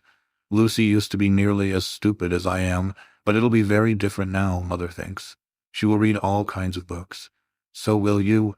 "Only medical books, not books that you can talk about afterwards. Cecil is teaching Lucy Italian, and he says her playing is wonderful. There are all kinds of things in it that we have never noticed. Cecil says, 'What on earth are those people doing upstairs? Emerson, we think will come another time.'" George ran downstairs and pushed them into the room without speaking. "Let me introduce Mr. Honeychurch, a neighbor." Then Freddie hurled one of the thunderbolts of youth. Perhaps he was shy, perhaps he was friendly, or perhaps he thought that George's face wanted washing. At all events he greeted him with, "How d'ye do? Come and have a bathe." "Oh, all right," said George, impassive. Mr. Beebe was highly entertained. How d'ye do, come and have a bathe," he chuckled. "That's the best conversational opening I've ever heard. But I'm afraid it will only act between men. Can you picture a lady who has been introduced to another lady by a third lady opening civilities with, 'How do you do? Come and have a bathe,' and yet you will tell me that the sexes are equal?" "I tell you that they shall be," said Mr. Emerson, who had been slowly descending the stairs. "Good afternoon, Mr. Beebe. I tell you they shall be comrades, and George thinks the same." "We are to raise ladies to our level?" the clergyman inquired. "The Garden of Eden," pursued Mr. Emerson, still descending, "which you place in the past, is really yet to come. We shall enter it when we no longer despise our bodies." Mr. Beebe disclaimed placing the Garden of Eden anywhere. "In this, not in other things, we men are ahead. We despise the body less than women do. But not until we are comrades shall we enter the garden." "I say, what about this bathe?" murmured Freddie, appalled at the mass of philosophy that was approaching him. "I believed in a return to nature once. But how can we return to nature when we have never been with her? Today I believe that we must discover nature. After many conquests we shall attain simplicity. It is our heritage. Let me introduce Mr. Honeychurch, whose sister you will remember at Florence. How do you do? Very glad to see you, and that you are taking George for a bathe. Very glad to hear that your sister is going to marry. Marriage is a duty. I am sure that she will be happy, for we know Mr. Vyse too. He has been most kind. He met us by chance in the National Gallery, and arranged everything about this delightful house. Though I hope I have not vexed Sir Harry Otway. I have met so few liberal landowners, and I was anxious to compare his attitude towards the game laws with the conservative attitude. Ah, this wind, you do well to bathe. Yours is a glorious country, Honeychurch." "Not a bit," mumbled Freddie. "I must, that is to say, I have to have the pleasure of calling on you later on, my mother says, I hope." "Call, my lad. Who taught us that drawing-room twaddle? Call on your grandmother. Listen to the wind among the pines. Yours is a glorious country." Mr. Beebe came to the rescue. "Mr. Emerson, he will call, I shall call. You or your son will return our calls before 10 days have elapsed.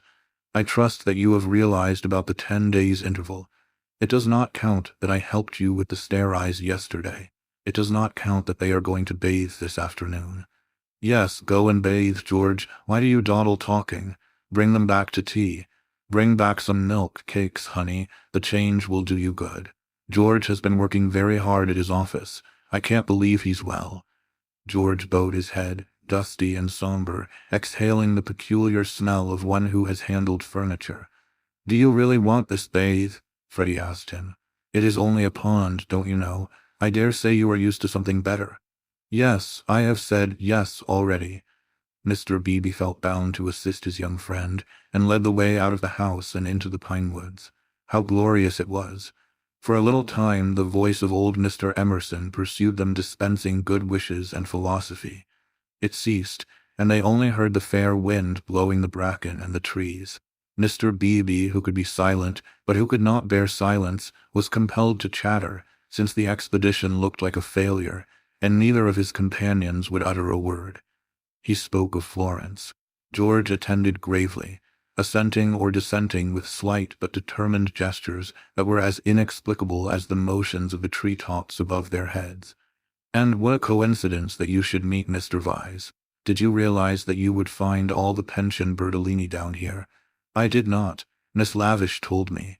When I was a young man, I always meant to write a history of coincidence. No enthusiasm. Though, as a matter of fact, coincidences are much rarer than we suppose. For example, it isn't purely coincidentally that you are here now, when one comes to reflect. To his relief, George began to talk. It is, I have reflected. It is fate. Everything is fate. We are flung together by fate, drawn apart by fate, flung together, drawn apart. The 12 winds blow us. We settle nothing. You have not reflected at all, rapped the clergyman. Let me give you a useful tip, Emerson. Attribute nothing to fate. Don't say, I didn't do this, for you did it, 10 to 1. Now I'll cross-question you. Where did you first meet Miss Honeychurch and myself? Italy. And where did you meet Mr. Vyse, who is going to marry Miss Honeychurch? National Gallery. Looking at Italian art. There you are, and yet you talk of coincidence and fate. You naturally seek out things Italian, and so do we and our friends. This narrows the field immeasurably. We meet again in it. It is fate that I am here, persisted George. But you can call it Italy if it makes you less unhappy. Mr. Beebe slid away from such heavy treatment of the subject, but he was infinitely tolerant of the young and had no desire to snub George. And so for this and for other reasons my history of coincidence is still to write. Silence. Wishing to round off the episode, he added, We are all so glad that you have come. Silence. Here we are, called Freddie. Oh, good, exclaimed Mr. Beebe, mopping his brow. In there's the pond. I wish it was bigger, he added apologetically. They climbed down a slippery bank of pine needles. There lay the pond, set in its little alp of green. Only a pond, but large enough to contain a human body and pure enough to reflect the sky. On account of the rains, the waters had flooded the surrounding grass, which showed like a beautiful emerald path, tempting these feet towards the central pool. It's distinctly successful as ponds go, said Mr. Beebe. No apologies are necessary for the pond. George sat down where the ground was dry and drearily unlaced his boots. Aren't those masses of willow herb splendid? I love willow herb in seed. What's the name of this aromatic plant? No one knew or seemed to care. These abrupt changes of vegetation, this little spongeous tract of water plants, and on either side of it all the growths are tough or brittle, heather, bracken, hurts, pines. Very charming, very charming. Mr. Beebe, aren't you bathing? Called Freddie as he stripped himself. Mr. Beebe thought he was not. Water's wonderful, cried Freddie, prancing in. Water's water, murmured George. Wetting his hair first, a sure sign of apathy, he followed Freddie into the divine, as indifferent as if he were a statue and the pond a pail of soapsuds. It was necessary to use his muscles. It was necessary to keep clean. Mr. Beebe watched them, and watched the seeds of the willow herb dance chorically above their heads. A pushu, a pushu, a pushu, went Freddie, swimming for 2 strokes in either direction, and then becoming involved in reeds or mud. Is it worth it? asked the other, Michelangelesque on the flooded margin. The bank broke away, and he fell into the pool before he had weighed the question properly. He poof, I've swallowed a pollywog, Mr. Beebe. Water's wonderful, water's simply ripping.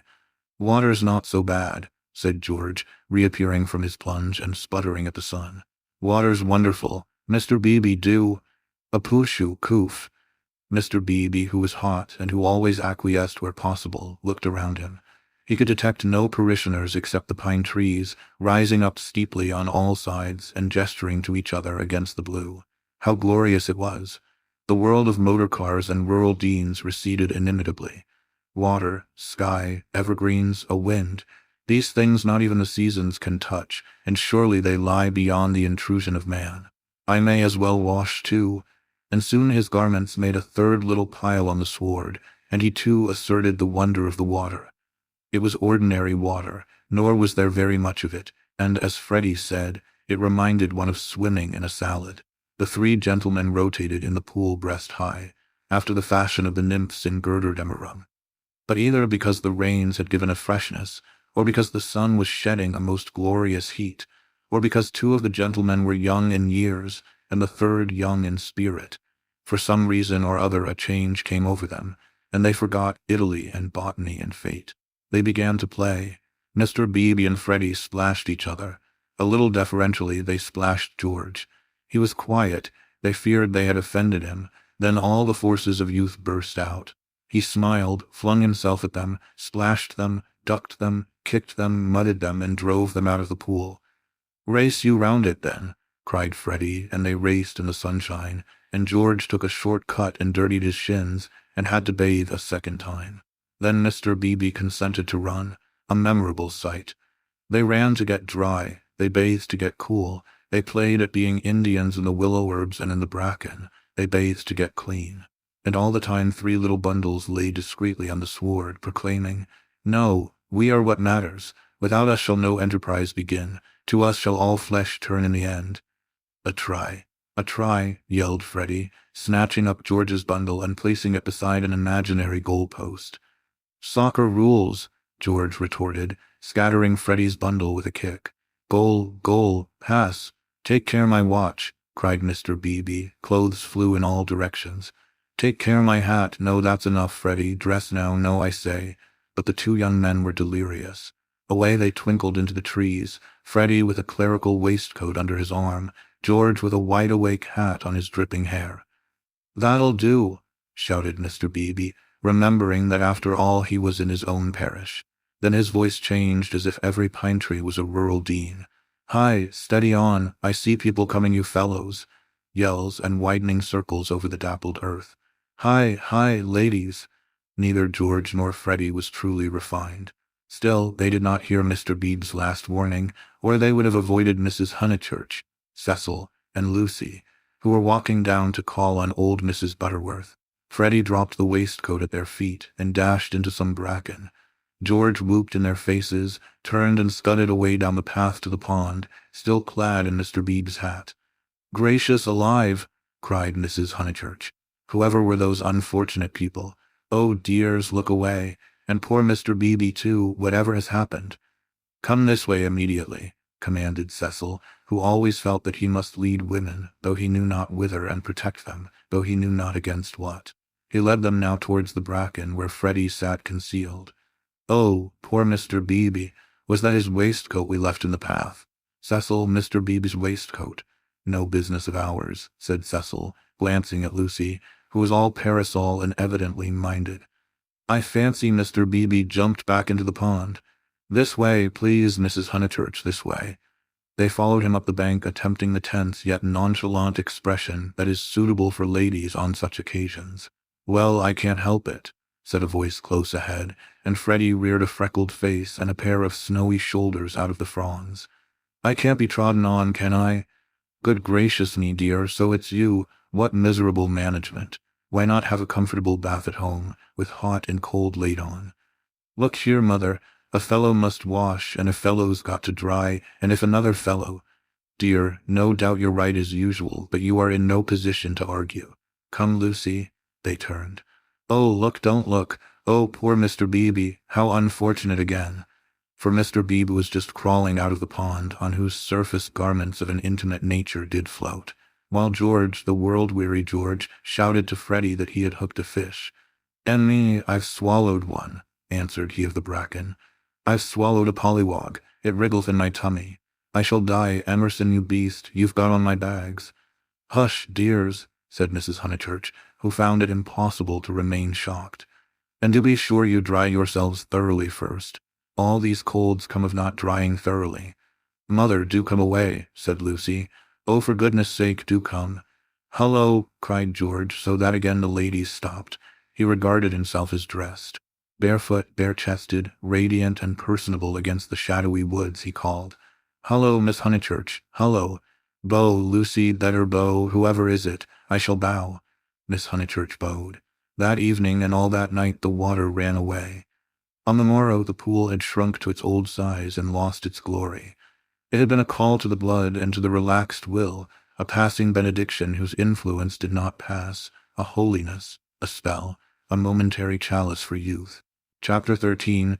How Miss Bartlett's boiler was so tiresome. How often had Lucy rehearsed this bow, this interview. But she had always rehearsed them indoors, and with certain accessories, which surely we have a right to assume.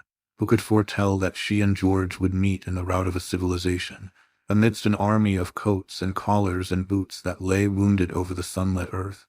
She had imagined a young Mr. Emerson, who might be shy or morbid or indifferent or furtively impudent.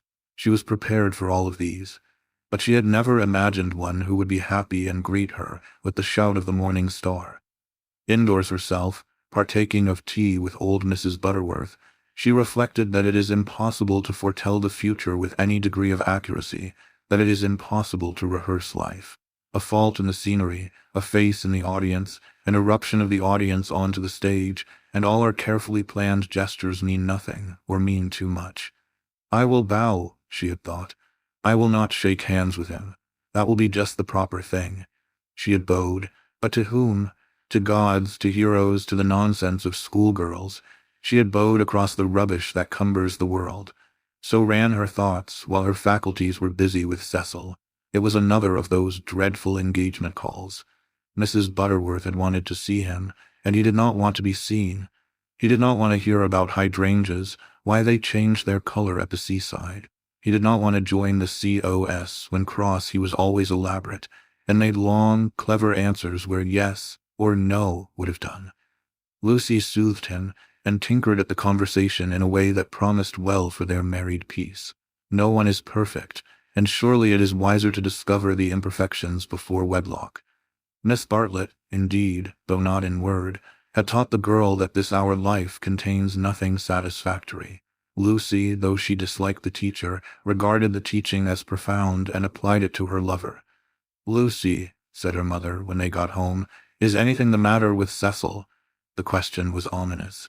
Up till now Mrs. Honeychurch had behaved with charity and restraint. "No, I don't think so, Mother. Cecil's all right." "Perhaps he's tired," Lucy compromised. Perhaps Cecil was a little tired. Because otherwise, she pulled out her bonnet pins with gathering displeasure, because otherwise I cannot account for him. "I do think Mrs. Butterworth is rather tiresome, if you mean that. Cecil has told you to think so. You were devoted to her as a little girl, and nothing will describe her goodness to you through the typhoid fever. No, it is just the same thing everywhere. Let me just put your bonnet away, may I? Surely he could answer her civilly for 1/2 hour. Cecil has a very high standard for people," faltered Lucy, seeing trouble ahead. "It's part of his ideals. It is really that makes him sometimes seem—" "Oh, rubbish. If high ideals make a young man rude, the sooner he gets rid of them the better," said Mrs. Honeychurch, handing her the bonnet. "Now, Mother, I've seen you cross with Mrs. Butterworth yourself. Not in that way. At times I could wring her neck, but not in that way. No, it is the same with Cecil all over. By the by, I never told you. I had a letter from Charlotte while I was away in London." This attempt to divert the conversation was too puerile, and Mrs. Honeychurch resented it. "Since Cecil came back from London, nothing appears to please him. Whenever I speak he winces. I see him, Lucy. It is useless to contradict me.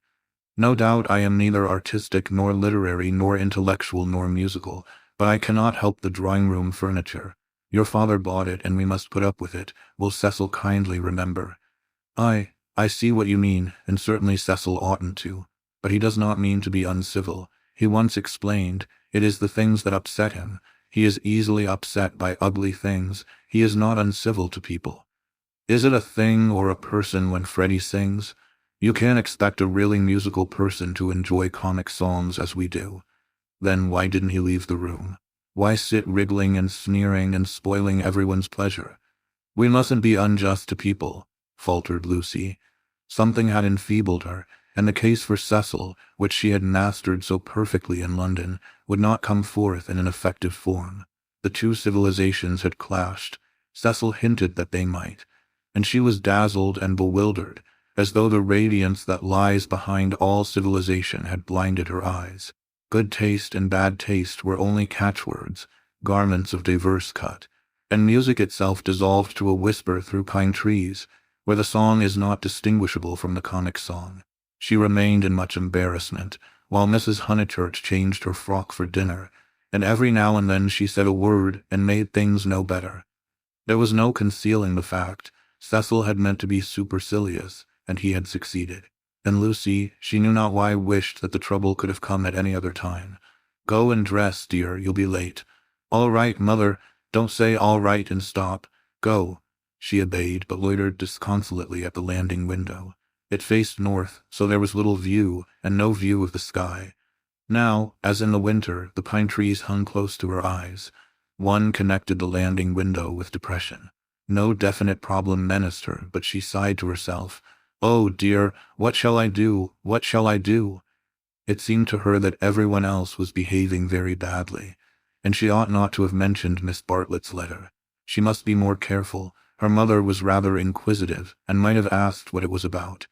Oh dear, what should she do? And then Freddie came bounding upstairs, and joined the ranks of the ill-behaved. I say, those are topping people. My dear baby, how tiresome you've been.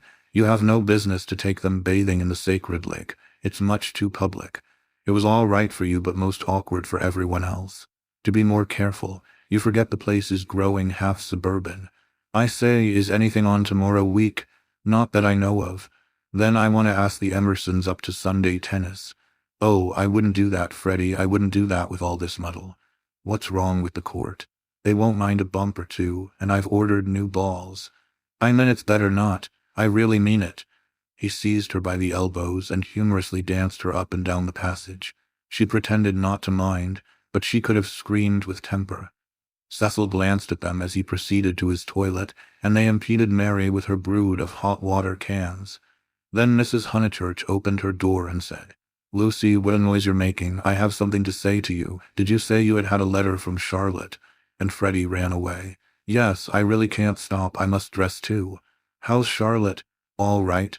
"Lucy," the unfortunate girl returned, "you've a bad habit of hurrying away in the middle of one's sentences. Did Charlotte mention her boiler?" "Her what?" "Don't you remember that her boiler was to be had out in October, and her bath cistern cleaned out, and all kinds of terrible to-doings?" "I can't remember all Charlotte's worries," said Lucy bitterly. "I shall have enough of my own, now that you are not pleased with Cecil." Mrs. Honeychurch might have flamed out. She did not. She said, "Come here, old lady. Thank you for putting away my bonnet. Kiss me." And though nothing is perfect, Lucy felt for the moment that her mother and Windy Corner and the Weald in the declining sun were perfect.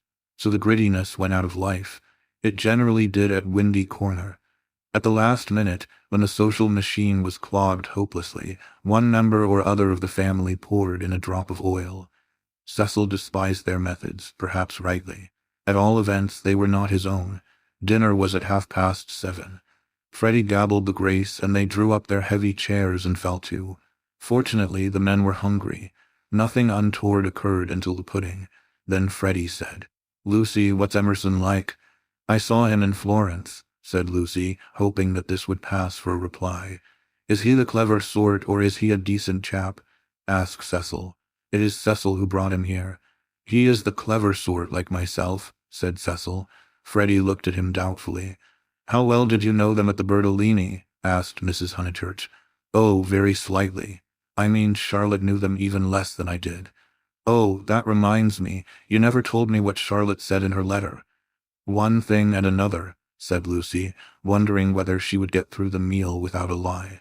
Among other things, that an awful friend of hers had been bicycling through Summer Street, wondered if she'd come up and see us, and mercifully didn't. Lucy, I do call the way you talk unkind. She was a novelist, said Lucy craftily. The remark was a happy one, for nothing roused Mrs. Honeychurch so much as literature in the hands of females. She would abandon every topic to inveigh against those women who, instead of minding their houses and their children, seek notoriety by print. Her attitude was, if books must be written, let them be written by men. And she developed it at great length, while Cecil yawned and Freddie played at this year, next year, now, never, with his plumstones, and Lucy artfully fed the flames of her mother's wrath. But soon the conflagration died down, and the ghosts began to gather in the darkness. There were too many ghosts about. The original ghost, that touch of lips on her cheek, had surely been laid long ago. It could be nothing to her that a man had kissed her on a mountain once. But it had begotten a spectral family. Mr. Harris, Miss Bartlett's letter, Mr. Beebe's memories of violets, and one or other of these was bound to haunt her before Cecil's very eyes. It was Miss Bartlett who returned now, and with appalling vividness. I have been thinking, Lucy, of that letter of Charlotte's. How is she? I tore the thing up. Didn't she say how she was? How does she sound? Cheerful? Oh, yes, I suppose so. No, not very cheerful, I suppose. Then, depend upon it, it is the boiler. I know myself how water preys upon one's mind. I would rather anything else, even a misfortune with the meat. Cecil laid his hand over his eyes. So would I, asserted Freddie, backing his mother up, backing up the spirit of her remark rather than the substance.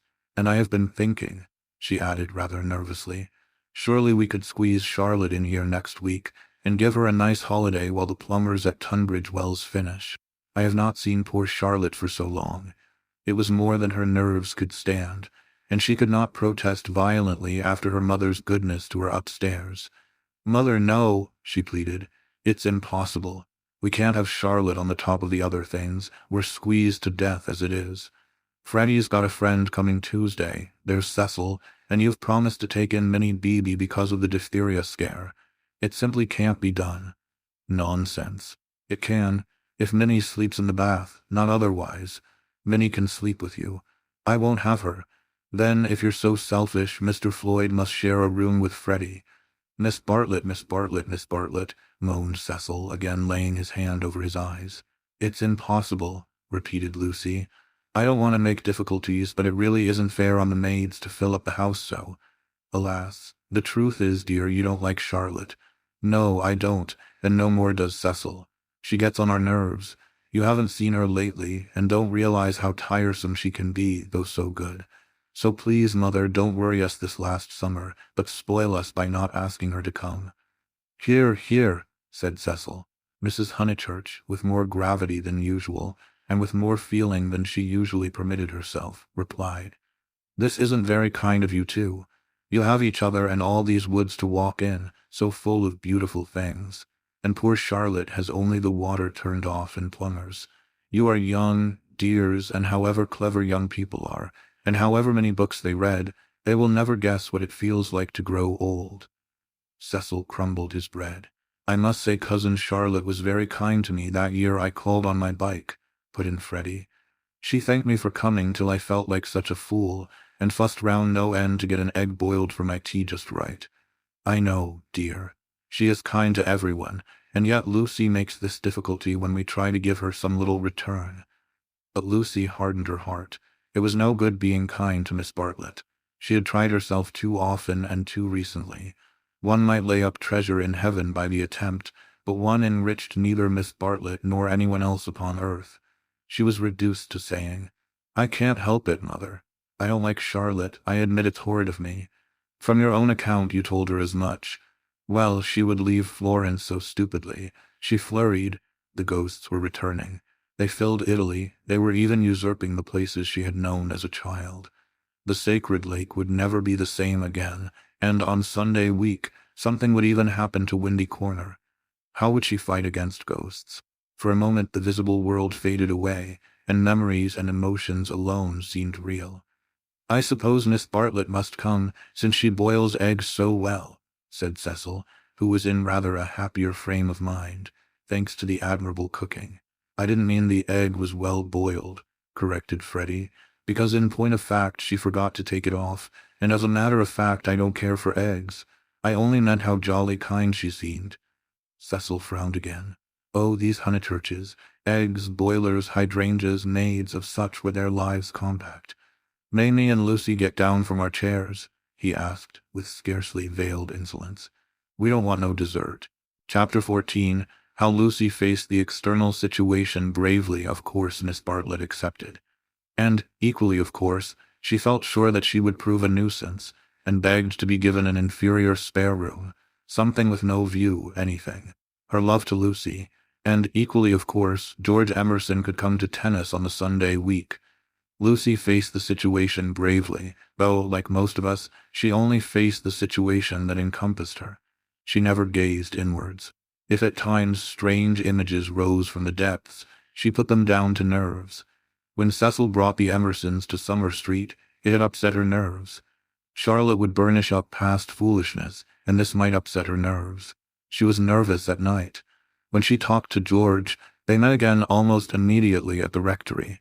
His voice moved her deeply, and she wished to remain near him. How dreadful if she really wished to remain near him. Of course, the wish was due to nerves, which love to play such perverse tricks upon us. Once she had suffered from things that came out of nothing and meant she didn't know what. Now Cecil had explained psychology to her one wet afternoon, and all the troubles of youth in an unknown world could be dismissed. It is obvious enough for the reader to conclude, she loves young Emerson. A reader in Lucy's place would not find it obvious. Life is easy to chronicle, but bewildering to practice, and we welcome nerves or any other shibboleth that will cloak our personal desire.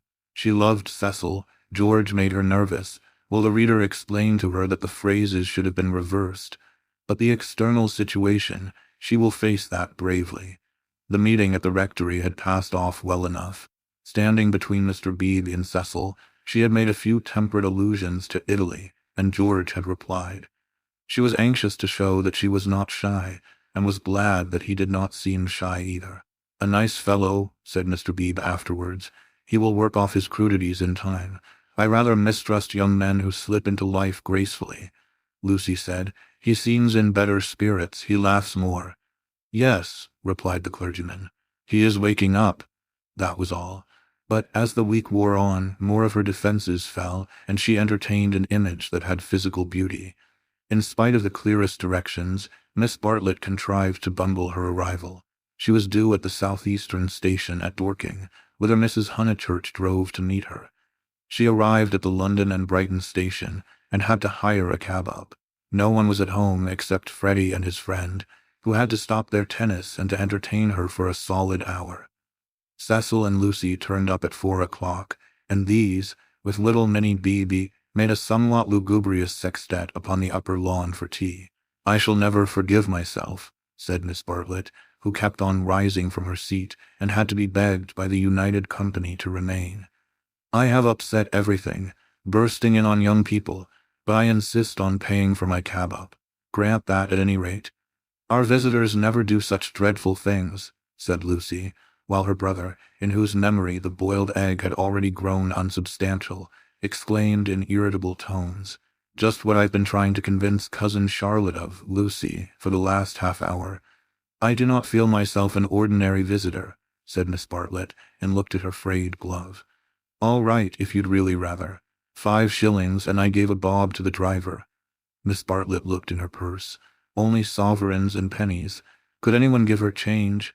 Freddie had half a quid and his friend had 4 half-crowns. Miss Bartlett accepted their moneys and then said, "But who am I to give the sovereign to?" "Let's leave it all till Mother comes back," suggested Lucy. "No, dear, your mother may take quite a long drive now that she is not hampered with me. We all have our little foibles, and mine is the prompt settling of accounts." Here Freddie's friend, Mr. Floyd, made the one remark of his that need be quoted. He offered to toss Freddie for Miss Bartlett's quid. A solution seemed in sight, and even Cecil, who had been ostentatiously drinking his tea at the View, felt the eternal attraction of chance, and turned round. But this did not do, either. Please, please, I know I am a sad spoilsport, but it would make me wretched. I should practically be robbing the one who lost. Freddie owes me 15 shillings, interposed Cecil. So it will work out right if you give the pound to me. 15 shillings, said Miss Bartlett dubiously. How is that, Mr. Vyse? Because, don't you see, Freddie paid your cab. Give me the pound, and we shall avoid this deplorable gambling. Miss Bartlett, who was poor at figures, became bewildered and rendered up the sovereign, amidst the suppressed gurgles of the other youths. For a moment Cecil was happy. He was playing at nonsense among his peers. Then he glanced at Lucy, in whose face petty anxieties had marred the smiles. In January, he would rescue his Leonardo from this stupefying twaddle. But I don't see that, exclaimed Minnie Beebe, who had narrowly watched the iniquitous transaction. I don't see why Mr. Vyse is to have the quid. Because of the 15 shillings and the 5, they said solemnly. 15 shillings and 5 shillings make £1, you see. But I don't see. They tried to stifle her with cake. No, thank you, I'm done. I don't see why, Freddie, don't poke me. Miss Honeychurch, your brother's hurting me. Ow. What about Mr. Floyd's 10 shillings? Ow, no, I don't see, and I never shall see why Miss What's-her-name shouldn't pay that bob for the driver. I had forgotten the driver, said Miss Bartlett, reddening. Thank you, dear, for reminding me. A shilling, was it? Can anyone give me change for half a crown? I'll get it, said the young hostess, rising with decision. Cecil, give me that sovereign. No, give me up that sovereign. I'll get Euphemia to change it, and we'll start the whole thing again from the beginning. Lucy, Lucy, what a nuisance I am, protested Miss Bartlett, and followed her across the lawn. Lucy tripped ahead, simulating hilarity. When they were out of earshot, Miss Bartlett stopped her wails and said quite briskly, Have you told him about him yet?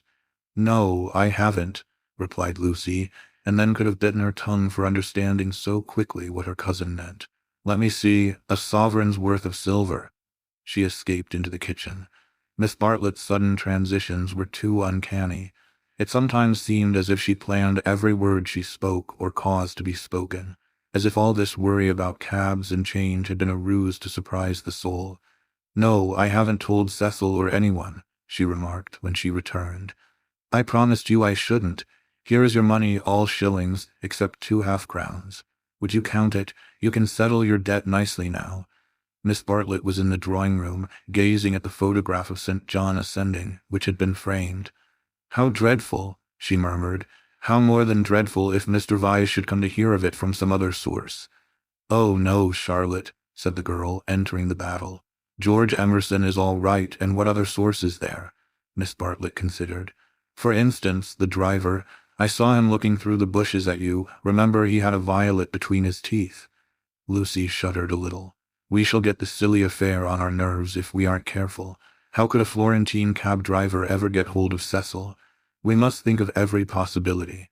Oh, it's all right. Or perhaps old Mr. Emerson knows. In fact, he is certain to know. I don't care if he does. I was grateful to you for your letter, but even if the news does get round, I think I can trust Cecil to laugh at it. To contradict it? No, to laugh at it. But she knew in her heart that she could not trust him, for he desired her untouched. Very well, dear, you know best. Perhaps gentlemen are different to what they were when I was young. Ladies are certainly different. Now, Charlotte, she struck at her playfully. You kind, anxious thing, what would you have me do? First you say don't tell, and then you say tell. Which is it to be? Quick, Miss Bartlett sighed. I am no match for you in conversation, dearest. I blush when I think how I interfered at Florence, and you so well able to look after yourself, and so much cleverer in all ways than I am. You will never forgive me. Shall we go out then? They will smash all the china if we don't.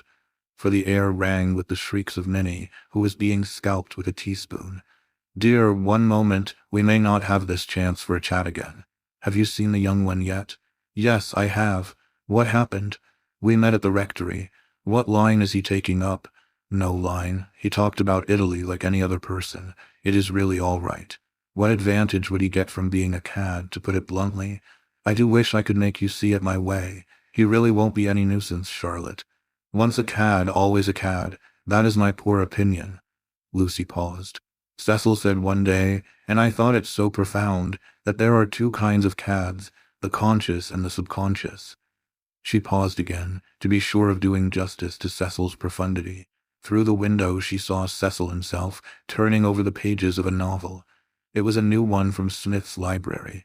Her mother must have returned from the station. "Once a cad, always a cad," droned Miss Bartlett. "What I mean by subconscious is that Emerson lost his head. I fell into all those violets, and he was silly and surprised. I don't think we ought to blame him very much. It makes such a difference when you see a person with beautiful things behind him unexpectedly. It really does. It makes an enormous difference, and he lost his head. He doesn't admire me, or any of that nonsense, one straw. Freddie rather likes him, and has asked him up here on Sunday, so you can judge for yourself. He has improved. He doesn't always look as if he's going to burst into tears. He is a clerk in the general manager's office at one of the big railways, not a porter, and runs down to his father for weekends. Papa was to do with journalism, but is rheumatic and has retired. There, now for the garden." She took hold of her guest by the arm. "Suppose we don't talk about this silly Italian business anymore. We want you to have a nice restful visit at Windy Corner, with no worriting." Lucy thought this rather a good speech. The reader may have detected an unfortunate slip in it. Whether Miss Bartlett detected the slip one cannot say, for it is impossible to penetrate into the minds of elderly people. She might have spoken further, but they were interrupted by the entrance of her hostess. Explanations took place, and in the midst of them Lucy escaped, the images throbbing a little more vividly in her brain. Chapter 15. The disaster within the Sunday after Miss Bartlett's arrival was a glorious day, like most of the days of that year. In the Weald, autumn approached, breaking up the green monotony of summer, touching the parks with the gray bloom of mist, the beech trees with russet, the oak trees with gold. Up on the heights, battalions of black pines witnessed the change, themselves unchangeable. Either country was spanned by a cloudless sky, and in either arose the tinkle of church bells. The garden of Windy Corners was deserted except for a red book, which lay sunning itself upon the gravel path. From the house came incoherent sounds, as of females preparing for worship. "The men say they won't go. Well, I don't blame them," Minnie says. "Need she go? Tell her no nonsense. Anne, Mary, hook me behind. Dearest Lucia, may I trespass upon you for a pin?" For Miss Bartlett had announced that she at all events was one for church. The sun rose higher on its journey, guided, not by Phaethon, but by Apollo, competent, unswerving, divine. Its rays fell on the ladies whenever they advanced towards the bedroom windows, on Mr. Beebe down at Summer Street as he smiled over a letter from Miss Catharine Allen, on George Emerson cleaning his father's boots, and lastly, to complete the catalogue of memorable things, on the red book mentioned previously. The ladies move, Mr. Beebe moves, George moves, and movement may engender shadow. But this book lies motionless, to be caressed all the morning by the sun and to raise its cover slightly, as though acknowledging the caress. Presently Lucy steps out of the drawing-room window. Her new cerise dress has been a failure, and makes her look tawdry and wan. At her throat is a garnet brooch, on her finger a ring set with rubies, an engagement ring. Her eyes are bent to the Weald. She frowns a little, not in anger, but as a brave child frowns when he is trying not to cry. In all that expanse no human eye is looking at her, and she may frown unrebuked and measure the spaces that yet survive between Apollo and the western hills. "Lucy, Lucy, what's that book? Who's been taking a book out of the shelf and leaving it about to spoil? It's only the library book that Cecil's been reading. But pick it up, and don't stand idling there like a flamingo." Lucy picked up the book and glanced at the title listlessly under a loggia. She no longer read novels herself, devoting all her spare time to solid literature in the hope of catching Cecil up. It was dreadful how little she knew, and even when she thought she knew a thing, like the Italian painters, she found she had forgotten it. Only this morning she had confused Francesco Francia with Piero della Francesca, and Cecil had said, "What? You aren't forgetting your Italy already?" And this too had lent anxiety to her eyes when she saluted the dear view and the dear garden in the foreground, and above them, scarcely conceivable elsewhere, the dear sun. "Lucy, have you a sixpence for Minnie and a shilling for yourself?" She hastened in to her mother, who was rapidly working herself into a Sunday fluster. It's a special collection, I forget what for. I do beg, no vulgar clinking in the plate with halfpennies. See that Minnie has a nice bright sixpence. Where is the child? Minnie, that book's all warped. Gracious, how plain you look. Put it under the atlas to press. Minnie, oh, Mrs. Honeychurch, from the upper regions. Minnie, don't be late, here comes the horse. It was always the horse, never the carriage. Where's Charlotte? Run up and hurry her. Why is she so long? She had nothing to do. She never brings anything but blouses. Poor Charlotte, how I do detest blouses. Minnie, paganism is infectious, more infectious than diphtheria or piety, and the rector's niece was taken to church protesting. As usual, she didn't see why. Why shouldn't she sit in the sun with the young men? The young men, who had now appeared, mocked her with ungenerous words. Mrs. Honeychurch defended orthodoxy, and in the midst of the confusion Miss Bartlett, dressed in the very height of the fashion, came strolling down the stairs. Dear Marian, I am very sorry, but I have no small change, nothing but sovereigns and half-crowns. Could anyone give me? Yes, easily. Jump in. Gracious me, how smart you look. What a lovely frock. You put us all to shame. If I did not wear my best rags and tatters now, when should I wear them? Said Miss Bartlett reproachfully. She got into the victoria and placed herself with her back to the horse. The necessary roar ensued, and then they drove off. Goodbye, be good, called out Cecil. Lucy bit her lip, for the tone was sneering. On the subject of church and so on, they had had rather an unsatisfactory conversation. He had said that people ought to overhaul themselves, and she did not want to overhaul herself. She did not know it was done. Honest orthodoxy Cecil respected, but he always assumed that honesty is the result of a spiritual crisis. He could not imagine it as a natural birthright that might grow heavenward like flowers. All that he said on this subject pained her, though he exuded tolerance from every pore. Somehow the Emersons were different. She saw the Emersons after church. There was a line of carriages down the road, and the Honeychurch vehicle happened to be opposite Sissy Villa. To save time, they walked over the green to it, and found father and son smoking in the garden. Introduce me, said her mother, unless the young man considers that he knows me already. He probably did, but Lucy ignored the sacred lake and introduced them formally. Old Mr. Emerson claimed her with much warmth, and said how glad he was that she was going to be married. She said yes, she was glad too, and then, as Miss Bartlett and Minnie were lingering behind with Mr. Beebe, she turned the conversation to a less disturbing topic, and asked him how he liked his new house. Very much, he replied, but there was a note of offense in his voice. She had never known him offended before.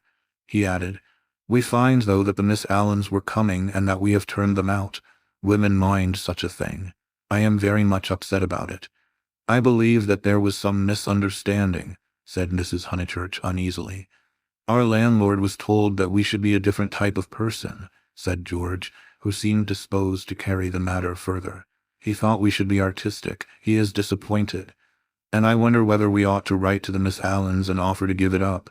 What do you think? He appealed to Lucy. Oh, stop now you have come, said Lucy lightly. She must avoid censuring Cecil, for it was on Cecil that the little episode turned, though his name was never mentioned. So George says. He says that the Miss Allens must go to the wall, yet it does seem so unkind. There is only a certain amount of kindness in the world, said George, watching the sunlight flash on the panels of the passing carriages. Yes, exclaimed Mrs. Honeychurch, that's exactly what I say. Why all this twiddling and twaddling over two Miss Allens? There is a certain amount of kindness, just as there is a certain amount of light, he continued in measured tones. We cast a shadow on something wherever we stand, and it is no good moving from place to save things, because the shadow always follows. Choose a place where you won't do harm. Yes, choose a place where you won't do very much harm, and stand in it for all you are worth, facing the sunshine. Oh, Mr. Emerson, I see you're clever. I see you're going to be clever. I hope you didn't go behaving like that to poor Freddie. George's eyes laughed, and Lucy suspected that he and her mother would get on rather well. No, I didn't, he said. He behaved that way to me. It is his philosophy. Only he starts life with it, and I have tried the note of interrogation first. What do you mean?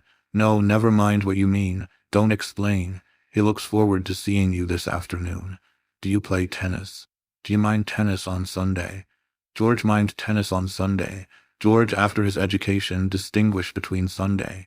Very well, George doesn't mind tennis on Sunday. No more do I, that's settled. Mr. Emerson, if you could come with your son, we should be so pleased. He thanked her, but the walk sounded rather far. He could only potter about in these days. She turned to George. And then he wants to give up his house to the Miss Allens. I know, said George, and put his arm round his father's neck. The kindness that Mr. Beebe and Lucy had always known to exist in him came out suddenly, like sunlight touching a vast landscape, a touch of the morning sun. She remembered that in all his perversities he had never spoken against affection. Miss Bartlett approached. You know our cousin, Miss Bartlett, said Mrs. Honeychurch pleasantly. You met her with my daughter in Florence. Yes, indeed, said the old man, and made as if he would come out of the garden to meet the lady. Miss Bartlett promptly got into the Victoria. Thus entrenched, she emitted a formal bow. It was the pension Bertolini again, the dining table with the decanters of water and wine. It was the old battle of the room with the view. George did not respond to the bow. Like any boy, he blushed and was ashamed. He knew that the chaperone remembered. He said, I'll come up to tennis if I can manage it, and went into the house. Perhaps anything that he did would have pleased Lucy, but his awkwardness went straight to her heart. Men were not gods after all, but as human and as clumsy as girls. Even men might suffer from unexplained desires and need help. To one of her upbringing and of her destination, the weakness of men was a truth unfamiliar, but she had surmised it at Florence, when George threw her photographs into the River Arno. George, don't go, cried his father, who thought it a great treat for people if his son would talk to them. George has been in such good spirits today, and I am sure he will end by coming up this afternoon. Lucy caught her cousin's eye. Something in its mute appeal made her reckless. Yes, she said, raising her voice, I do hope he will. Then she went to the carriage and murmured, The old man hasn't been told. I knew it was all right. Mrs. Honeychurch followed her, and they drove away. Satisfactory that Mr. Emerson had not been told of the Florence escapade, yet Lucy's spirits should not have leapt up as if she had sighted the ramparts of heaven. Satisfactory, yet surely she greeted it with disproportionate joy. All the way home the horse's hoofs sang a tune to her. He has not told, he has not told. Her brain expanded the melody. He has not told his father, to whom he tells all things. It was not an exploit. He did not laugh at me when I had gone. She raised her hand to her cheek. He does not love me. No, how terrible if he did, but he has not told. He will not tell. She longed to shout the words. It is all right. It's a secret between us two forever. Cecil will never hear. She was even glad that Miss Bartlett had made her promise secrecy that last dark evening at Florence when they had knelt packing in his room. The secret, big or little, was guarded. Only 3 English people knew of it in the world. Thus she interpreted her joy. She greeted Cecil with unusual radiance because she felt so safe. As he helped her out of the carriage, she said, The Emersons have been so nice.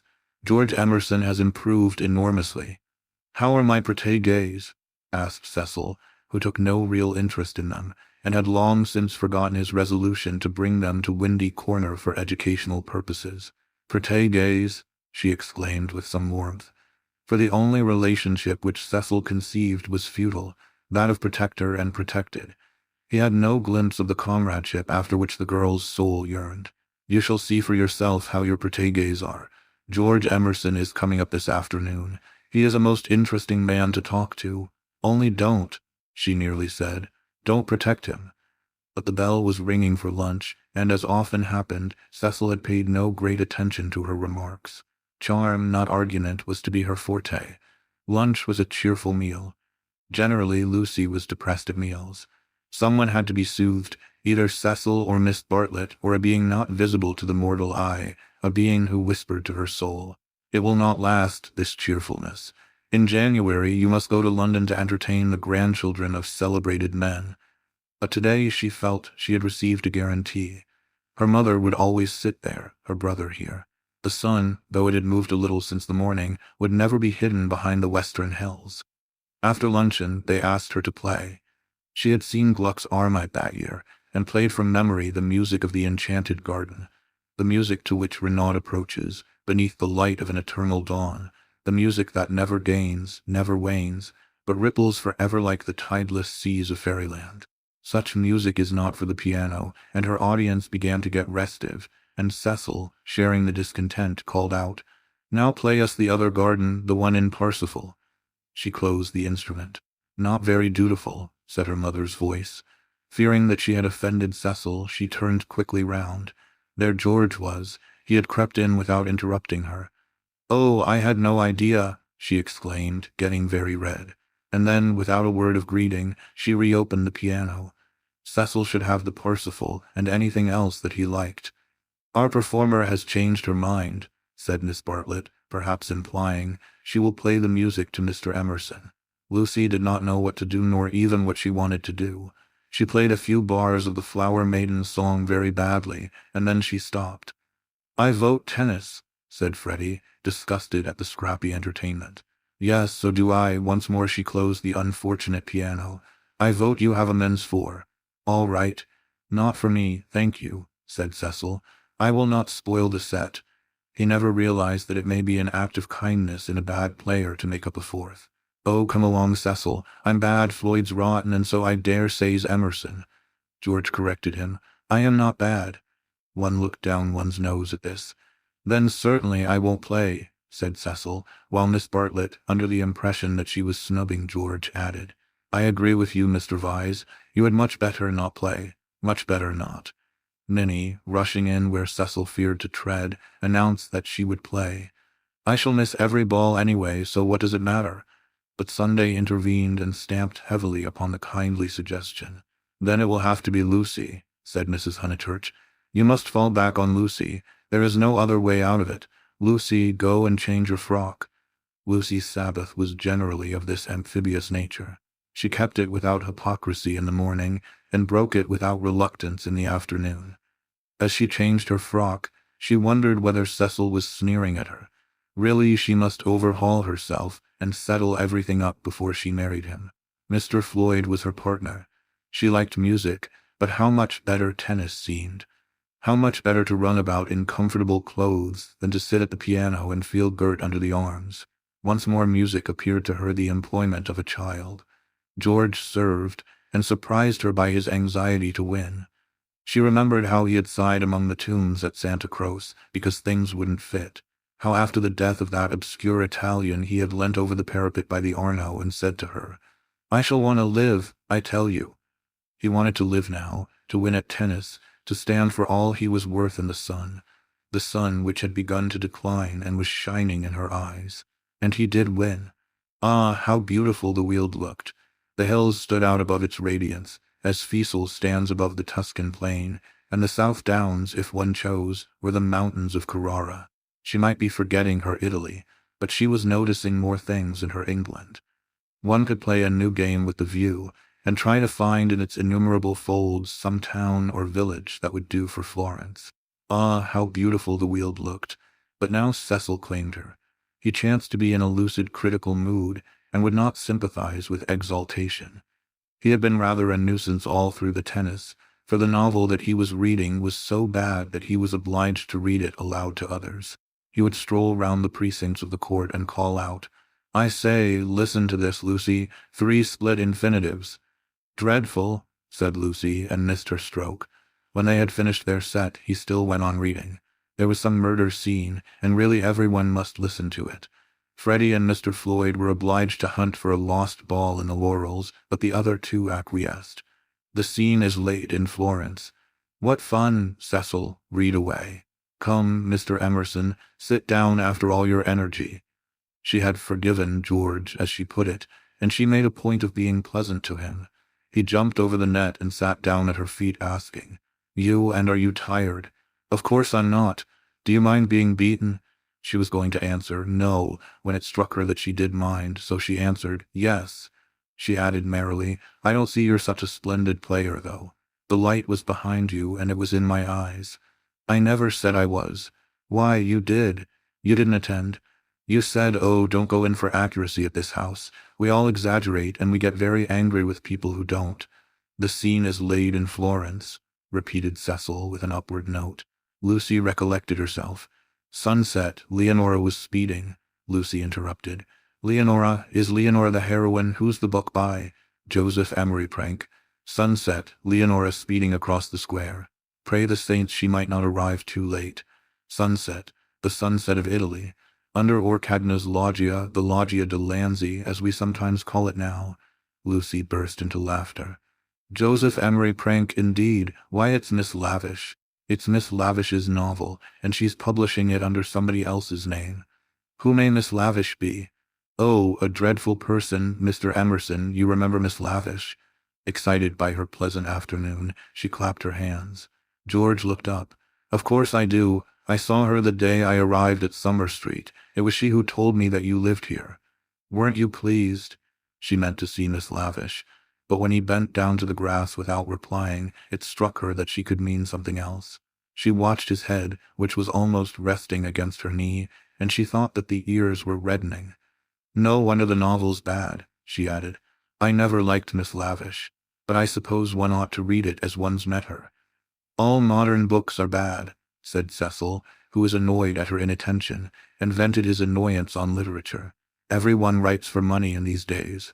Oh, Cecil, it is so. I will inflict Joseph Emery Prank on you no longer. Cecil this afternoon seemed such a twittering sparrow. The ups and downs in his voice were noticeable, but they did not affect her. She had dwelt amongst melody and movement, and her nerves refused to answer to the clang of his. Leaving him to be annoyed, she gazed at the black head again. She did not want to stroke it, but she saw herself wanting to stroke it. The sensation was curious. How do you like this view of ours, Mr. Emerson? I never notice much difference in views. What do you mean? Because they're all alike. Because all that matters in them is distance and air. Said Cecil, uncertain whether the remark was striking or not. My father, he looked up at her, and he was a little flushed, says that there is only one perfect view, the view of the sky straight over our heads, and that all these views on earth are but bundled copies of it. I expect your father has been reading Dante, said Cecil, fingering the novel, which alone permitted him to lead the conversation. He told us another day that views are really crowds of trees and houses and hills, and are bound to resemble each other, like human crowds, and that the power they have over us is sometimes supernatural, for the same reason. Lucy's lips parted. For a crowd is more than the people who make it up. Something gets added to it. No one knows how, just as something has got added to those hills. He pointed with his racket to the South Downs. What a splendid idea, she murmured. I shall enjoy hearing your father talk again. I'm so sorry he's not so well. No, he isn't well. There's an absurd account of a view in this book, said Cecil. Also that men fall into two classes, those who forget views and those who remember them, even in small rooms. Mr. Emerson, have you any brothers or sisters? None. Why, you spoke of us. My mother, I was meaning. Cecil closed the novel with a bang. Oh, Cecil, how you made me jump. I will inflict Joseph Emery Prank on you no longer. I can just remember us all three going into the country for the day and seeing as far as Hindhead. It is the first thing that I remember. Cecil got up. The man was ill-bred. He hadn't put on his coat after tennis. He didn't do. He would have strolled away if Lucy had not stopped him. Cecil, do read the thing about the view. Not while Mr. Emerson is here to entertain us. No, read away. I think nothing's funnier than to hear silly things read out loud. If Mr. Emerson thinks us frivolous, he can go. This struck Cecil as subtle and pleased him. It put their visitor in the position of a prig. Somewhat mollified, he sat down again. Mr. Emerson, go and find tennis balls. She opened the book. Cecil must have his reading and anything else that he liked. But her attention wandered to George's mother, who, according to Mr. Eager, had been murdered in the sight of God, and according to her son, had seen as far as Hindhead. Am I really to go? Asked George. No, of course not really, she answered. Chapter 2, said Cecil, yawning. Find me Chapter 2 if it isn't bothering you. Chapter 2 was found, and she glanced at its opening sentences. She thought she had gone mad. Here, hand me the book, she heard her voice saying. It isn't worth reading, it's too silly to read. I never saw such rubbish. It oughtn't to be allowed to be printed. He took the book from her. Leonora, he read, sat pensive and alone. Before her lay the rich champaign of Tuscany, dotted over with many a smiling village. The season was spring. Miss Lavish knew somehow, and had printed the past in draggled prose, for Cecil to read and for George to hear. A golden haze, he read. Afar off the towers of Florence, while the bank on which she sat was carpeted with violets. All unobserved Antonio stole up behind her. Lest Cecil should see her face, she turned to George and saw his face. He read. There came from his lips no wordy protestation such as formal lovers use. No eloquence was his, nor did he suffer from the lack of it. He simply enfolded her in his manly arms. "This isn't the passage I wanted," he informed them. "There is another much funnier further on." He turned over the leaves. "Should we go in to tea?" said Lucy, whose voice remained steady. She led the way up the garden, Cecil following her, George last. She thought a disaster was averted, but when they entered the shrubbery it came. The book, as if it had not worked mischief enough, had been forgotten, and Cecil must go back for it. And George, who loved passionately, must blunder against her in the narrow path. "No," she gasped, and for the second time was kissed by him. As if no more was possible, he slipped back. Cecil rejoined her. They reached the upper lawn alone. Chapter 16, lying to George, but Lucy had developed since the spring. That is to say, she was now better able to stifle the emotions of which the conventions and the world disapprove. Though the danger was greater, she was not shaken by deep sobs. She said to Cecil, "I am not coming in to tea. Tell Mother I must write some letters," and went up to her room. Then she prepared for action. Love felt and returned, love which our bodies exact and our hearts have transfigured, love which is the most real thing that we shall ever meet, reappeared now as the world's enemy, and she must stifle it. She sent for Miss Bartlett. The contest lay not between love and duty. Perhaps there never is such a contest. It lay between the real and the pretended, and Lucy's first aim was to defeat herself. As her brain clouded over, as the memory of the views grew dim, and the words of the book died away, she returned to her old shibboleth of nerves. She conquered her breakdown. Tampering with the truth, she forgot that the truth had ever been. Remembering that she was engaged to Cecil, she compelled herself to confused remembrances of George. He was nothing to her. He never had been anything. He had behaved abominably. She had never encouraged him. The armor of falsehood is subtly wrought out of darkness, and hides a man not only from others, but from his own soul. In a few moments Lucy was equipped for battle. "Something too awful has happened," she began, as soon as her cousin arrived. "Do you know anything about Miss Lavish's novel?" Miss Bartlett looked surprised, and said that she had not read the book, nor known that it was published. Alina was a reticent woman at heart. "There is a scene in it. The hero and heroine make love. Do you know about that?" "Dear, do you know about it, please?" she repeated. "They are on a hillside, and Florence is in the distance." "My good Lucia, I am all at sea. I know nothing about it whatever." "There are violets. I cannot believe it is a coincidence. Charlotte, how could you have told her? I have thought before speaking. It must be you." "Told her what?" she asked with growing agitation. "About that dreadful afternoon in February." Miss Bartlett was genuinely moved. "Oh, Lucy, dearest girl, she hasn't put that in her book." Lucy nodded. "Not so that one could recognize it. Yes. Then never more shall Alina Lavish be a friend of mine." "So you did tell." "I did just happen, when I had tea with her at Rome in the course of conversation. But Charlotte, what about the promise you gave me when we were packing? Why did you tell Miss Lavish, when you wouldn't even let me tell Mother? I will never forgive Alina. She has betrayed my confidence. Why did you tell her, though? This is a most serious thing. Why does anyone tell anything? The question is eternal, and it was not surprising that Miss Bartlett should only sigh faintly in response. She had done wrong. She admitted it. She only hoped that she had not done harm. She had told Alina in the strictest confidence. Lucy stamped with irritation. "Cecil happened to read out the passage aloud to me and to Mr. Emerson. It upset Mr. Emerson, and he insulted me again. Behind Cecil's back. Aye, is it possible that men are such brutes? Behind Cecil's back as we were walking up the garden." Miss Bartlett burst into self-accusations and regrets. "What is to be done now? Can you tell me?" "Oh, Lucy, I shall never forgive myself, never to my dying day. Fancy if your prospects—" "I know," said Lucy, wincing at the word. I see now why you wanted me to tell Cecil and what you meant by some other source. You knew that you had told Miss Lavish and that she was not reliable. It was Miss Bartlett's turn to wince. However, said the girl, despising her cousin's shiftiness, what's done's done. You have put me in a most awkward position. How am I to get out of it? Miss Bartlett could not think. The days of her energy were over.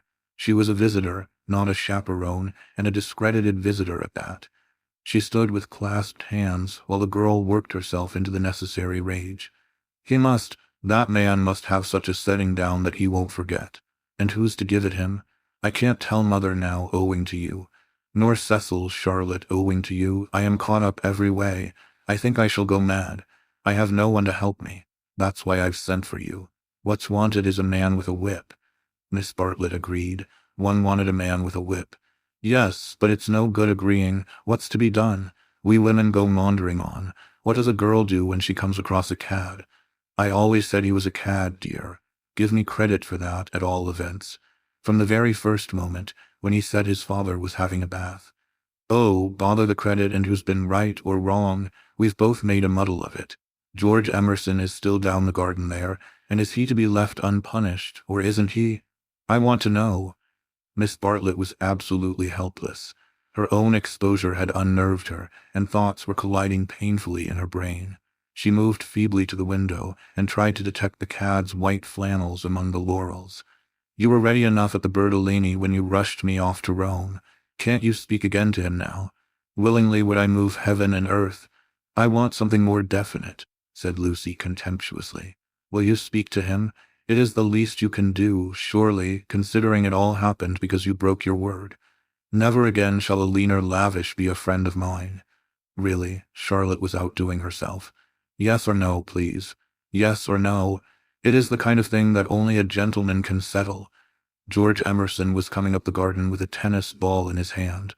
Very well, said Lucy, with an angry gesture. No one will help me. I will speak to him myself. And immediately she realized that this was what her cousin had intended all along. Hello, Emerson, called Freddie from below. Found the lost ball, good man. Want any tea? And there was an eruption from the house onto the terrace. Oh, Lucy, but that is brave of you. I admire you.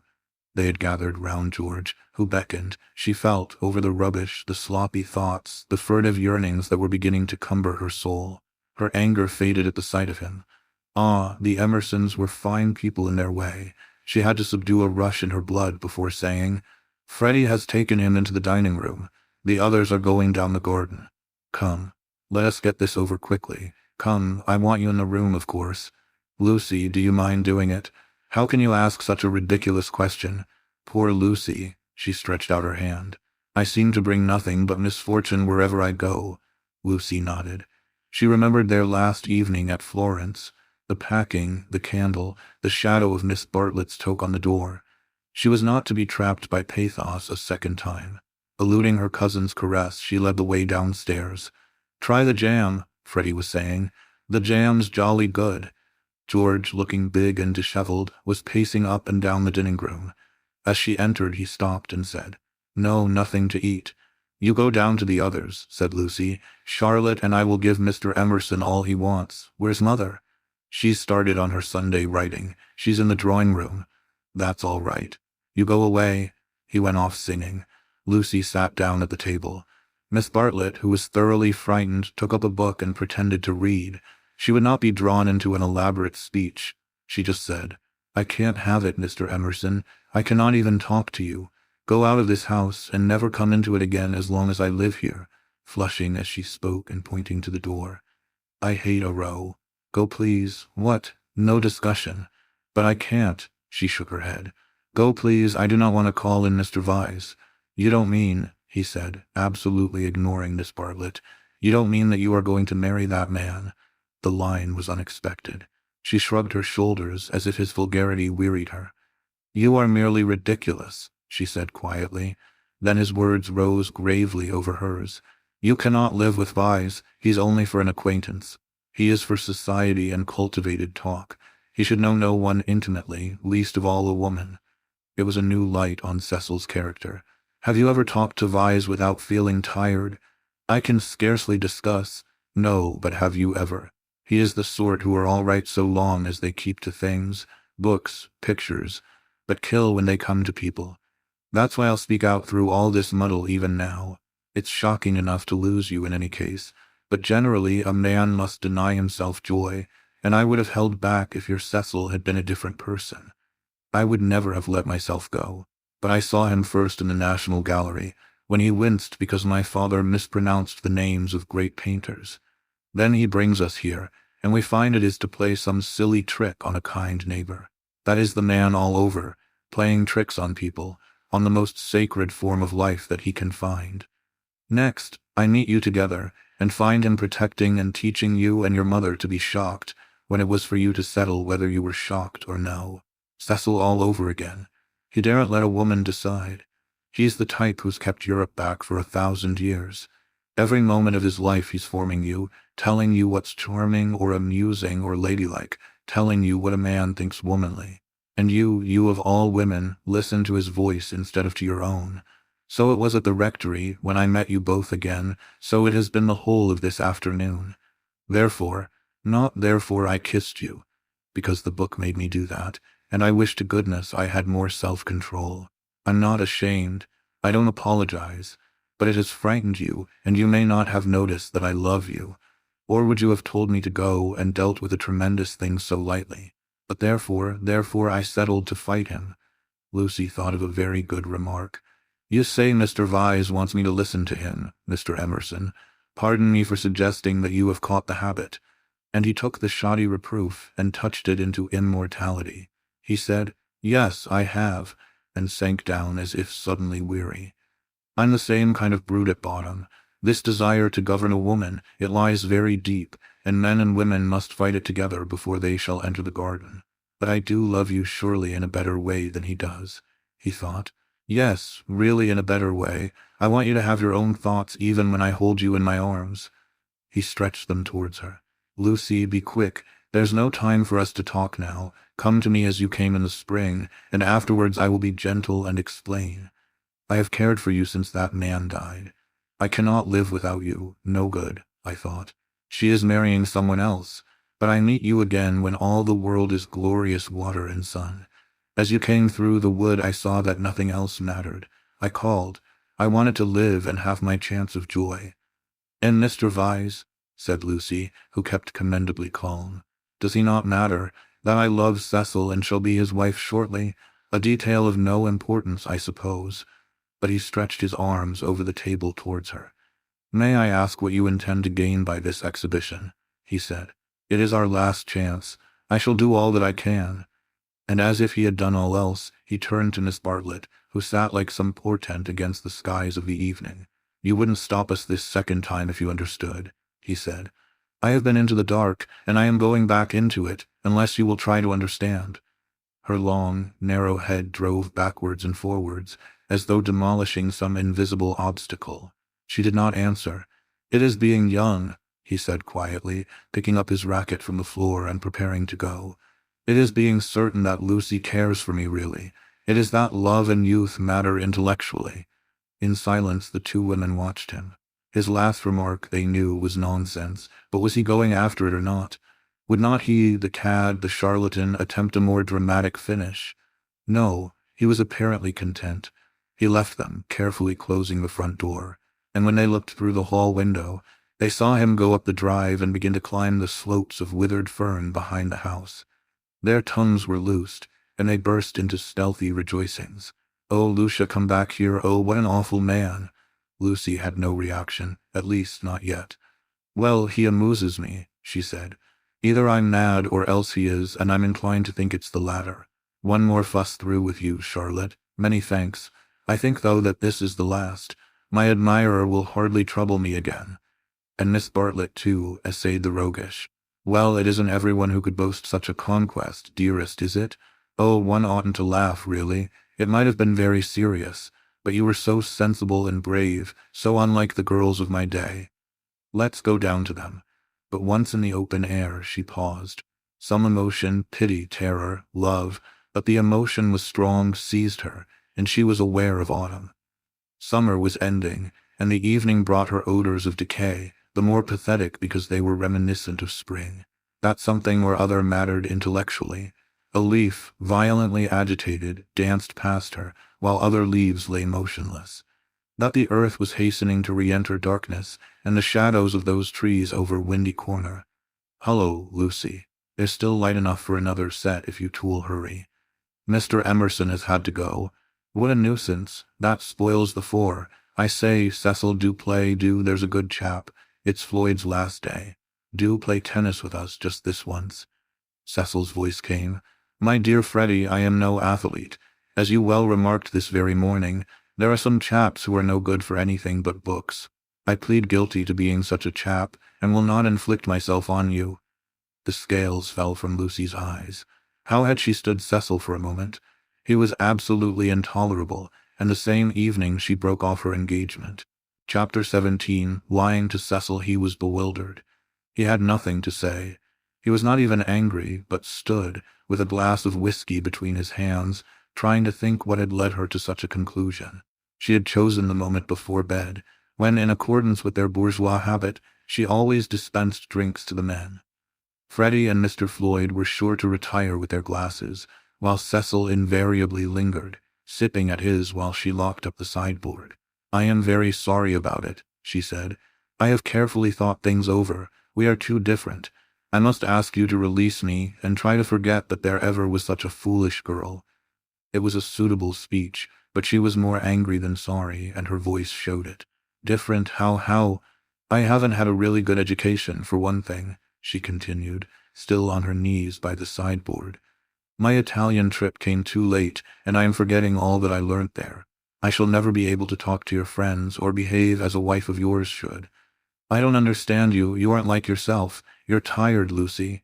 "Tired?" she retorted, kindling at once. "That is exactly like you. You always think women don't mean what they say. Well, you sound tired, as if something has worried you. What if I do? It doesn't prevent me from realizing the truth. I can't marry you, and you will thank me for saying so someday. You had that bad headache yesterday, all right," for she had exclaimed indignantly. "I see it's much more than headaches, but give me a moment's time." He closed his eyes. "You must excuse me if I say stupid things, but my brain has gone to pieces. Part of it lives 3 minutes back, when I was sure that you loved me, and the other part, I find it difficult. I am likely to say the wrong thing." It struck her that he was not behaving so badly, and her irritation increased. She again desired a struggle, not a discussion. "To bring on the crisis," she said, "there are days when one sees clearly, and this is one of them. Things must come to a breaking point sometime, and it happens to be today. If you want to know, quite a little thing decided me to speak to you, when you wouldn't play tennis with Freddie." "I never do play tennis," said Cecil, painfully bewildered. "I never could play. I don't understand a word you say. You can play well enough to make up a 4. I thought it abominably selfish of you." "No, I can't. Well, never mind the tennis. Why couldn't you have warned me if you felt anything wrong? You talked of our wedding at lunch. At least, you let me talk." "I knew you wouldn't understand," said Lucy quite crossly. "I might have known there would have been these dreadful explanations. Of course, it isn't the tennis. That was only the last straw to all I have been feeling for weeks. Surely it was better not to speak until I felt certain." She developed this position. "Often before I have wondered if I was fitted for your wife, for instance, in London. And are you fitted to be my husband? I don't think so. You don't like Freddie nor my mother. There was always a lot against our engagement, Cecil, but all our relations seemed pleased, and we met so often, and it was no good mentioning it until all things came to a point. They have today. I see clearly. I must speak, that's all." "I cannot think you were right," said Cecil gently. "I cannot tell why, but though all that you say sounds true, I feel that you are not treating me fairly. It's all too horrible. What's the good of a scene? No good, but surely I have a right to hear a little more." He put down his glass and opened the window. From where she knelt, jangling her keys, she could see a slit of darkness, and peering into it as if it would tell him that little more, his long, thoughtful face. "Don't open the window, and you'd better draw the curtain, too. Freddie or anyone might be outside." He obeyed. "I really think we had better go to bed, if you don't mind. I shall only say things that will make me unhappy afterwards. As you say, it is all too horrible, and it is no good talking. But to Cecil, now that he was about to lose her, she seemed each moment more desirable. He looked at her instead of through her, for the first time since they were engaged. From a Leonardo she had become a living woman, with mysteries and forces of her own, with qualities that even eluded art. His brain recovered from the shock, and in a burst of genuine devotion he cried, "But I love you, and I did think you loved me." "I did not," she said. "I thought I did at first. I am sorry, and ought to have refused you this last time, too." He began to walk up and down the room, and she grew more and more vexed at his dignified behavior. She had counted on his being petty. It would have made things easier for her. By a cruel irony she was drawing out all that was finest in his disposition. "You don't love me, evidently. I dare say you are right not to, but it would hurt a little less if I knew why." "Because," a phrase came to her, and she accepted it, "you're the sort who can't know anyone intimately." A horrified look came into his eyes. "I don't mean exactly that. But you will question me, though I beg you not to, and I must say something. It is that, more or less. When we were only acquaintances, you let me be myself, but now you're always protecting me." Her voice swelled. "I won't be protected. I will choose for myself what is ladylike and right. To shield me is an insult. Can I be trusted to face the truth, but I must get it second-hand through you? A woman's place. You despise my mother. I know you do, because she's conventional and bothers over puddings. But oh goodness." She rose to her feet. "Conventional, Cecil, you're that, for you may understand beautiful things, but you don't know how to use them. And you wrap yourself up in art and books and music, and would try to wrap up me. I won't be stifled, not by the most glorious music, for people are more glorious, and you hide them from me. That's why I break off my engagement. You were all right as long as you kept to things, but when you came to people—" She stopped. There was a pause. Then Cecil said with great emotion, "It is true. True on the whole," she corrected, full of some vague shame. "True, every word. It is a revelation. It is, anyhow, those are my reasons for not being your wife," he repeated. "The sort that can know no one intimately. It is true. I fell to pieces the very first day we were engaged. I behaved like a cad to Beebe and to your brother. You are even greater than I thought." She withdrew a step. "I'm not going to worry you. You are far too good to me. I shall never forget your insight. And, dear, I only blame you for this. You might have warned me in the early stages before you felt you wouldn't marry me, and so have given me a chance to improve. I have never known you till this evening. I have just used you as a peg for my silly notions of what a woman should be. But this evening you are a different person. New thoughts, even a new voice." "What do you mean by a new voice?" she asked, seized with incontrollable anger. "I mean that a new person seems speaking through you," said he. Then she lost her balance. She cried, "If you think I am in love with someone else, you are very much mistaken." "Of course I don't think that. You are not that kind, Lucy." "Oh, yes, you do think it. It's your old idea, the idea that has kept Europe back.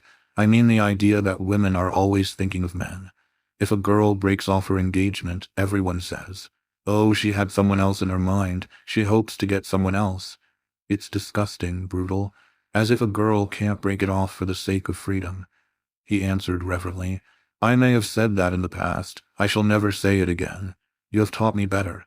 She began to redden, and pretended to examine the windows again. "Of course, there is no question of someone else in this, no jilting or any such nauseous stupidity. I beg your pardon most humbly if my words suggested that there was. I only meant that there was a force in you that I hadn't known of up till now." "All right, Cecil, that will do. Don't apologize to me.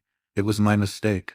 It is a question between ideals, yours and mine, pure abstract ideals, and yours are the nobler. I was bound up in the old vicious notions, and all the time you were splendid and new." His voice broke. "I must actually thank you for what you have done, for showing me what I really am. Solemnly, I thank you for showing me a true woman. Will you shake hands?" "Of course I will," said Lucy, twisting up her other hand in the curtains. "Good night, Cecil. Goodbye. That's all right. I'm sorry about it. Thank you very much for your gentleness. Let me light your candle, shall I?" They went into the hall. "Thank you. Good night again." "God bless you, Lucy." "Goodbye, Cecil." She watched him steal upstairs, while the shadows from 3 banisters passed over her face like the beat of wings. On the landing he paused strong in his renunciation, and gave her a look of memorable beauty. For all his culture, Cecil was an ascetic at heart, and nothing in his love became him like the leaving of it. She could never marry. In the tumult of her soul, that stood firm. Cecil believed in her. She must some day believe in herself. She must be one of the women whom she had praised so eloquently, who care for liberty and not for men. She must forget that George loved her, that George had been thinking through her and gained her this honorable release, that George had gone away into, what was it? The darkness. She put out the lamp. It did not do to think, nor, for the matter of that, to feel. She gave up trying to understand herself, and joined the vast armies of the benighted, who follow neither the heart nor the brain, and march to their destiny by catchwords. The armies are full of pleasant and pious folk, but they have yielded to the only enemy that matters, the enemy within. They have sinned against passion and truth, and vain will be their strife after virtue. As the years pass, they are censured. Their pleasantry and their piety show cracks, their wit becomes cynicism, their unselfishness hypocrisy. They feel and produce discomfort wherever they go. They have sinned against Eros and against Pallas Athene, and not by any heavenly intervention, but by the ordinary course of nature. Those allied deities will be avenged. Lucy entered this army when she pretended to George that she did not love him, and pretended to Cecil that she loved no one. The night received her, as it had received Miss Bartlett 30 years before.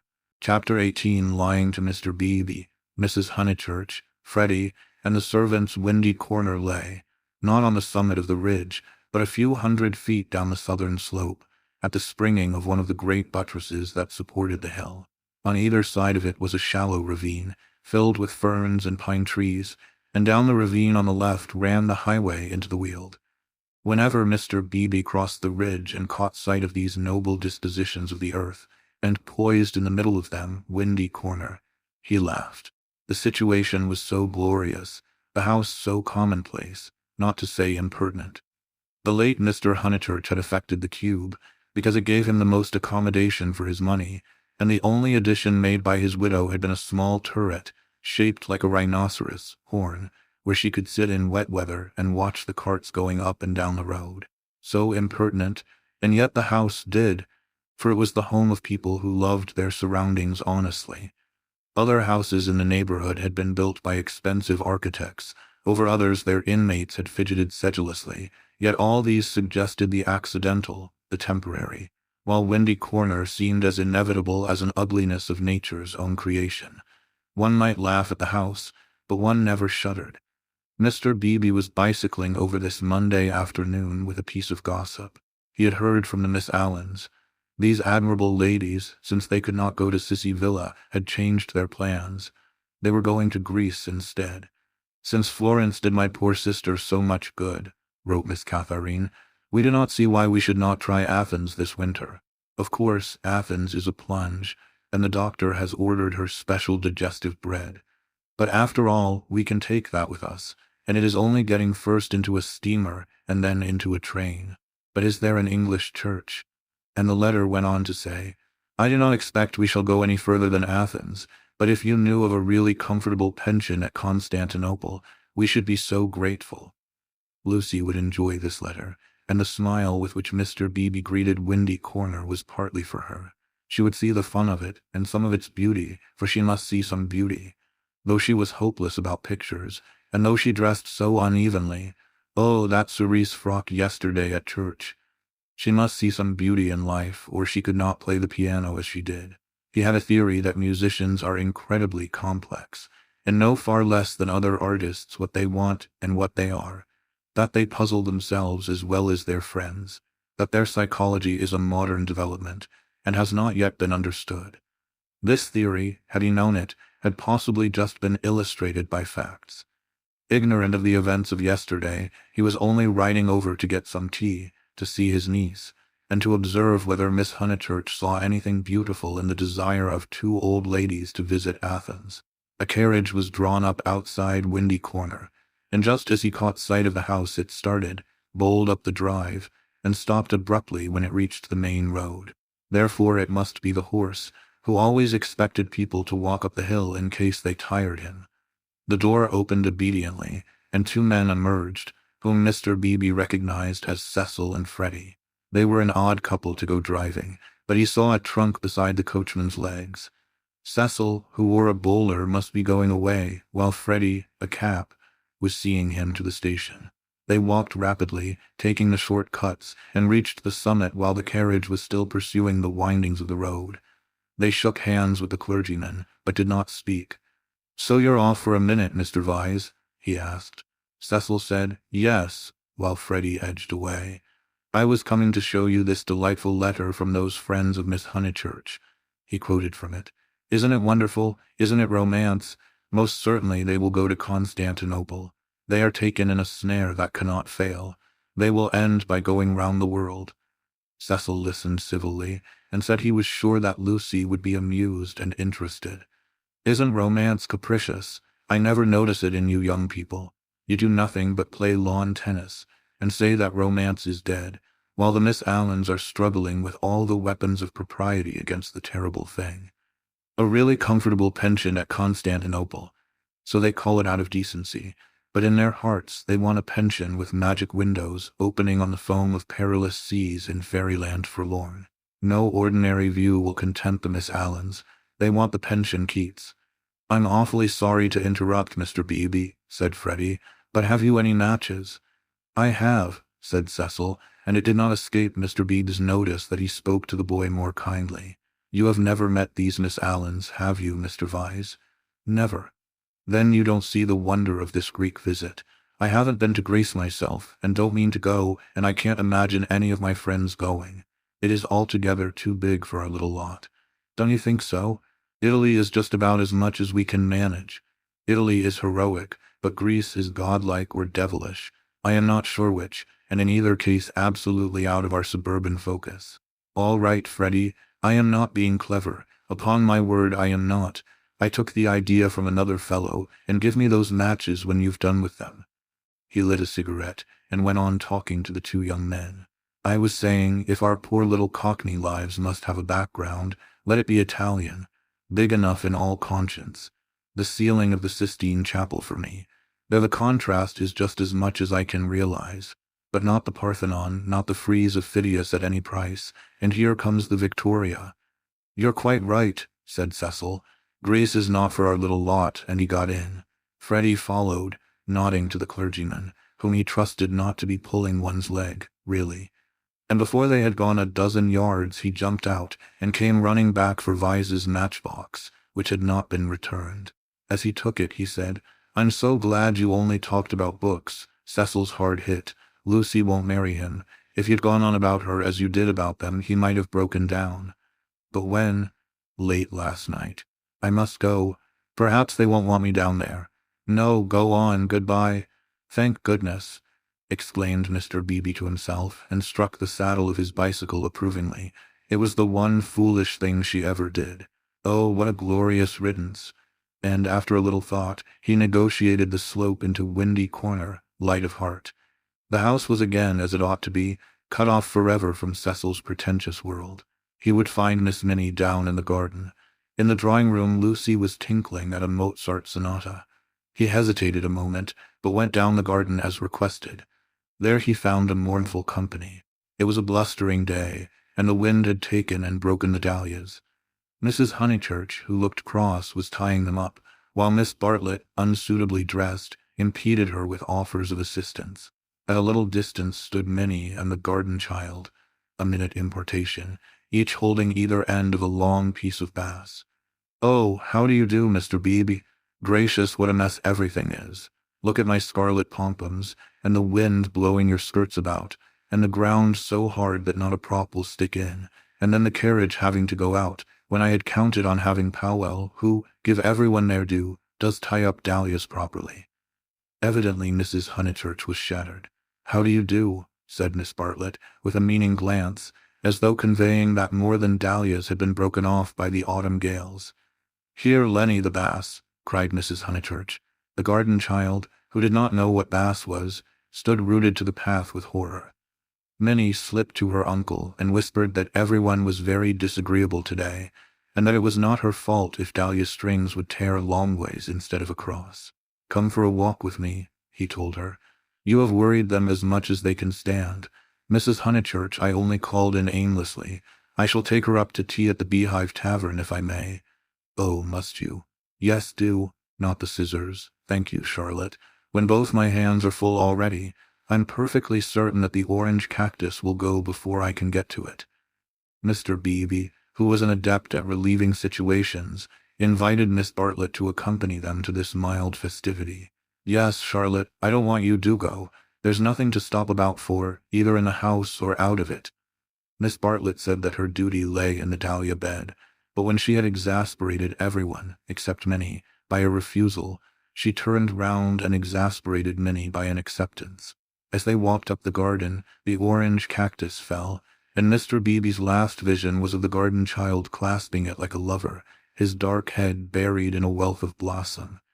"It is terrible, this havoc among the flowers," he remarked.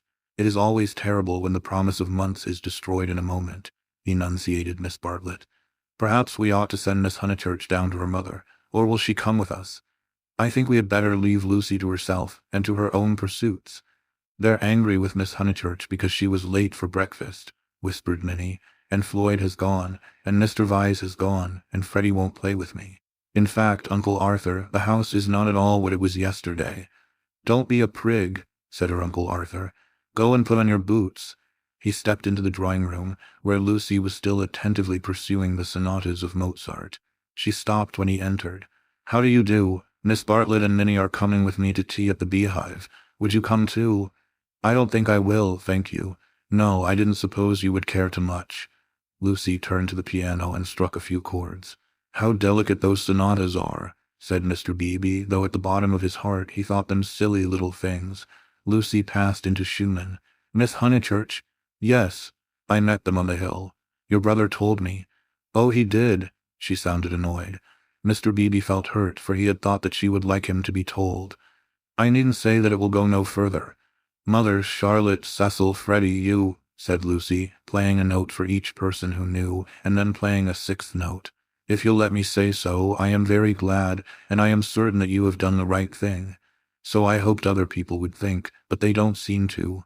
I could see that Miss Bartlett thought it unwise. So does Mother. Mother minds dreadfully." "I am very sorry for that," said Mr. Beebe with feeling. Mrs. Honeychurch, who hated all changes, did mind, but not nearly as much as her daughter pretended, and only for the minute. It was really a ruse of Lucy's to justify her despondency, a ruse of which she was not herself conscious, for she was marching in the armies of darkness. And Freddie minds. Still, Freddie never hit it off with Vyse much, did he? I gathered that he disliked the engagement, and felt it might separate him from you. Boys are so odd. Minnie could be heard arguing with Miss Bartlett through the floor. Tea at the Beehive apparently involved a complete change of apparel. Mr. Beebe saw that Lucy, very properly, did not wish to discuss her action, so after a sincere expression of sympathy, he said, "I have had an absurd letter from Miss Allen. That was really what brought me over. I thought it might amuse you all." "How delightful," said Lucy, in a dull voice. For the sake of something to do, he began to read her the letter. After a few words her eyes grew alert, and soon she interrupted him with "Going abroad? When do they start?" "Next week, I gather." "Did Freddie say whether he was driving straight back?" "No, he didn't, because I do hope he won't go gossiping." So she did want to talk about her broken engagement. Always complacent, he put the letter away. But she at once exclaimed in a high voice, "Oh, do tell me more about the Miss Allens. How perfectly splendid of them to go abroad. I want them to start from Venice and go in a cargo steamer down the Illyrian coast." She laughed heartily. "Oh, delightful. I wish they'd take me. Has Italy filled you with the fever of travel? Perhaps George Emerson is right. He says that Italy is only an euphuism for fate. Oh, not Italy, but Constantinople. I have always longed to go to Constantinople. Constantinople is practically Asia, isn't it?" Mr. Beebe reminded her that Constantinople was still unlikely, and that the Miss Allens only aimed at Athens, with Delphi, perhaps, if the roads are safe. But this made no difference to her enthusiasm. She had always longed to go to Greece even more, it seemed. He saw, to his surprise, that she was apparently serious. "I didn't realize that you and the Miss Allens were still such friends after Sissy Villa." "Oh, that's nothing. I assure you Sissy Villa's nothing to me. I would give anything to go with them." "Would your mother spare you again so soon? You have scarcely been home 3 months." "She must spare me," cried Lucy, in growing excitement. "I simply must go away. I have to." She ran her fingers hysterically through her hair. "Don't you see that I have to go away? I didn't realize at the time, and of course I want to see Constantinople so particularly." "You mean that since you have broken off your engagement you feel—" "Yes, yes. I knew you'd understand." Mr. Beebe did not quite understand. Why could not Miss Honeychurch repose in the bosom of her family? Cecil had evidently taken up the dignified line, and was not going to annoy her. Then it struck him that her family itself might be annoying. He hinted this to her, and she accepted the hint eagerly. "Yes, of course, to go to Constantinople until they are used to the idea and everything has calmed down." "I am afraid it has been a bothersome business," he said gently. "No, not at all. Cecil was very kind indeed. Only, I had better tell you the whole truth, since you have heard a little. It was that he is so masterful. I found that he wouldn't let me go my own way. He would improve me in places where I can't be improved. Cecil won't let a woman decide for herself. In fact, he daren't. What nonsense I do talk, but that is the kind of thing. It is what I gathered from my own observation of Mr. Vyse. It is what I gather from all that I have known of you. I do sympathize and agree most profoundly. I agree so much that you must let me make one little criticism. Is it worthwhile rushing off to Greece? But I must go somewhere," she cried. "I have been worrying all the morning, and here comes the very thing." She struck her knees with clenched fists and repeated, "I must. And the time I shall have with Mother, and all the money she spent on me last spring. You all think much too highly of me. I wish you weren't so kind." At this moment Miss Bartlett entered, and her nervousness increased. "I must get away ever so far. I must know my own mind and where I want to go." "Come along, tea," said Mr. Beebe, and bustled his guests out of the front door. He hustled them so quickly that he forgot his hat. When he returned for it he heard, to his relief and surprise, the tinkling of a Mozart sonata. "She is playing again," he said to Miss Bartlett. "Lucy can always play," was the acid reply. "One is very thankful that she has such a resource. She is evidently much worried, as of course she ought to be. I know all about it. The marriage was so near that it must have been a hard struggle before she could wind herself up to speak." Miss Bartlett gave a kind of wriggle, and he prepared for a discussion. He had never fathomed Miss Bartlett. As he had put it to himself at Florence, she might yet reveal depths of strangeness, if not of meaning. But she was so unsympathetic that she must be reliable. He assumed that much, and he had no hesitation in discussing Lucy with her. Minnie was fortunately collecting ferns. She opened the discussion with, "We had much better let the matter drop. I wonder. It is of the highest importance that there should be no gossip in Summer Street. It would be death to gossip about Mr. Vyse's dismissal at the present moment." Mr. Beebe raised his eyebrows. "Death is a strong word, surely too strong." "There was no question of tragedy," he said. "Of course Miss Honeychurch will make the fact public in her own way, and when she chooses. Freddie only told me because he knew she would not mind." "I know," said Miss Bartlett civilly. "Yet Freddie ought not to have told even you. One cannot be too careful." "Quite so. I do implore absolute secrecy. A chance word to a chattering friend, and—" "Exactly." He was used to these nervous old maids, and to the exaggerated importance that they attach to words. A rector lives in a web of petty secrets, and confidences and warnings, and the wiser he is, the less he will regard them. He will change the subject, as did Mr. Beebe, saying cheerfully, "Have you heard from any Bertolini people lately? I believe you keep up with Miss Lavish. It is odd how we of that pension, who seemed such a fortuitous collection, have been working into one another's lives. 2, 3, 4, 6 of us. No, 8. I have forgotten the Emersons, have kept more or less in touch. We must really give the Signora a testimonial." And Miss Bartlett not favoring the scheme, they walked up the hill in a silence which was only broken by the rector naming some fern. On the summit they paused. The sky had grown wilder since he stood there last hour, giving to the land a tragic greatness that is rare in Surrey. Grey clouds were charging across tissues of white, which stretched and shredded and tore slowly, until through their final layers there gleamed a hint of the disappearing blue. Summer was retreating. The wind roared, the trees groaned, yet the noise seemed insufficient for those vast operations in heaven. The weather was breaking up, broken, and it is a sense of the fit rather than of the supernatural that equips such crises with the salvos of angelic artillery. Mr. Beebe's eyes rested on Windy Corner, where Lucy sat, practicing Mozart. No smile came to his lips, and changing the subject again, he said, "We shan't have rain, but we shall have darkness, so let us hurry on. The darkness last night was appalling." They reached the Beehive Tavern at about 5 o'clock. That amiable hostelry possesses a veranda, in which the young and the unwise do dearly love to sit, while guests of more mature years seek a pleasant sanded room, and have tea at a table comfortably.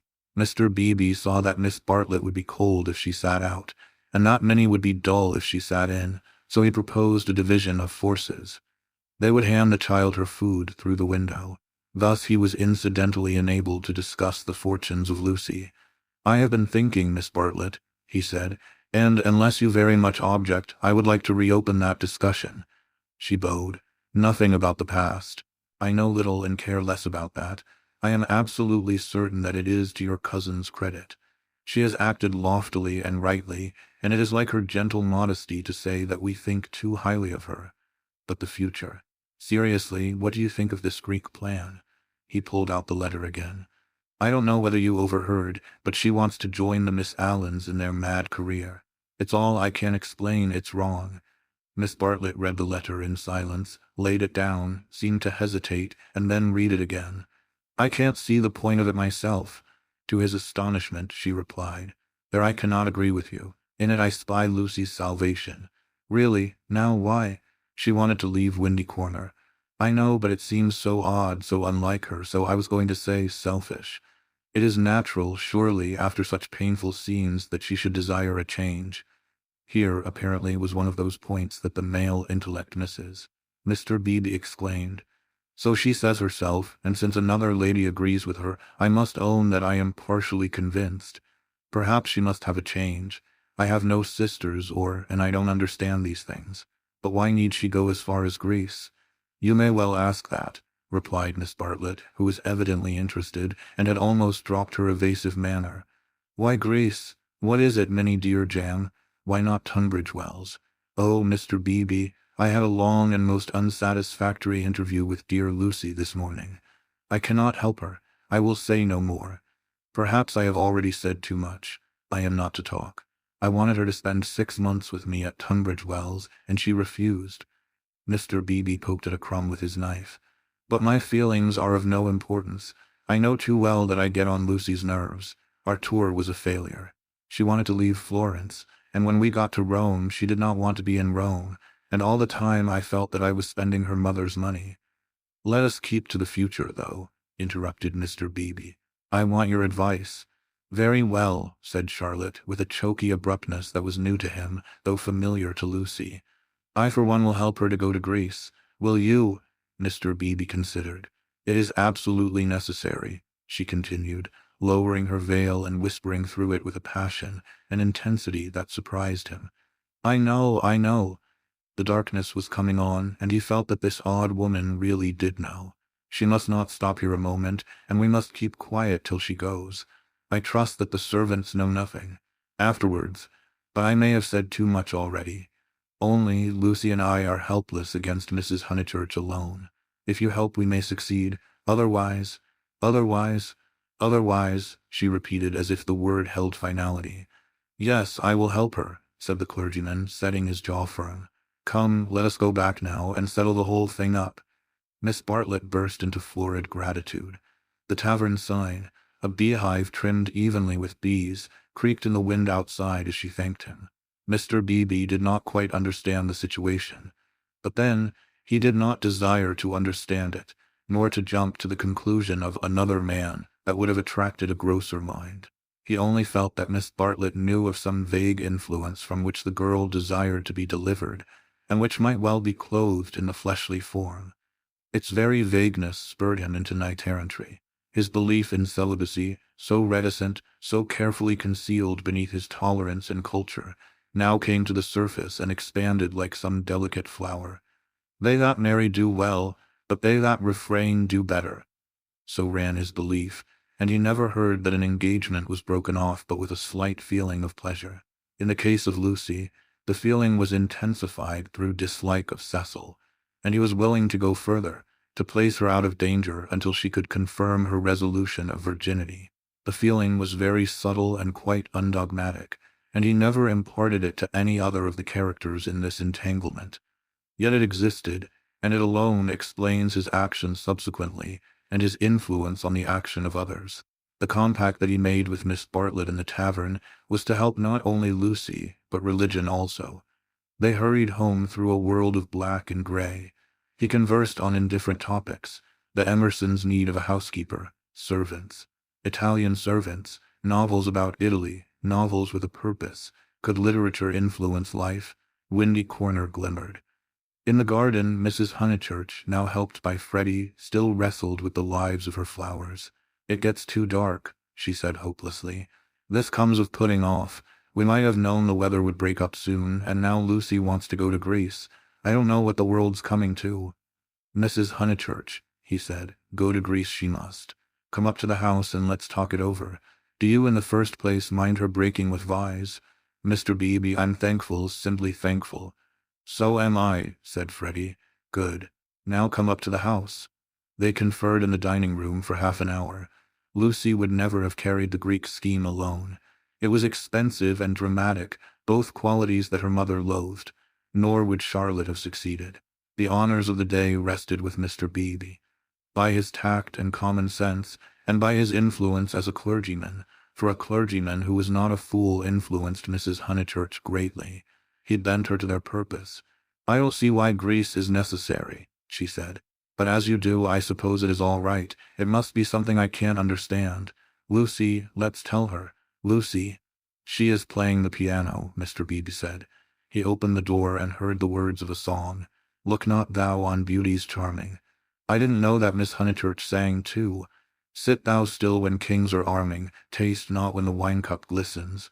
It's a song that Cecil gave her. How odd girls are. "What's that?" called Lucy, stopping short.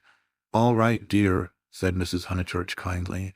She went into the drawing-room, and Mr. Beebe heard her kiss Lucy and say, "I am sorry I was so cross about Greece, but it came on the top of the dahlias." Rather a hard voice said, "Thank you, Mother, that doesn't matter a bit. And you are right, too. Greece will be all right. You can go if the Miss Allens will have you." "Oh, splendid. Oh, thank you," Mr. Beebe followed. Lucy still sat at the piano with her hands over the keys. She was glad, but he had expected greater gladness. Her mother bent over her. Freddie, to whom she had been singing, reclined on the floor with his head against her, and an unlit pipe between his lips. Oddly enough, the group was beautiful. Mr. Beebe, who loved the art of the past, was reminded of a favorite theme, the Santa Conversazione, in which people who care for one another are painted chatting together about noble things. A theme neither sensual nor sensational, and therefore ignored by the art of today. Why should Lucy want either to marry or to travel when she had such friends at home? "Taste not when the wine cup glistens, speak not when the people listens," she continued. "Here's Mr. Beebe. Mr. Beebe knows my rude ways. It's a beautiful song and a wise one," said he. "Go on." "It isn't very good," she said listlessly. "I forget why harmony or something. I suspected it was unscholarly. It's so beautiful." "The tune's right enough," said Freddie, "but the words are rotten. Why throw up the sponge?" "How stupidly you talk," said his sister. The Santa Conversazione was broken up.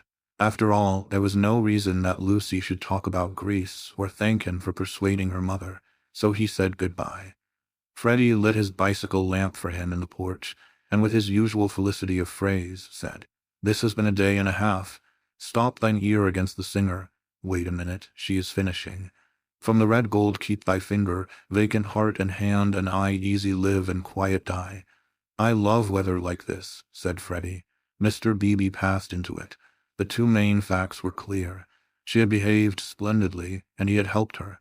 He could not expect to master the details of so big a change in a girl's life.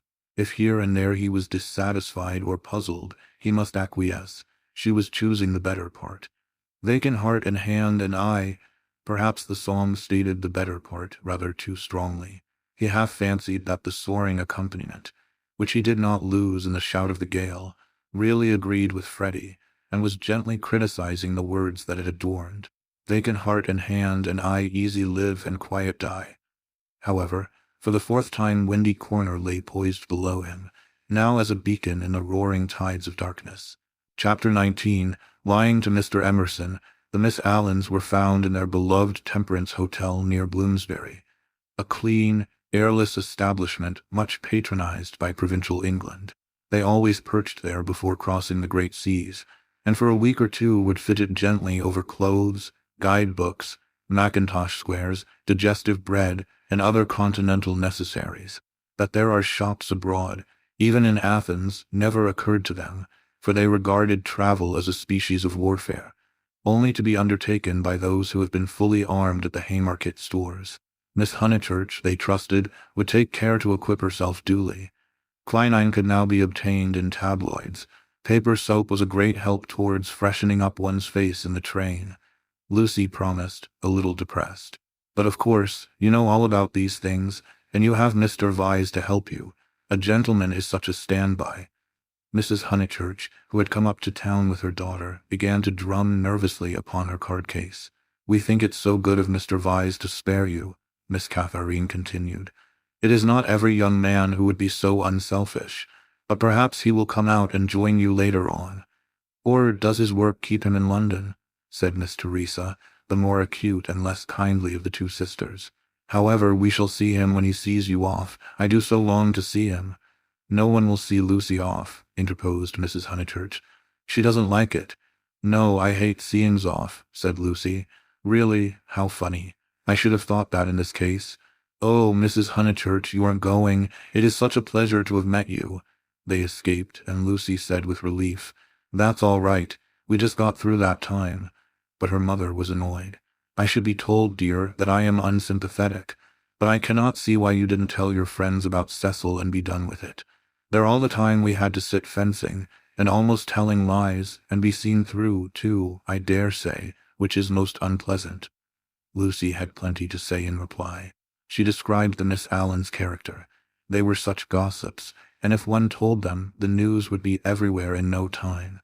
"But why shouldn't it be everywhere in no time?" "Because I settled with Cecil not to announce it until I left England.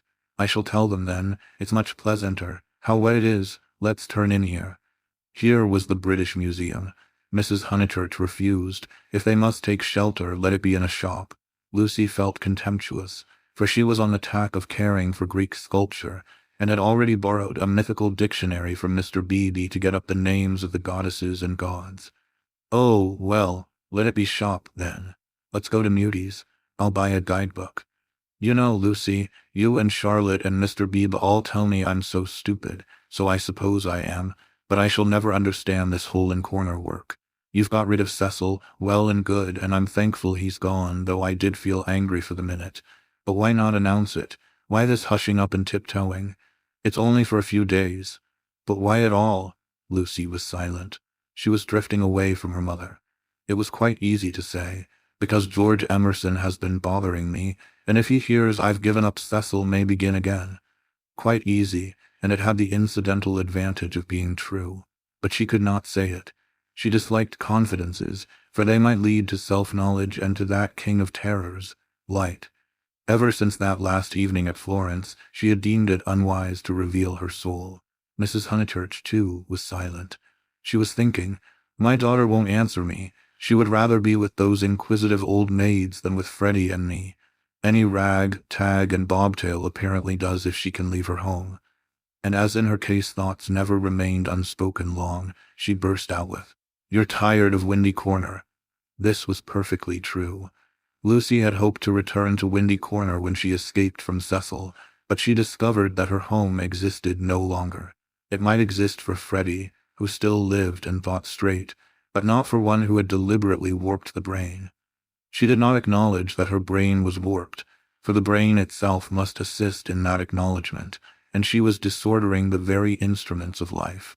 She only felt, I do not love George. I broke off my engagement because I did not love George. I must go to Greece because I do not love George. It is more important that I should look up gods in the dictionary than that I should help my mother. Everyone else is behaving very badly. She only felt irritable and petulant, and anxious to do what she was not expected to do, and in this spirit she proceeded with the conversation. Oh, mother, what rubbish you talk. Of course I'm not tired of Windy Corner. Then why not say so at once instead of considering half an hour? She laughed faintly. Half a minute would be nearer. Perhaps you would like to stay away from your home altogether. Hush, mother. People will hear you, for they had entered Muties. She bought Baedeker, and then continued. Of course I want to live at home, but as we are talking about it, I may as well say that I shall want to be away in the future more than I have been. You see, I come into my money next year. Tears came into her mother's eyes, driven by nameless bewilderment, by what is in older people termed eccentricity. Lucy determined to make this point clear. I've seen the world so little. I felt so out of things in Italy. I have seen so little of life. One ought to come up to London more, not a cheap ticket like today, but to stop. I might even share a flat for a little with some other girl. And mess with typewriters and latchkeys, exploded Mrs. Honeychurch, and agitate and scream and be carried off kicking by the police, and call it a mission when no one wants you, and call it duty when it means that you can't stand your own home, and call it work when thousands of men are starving with the competition as it is, and then to prepare yourself, find 2 doddering old ladies and go abroad with them. I want more independence, said Lucy lamely. She knew that she wanted something, and independence is a useful cry. We can always say that we have not got it. She tried to remember her emotions in Florence. Those had been sincere and passionate, and had suggested beauty rather than short skirts and latchkeys. But independence was certainly her cue.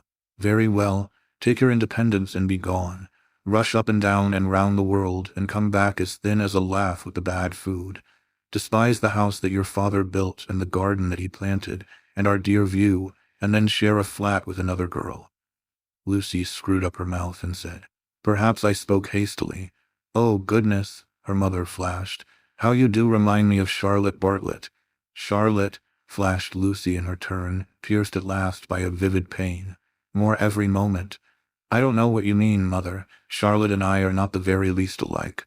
Well, I see the likeness, the same eternal worrying, the same taking back of words. You and Charlotte trying to divide 2 apples among 3 people last night might be sisters. What rubbish! And if you dislike Charlotte so, it's rather a pity you asked her to stop. I warned you about her. I begged you, implored you not to, but of course it was not listened to. There you go. I beg your pardon. Charlotte again, my dear, that's all her very words. Lucy clenched her teeth. My point is that you oughtn't to have asked Charlotte to stop. I wish you would keep to the point. And the conversation died off into a wrangle. She and her mother shopped in silence, spoke little in the train, little again in the carriage, which met them at Dorking station. It had poured all day, and as they ascended through the deep Surrey lanes, showers of water fell from the overhanging beech trees and rattled on the hood. Lucy complained that the hood was stuffy. Leaning forward, she looked out into the steaming dusk, and watched the carriage lamp pass like a searchlight over mud and leaves, and reveal nothing beautiful. The crush when Charlotte gets in will be abominable, she remarked, for they were to pick up Miss Bartlett at Summer Street, where she had been dropped as the carriage went down, to pay a call on Mr. Beebe's old mother. We shall have to sit 3 aside, because the trees drop, and yet it isn't raining. Oh, for a little air. Then she listened to the horse's hoofs. He has not told, he has not told. That melody was blurred by the soft road. Can't we have the hood down? She demanded, and her mother with sudden tenderness said, Very well, old lady, stop the horse. And the horse was stopped, and Lucy and Powell wrestled with the hood, and squirted water down Mrs. Honeychurch's neck. But now that the hood was down, she did see something that she would have missed. There were no lights in the windows of Sissy Villa, and round the garden gate she fancied she saw a padlock. Is that house to let again, Powell? She called. Yes, miss, he replied. Have they gone? It is too far out of town for the young gentleman, and his father's rheumatism has come on, so he can't stop on a loan, so they are trying to let furnished," was the answer. "They have gone, then?" "Yes, miss, they have gone." Lucy sank back. The carriage stopped at the rectory. She got out to call for Miss Bartlett. So the Emersons had gone, and all this bother about Greece had been unnecessary. Waste. That word seemed to sum up the whole of life. Wasted plans, wasted money, wasted love, and she had wounded her mother. Was it possible that she had muddled things away? Quite possible. Other people had. When the maid opened the door, she was unable to speak, and stared stupidly into the hall. Miss Bartlett at once came forward, and after a long preamble asked a great favor. Might she go to church? Mr. Beebe and his mother had already gone, but she had refused to start until she obtained her hostess's full sanction, for it would mean keeping the horse waiting a good 10 minutes more. "Certainly," said the hostess wearily. "I forgot it was Friday. Let's all go. Powell can go round to the stables. Lucy, dearest, no church for me, thank you." A sigh, and they departed. The church was invisible, but up in the darkness to the left there was a hint of color. This was a stained window, through which some feeble light was shining, and when the door opened Lucy heard Mr. Beebe's voice running through the litany to a minute congregation. Even their church, built upon the slope of the hill so artfully, with its beautiful raised transept and its spire of silvery shingle, even their church had lost its charm, and the thing one never talked about, religion, was fading like all the other things. She followed the maid into the rectory. Would she object to sitting in Mr. Beebe's study? There was only that one fire. She would not object. Someone was there already, for Lucy heard the words. "A lady to wait, sir." Old Mr. Emerson was sitting by the fire, with his foot upon a gout stool. "Oh, Miss Honeychurch, that you should come," he quavered, and Lucy saw an alteration in him since last Sunday. Not a word would come to her lips. George she had faced, and could have faced again, but she had forgotten how to treat his father. "Miss Honeychurch, dear, we are so sorry.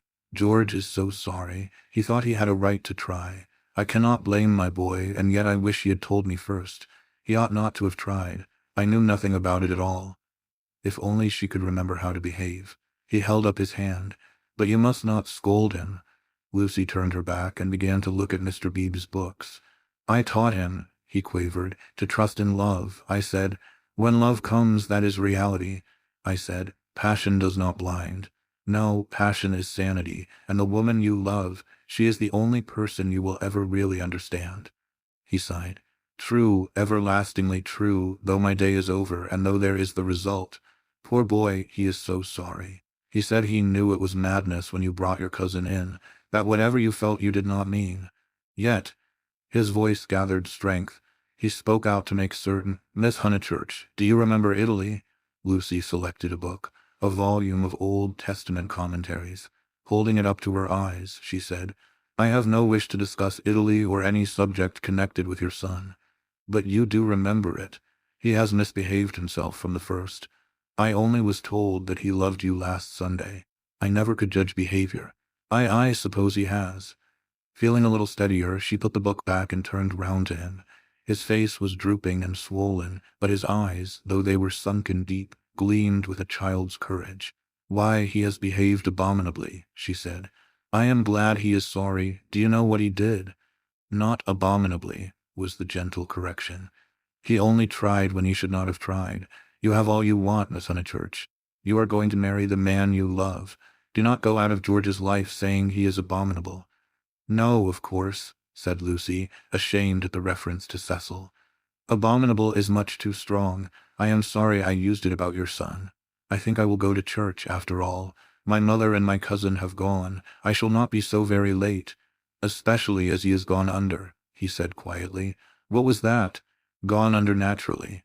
He beat his palms together in silence. His head fell on his chest. "I don't understand."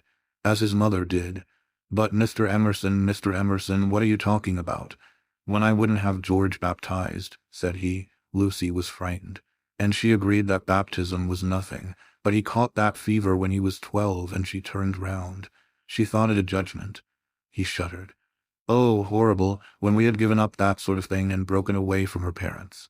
Oh, horrible, worst of all, worse than death, when you have made a little clearing in the wilderness, planted your little garden, let in your sunlight, and then the weeds creep in again. A judgment. And our boy had typhoid because no clergyman had dropped water on him in church. Is it possible, Miss Honeychurch? Shall we slip back into the darkness forever? I don't know, gasped Lucy. I don't understand this sort of thing. I was not meant to understand it. But Mr. Eager, he came when I was out and acted according to his principles. I don't blame him or anyone. But by the time George was well, she was ill. He made her think about sin, and she went under thinking about it.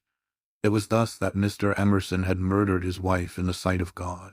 Oh, how terrible, said Lucy, forgetting her own affairs at last.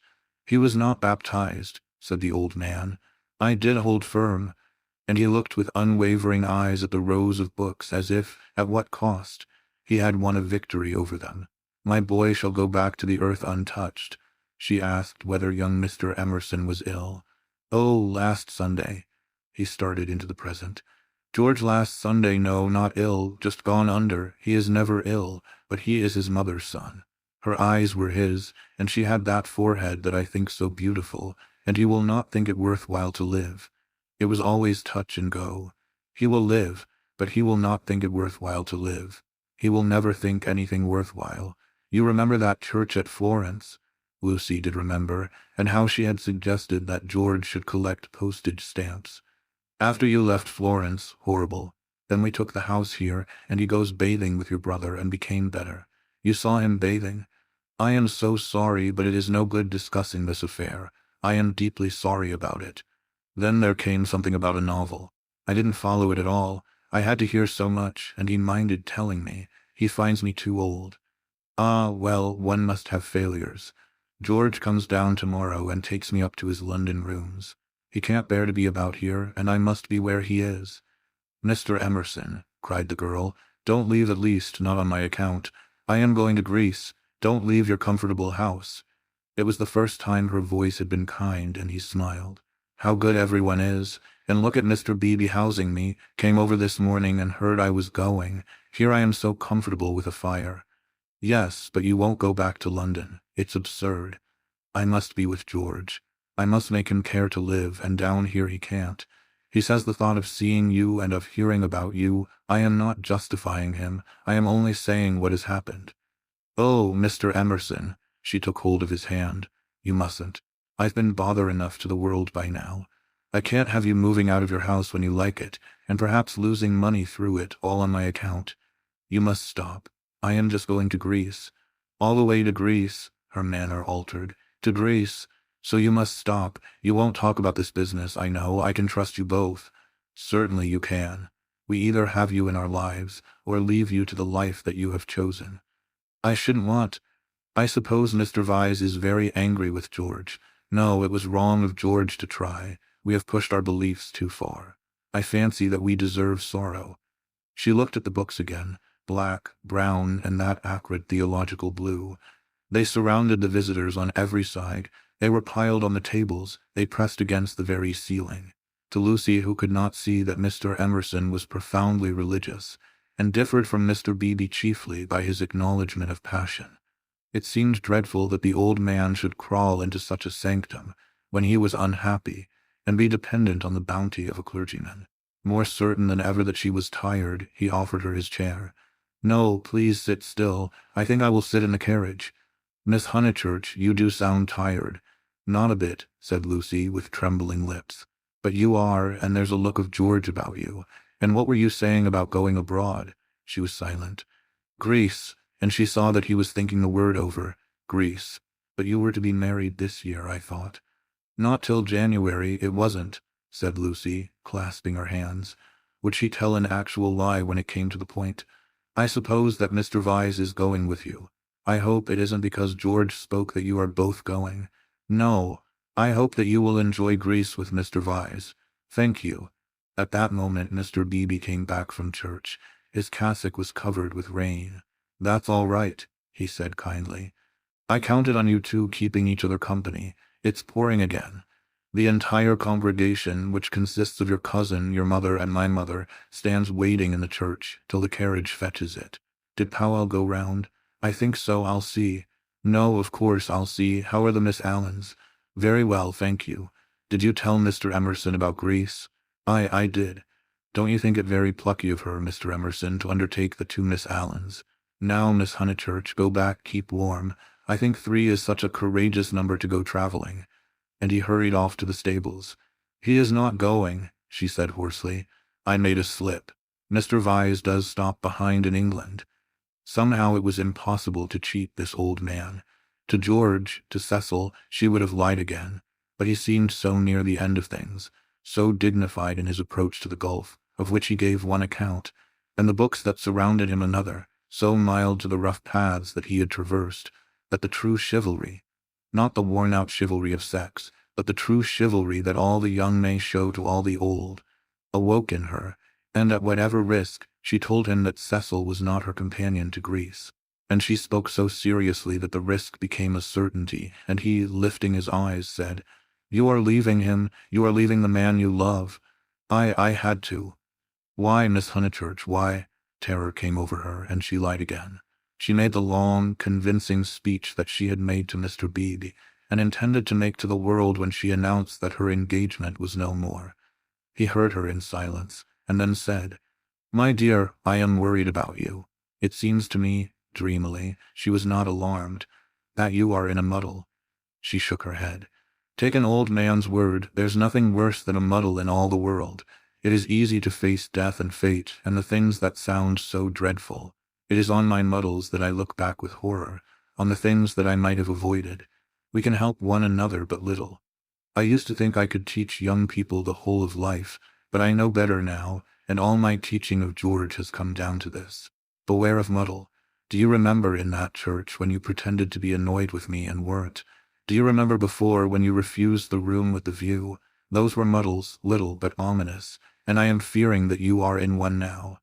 She was silent. "Don't trust me, Miss Honeychurch. Though life is very glorious, it is difficult." She was still silent. "Life," wrote a friend of mine, "is a public performance on the violin in which you must learn the instrument as you go along." I think he puts it well. Man has to pick up the use of his functions as he goes along, especially the function of love. Then he burst out excitedly. "That's it. That's what I mean. You love George." And after his long preamble, the 3 words burst against Lucy like waves from the open sea. "But you do," he went on, not waiting for contradiction. "You love the boy body and soul, plainly, directly, as he loves you, and no other word expresses it. You won't marry the other man for his sake." "How dare you?" gasped Lucy, with the roaring of waters in her ears. "Oh, how like a man! I mean, to suppose that a woman is always thinking about a man. But you are." She summoned physical disgust. "You're shocked, but I mean to shock you. It's the only hope at times. I can reach you no other way. You must marry, or your life will be wasted. You have gone too far to retreat.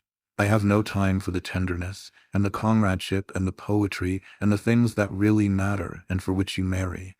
I know that, with George, you will find them, and that you love him. Then be his wife. He is already part of you. Though you fly to Greece, and never see him again, or forget his very name, George will work in your thoughts till you die. It isn't possible to love and to part. You will wish that it was. You can transmute love, ignore it, muddle it, but you can never pull it out of you. I know by experience that the poets are right. Love is eternal." Lucy began to cry with anger, and though her anger passed away soon, her tears remained. "I only wish poets would say this too. Love is of the body, not the body, but of the body. Ah, the misery that would be saved if we confessed that. Ah, for a little directness to liberate the soul. Your soul, dear Lucy. I hate the word now, because of all the cant with which superstition has wrapped it round. But we have souls. I cannot say how they came nor whither they go, but we have them, and I see you ruining yours. I cannot bear it.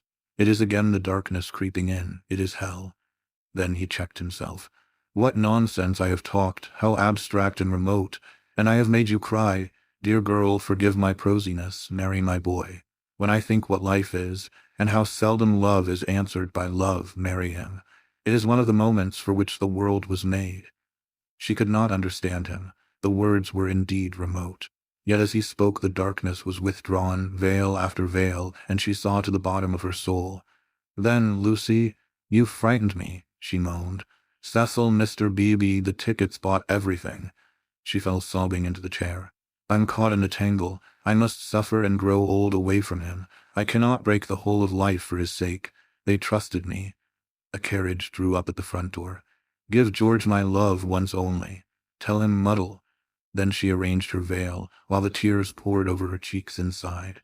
Lucy, no, they are in the hall. Oh, please not, Mr. Emerson. They trust me. But why should they when you have deceived them? Mr. Beebe opened the door, saying, Here's my mother. You're not worthy of their trust. What's that? Said Mr. Beebe sharply. I was saying, why should you trust her when she deceived you? 1 minute, mother. He came in and shut the door. I don't follow you, Mr. Emerson. To whom do you refer? Trust whom? I mean she has pretended to you that she did not love George. They have loved one another all along. Mr. Beebe looked at the sobbing girl. He was very quiet, and his white face with its ruddy whiskers seemed suddenly inhuman. A long black column he stood and awaited her reply. I shall never marry him, quavered Lucy. A look of contempt came over him, and he said, Why not? Mr. Beebe, I have misled you. I have misled myself. Oh, rubbish, Miss Honeychurch. It is not rubbish, said the old man hotly. It's the part of people that you don't understand. Mr. Beebe laid his hand on the old man's shoulder pleasantly. Lucy, Lucy, called voices from the carriage. Mr. Beebe, could you help me? He looked amazed at the request, and said in a low, stern voice, I am more grieved than I can possibly express. It is lamentable, lamentable, incredible. What's wrong with the boy? Fired up the other again. Nothing, Mr. Emerson, except that he no longer interests me. Marry George, Miss Honeychurch. He will do admirably. He walked out and left them. They heard him guiding his mother upstairs. Lucy, the voices called. She turned to Mr. Emerson in despair, but his face revived her. It was the face of a saint who understood. Now it is all dark. Now beauty and passion seem never to have existed. I know, but remember the mountains over Florence and the view. Ah, dear, if I were George and gave you one kiss, it would make you brave. You have to go cold into a battle that needs warmth, out into the muddle that you have made yourself, and your mother and all your friends will despise you. Oh, my darling, and rightly, if it is ever right to despise. George still dark, all the tussle and the misery without a word from him. Am I justified? Into his own eyes tears came. Yes, for we fight for more than love or pleasure. There is truth. Truth counts. Truth does count. You kiss me, said the girl. You kiss me. I will try. He gave her a sense of deities reconciled, a feeling that in gaining the man she loved, she would gain something for the whole world. Throughout the squalor of her homeward drive, she spoke at once. His salutation remained. He had robbed the body of its taint, the world's taunts of their sting. He had shown her the holiness of direct desire. She never exactly understood, she would say in after years, how he managed to strengthen her. It was as if he had made her see the whole of everything at once. Chapter 20. The end of the Middle Ages. The Miss Allens did go to Greece, but they went by themselves. They alone of this little company will double Malea and plough the waters of the Saronic Gulf. They alone will visit Athens and Delphi, and either shrine of intellectual song, that upon the Acropolis, encircled by blue seas, that under Parnassus, where the eagles build and the bronze charioteer drives undismayed towards infinity. Trembling, anxious, cumbered with much digestive bread, they did proceed to Constantinople. They did go round the world. The rest of us must be contented with a fair, but a less arduous, goal. Italium petimus. We returned to the pension Bertolini. George said it was his old room. No, it isn't, said Lucy, because it is the room I had, and I had your father's room. I forget why. Charlotte made me for some reason. He knelt on the tiled floor and laid his face in her lap. George, you baby, get up. Why shouldn't I be a baby? Murmured George. Unable to answer this question, she put down his sock, which she was trying to mend, and gazed out through the window. It was evening and again the spring. Oh, bother Charlotte, she said thoughtfully. What can such people be made of? Same stuff as parsons are made of. Nonsense. Quite right, it is nonsense. Now you get up off the cold floor, or you'll be starting rheumatism next, and you stop laughing and being so silly. Why shouldn't I laugh? He asked, pinning her with his elbows and advancing his face to hers. What's there to cry at? Kiss me here. He indicated the spot where a kiss would be welcome. He was a boy, after all. When it came to the point, it was she who remembered the past, she into whose soul the iron had entered, she who knew whose room this had been last year. It endeared him to her strangely that he should be sometimes wrong. "Any letters?" he asked. "Just a line from Freddie. Now kiss me here, then here." Then, threatened again with rheumatism, he strolled to the window, opened it as the English will, and leant out. There was the parapet, there the river, there to the left the beginnings of the hills. The cab driver, who at once saluted him with the hiss of a serpent, might be that very Phaethon who had set this happiness in motion 12 months ago. A passion of gratitude, all feelings grow to passions in the South, came over the husband, and he blessed the people and the things who had taken so much trouble about a young fool. He had helped himself, it is true, but how stupidly. All the fighting that mattered had been done by others, by Italy, by his father, by his wife. "Lucy, you come and look at the cypresses, and the church, whatever its name is, still shows." "San Miniato. I'll just finish your sock." "Signorino, domani fermo uno giro," called the cabman, with engaging certainty. George told him that he was mistaken. They had no money to throw away on driving.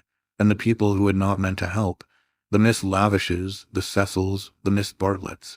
Ever prone to magnify fate, George counted up the forces that had swept him into this contentment. Anything good in Freddie's letter? Not yet. His own content was absolute, but hers held bitterness. The Honeychurches had not forgiven them. They were disgusted at her past hypocrisy. She had alienated Windy Corner, perhaps forever. What does he say? Silly boy. He thinks he's being dignified. He knew we should go off in the spring. He has known it for 6 months, that if Mother wouldn't give her consent we should take the thing into our own hands. They had fair warning, and now he calls it an elopement. Ridiculous boy. Signorino, domani fermo uno giro. But it will all come right in the end. He has to build us both up from the beginning again. I wish, though, that Cecil had not turned so cynical about women. He has, for the second time, quite altered. Why will men have theories about women? I haven't any about men. I wish, too, that Mr. Beebe, you may well wish that. He will never forgive us. I mean, he will never be interested in us again. I wish that he did not influence them so much at Windy Corner. I wish he hadn't, but if we act the truth, the people who really love us are sure to come back to us in the long run. Perhaps. Then he said more gently, "Well, I acted the truth, the only thing I did do, and you came back to me. So possibly you know." He turned back into the room. Nonsense with that sock. He carried her to the window so that she, too, saw all the view. They sank upon their knees, invisible from the road, they hoped, and began to whisper one another's names. Ah, it was worthwhile. It was the great joy that they had expected, and countless little joys of which they had never dreamt. They were silent. "Signorino, domani fermo." "Oh, bother that man." But Lucy remembered the vendor of photographs and said, "No, don't be rude to him." Then, with a catching of her breath, she murmured, "Mr. Eager and Charlotte, dreadful frozen Charlotte, how cruel she would be to a man like that. Look at the lights going over the bridge. But this room reminds me of Charlotte. How horrible to grow old in Charlotte's way. To think that evening at the rectory that she shouldn't have heard your father was in the house. For she would have stopped me going in, and he was the only person alive who could have made me see sense. You couldn't have made me. When I am very happy." She kissed him. "I remember on how little it all hangs. If Charlotte had only known, she would have stopped me going in, and I should have gone to silly Greece and become different forever." "But she did know," said George. "She did see my father, surely. He said so." "Oh, no, she didn't see him. She was upstairs with old Mrs. Beebe, don't you remember, and then went straight to the church. She said so." George was obstinate again. "My father," said he, "saw her, and I prefer his word. He was dozing by the study fire, and he opened his eyes, and there was Miss Bartlett. A few minutes before you came in. She was turning to go as he woke up. He didn't speak to her. Then they spoke of other things, the desultory talk of those who have been fighting to reach one another, and whose reward is to rest quietly in each other's arms. It was long ere they returned to Miss Bartlett, but when they did her behavior seemed more interesting. George, who disliked any darkness, said, "It's clear that she knew. Then why did she risk the meeting? She knew he was there, and yet she went to church." They tried to piece the thing together. As they talked, an incredible solution came into Lucy's mind. She rejected it and said, "How like Charlotte to undo her work by a feeble muddle at the last moment." But something in the dying evening, in the roar of the river, in their very embrace, warned them that her words fell short of life, and George whispered, "Or did she mean it?" "Mean what?" "Signorino de mani fermo uno giro." Lucy bent forward and said with gentleness, "Lascia prego lascia, siamo sposati." "Scusi tanto, signora," he replied in tones as gentle, and whipped up his horse. "Buona sera e grazie." "Niente." The cabman drove away singing. "Mean what, George?" he whispered. "Is it this? Is this possible? I'll put a marvel to you that your cousin has always hoped. That from the very first moment we met, she hoped, far down in her mind, that we should be like this, of course, very far down. That she fought us on the surface, and yet she hoped. I can't explain her any other way. Can you? Look how she kept me alive in you all the summer, how she gave you no peace, how month after month she became more eccentric and unreliable. The sight of us haunted her, or she couldn't have described us as she did to her friend. There are details it burnt. I read the book afterwards. She is not frozen, Lucy, she is not withered up all through. She tore us apart twice, but in the rectory that evening she was given one more chance to make us happy. We can never make friends with her or thank her. But I do believe that, far down in her heart, far below all speech and behavior, she is glad. "It is impossible," murmured Lucy, and then, remembering the experiences of her own heart, she said, "No, it is just possible." Youth enwrapped them, the song of faith and announced passion requited, love attained. But they were conscious of a love more mysterious than this. The song died away. They heard the river, bearing down the snows of winter into the Mediterranean.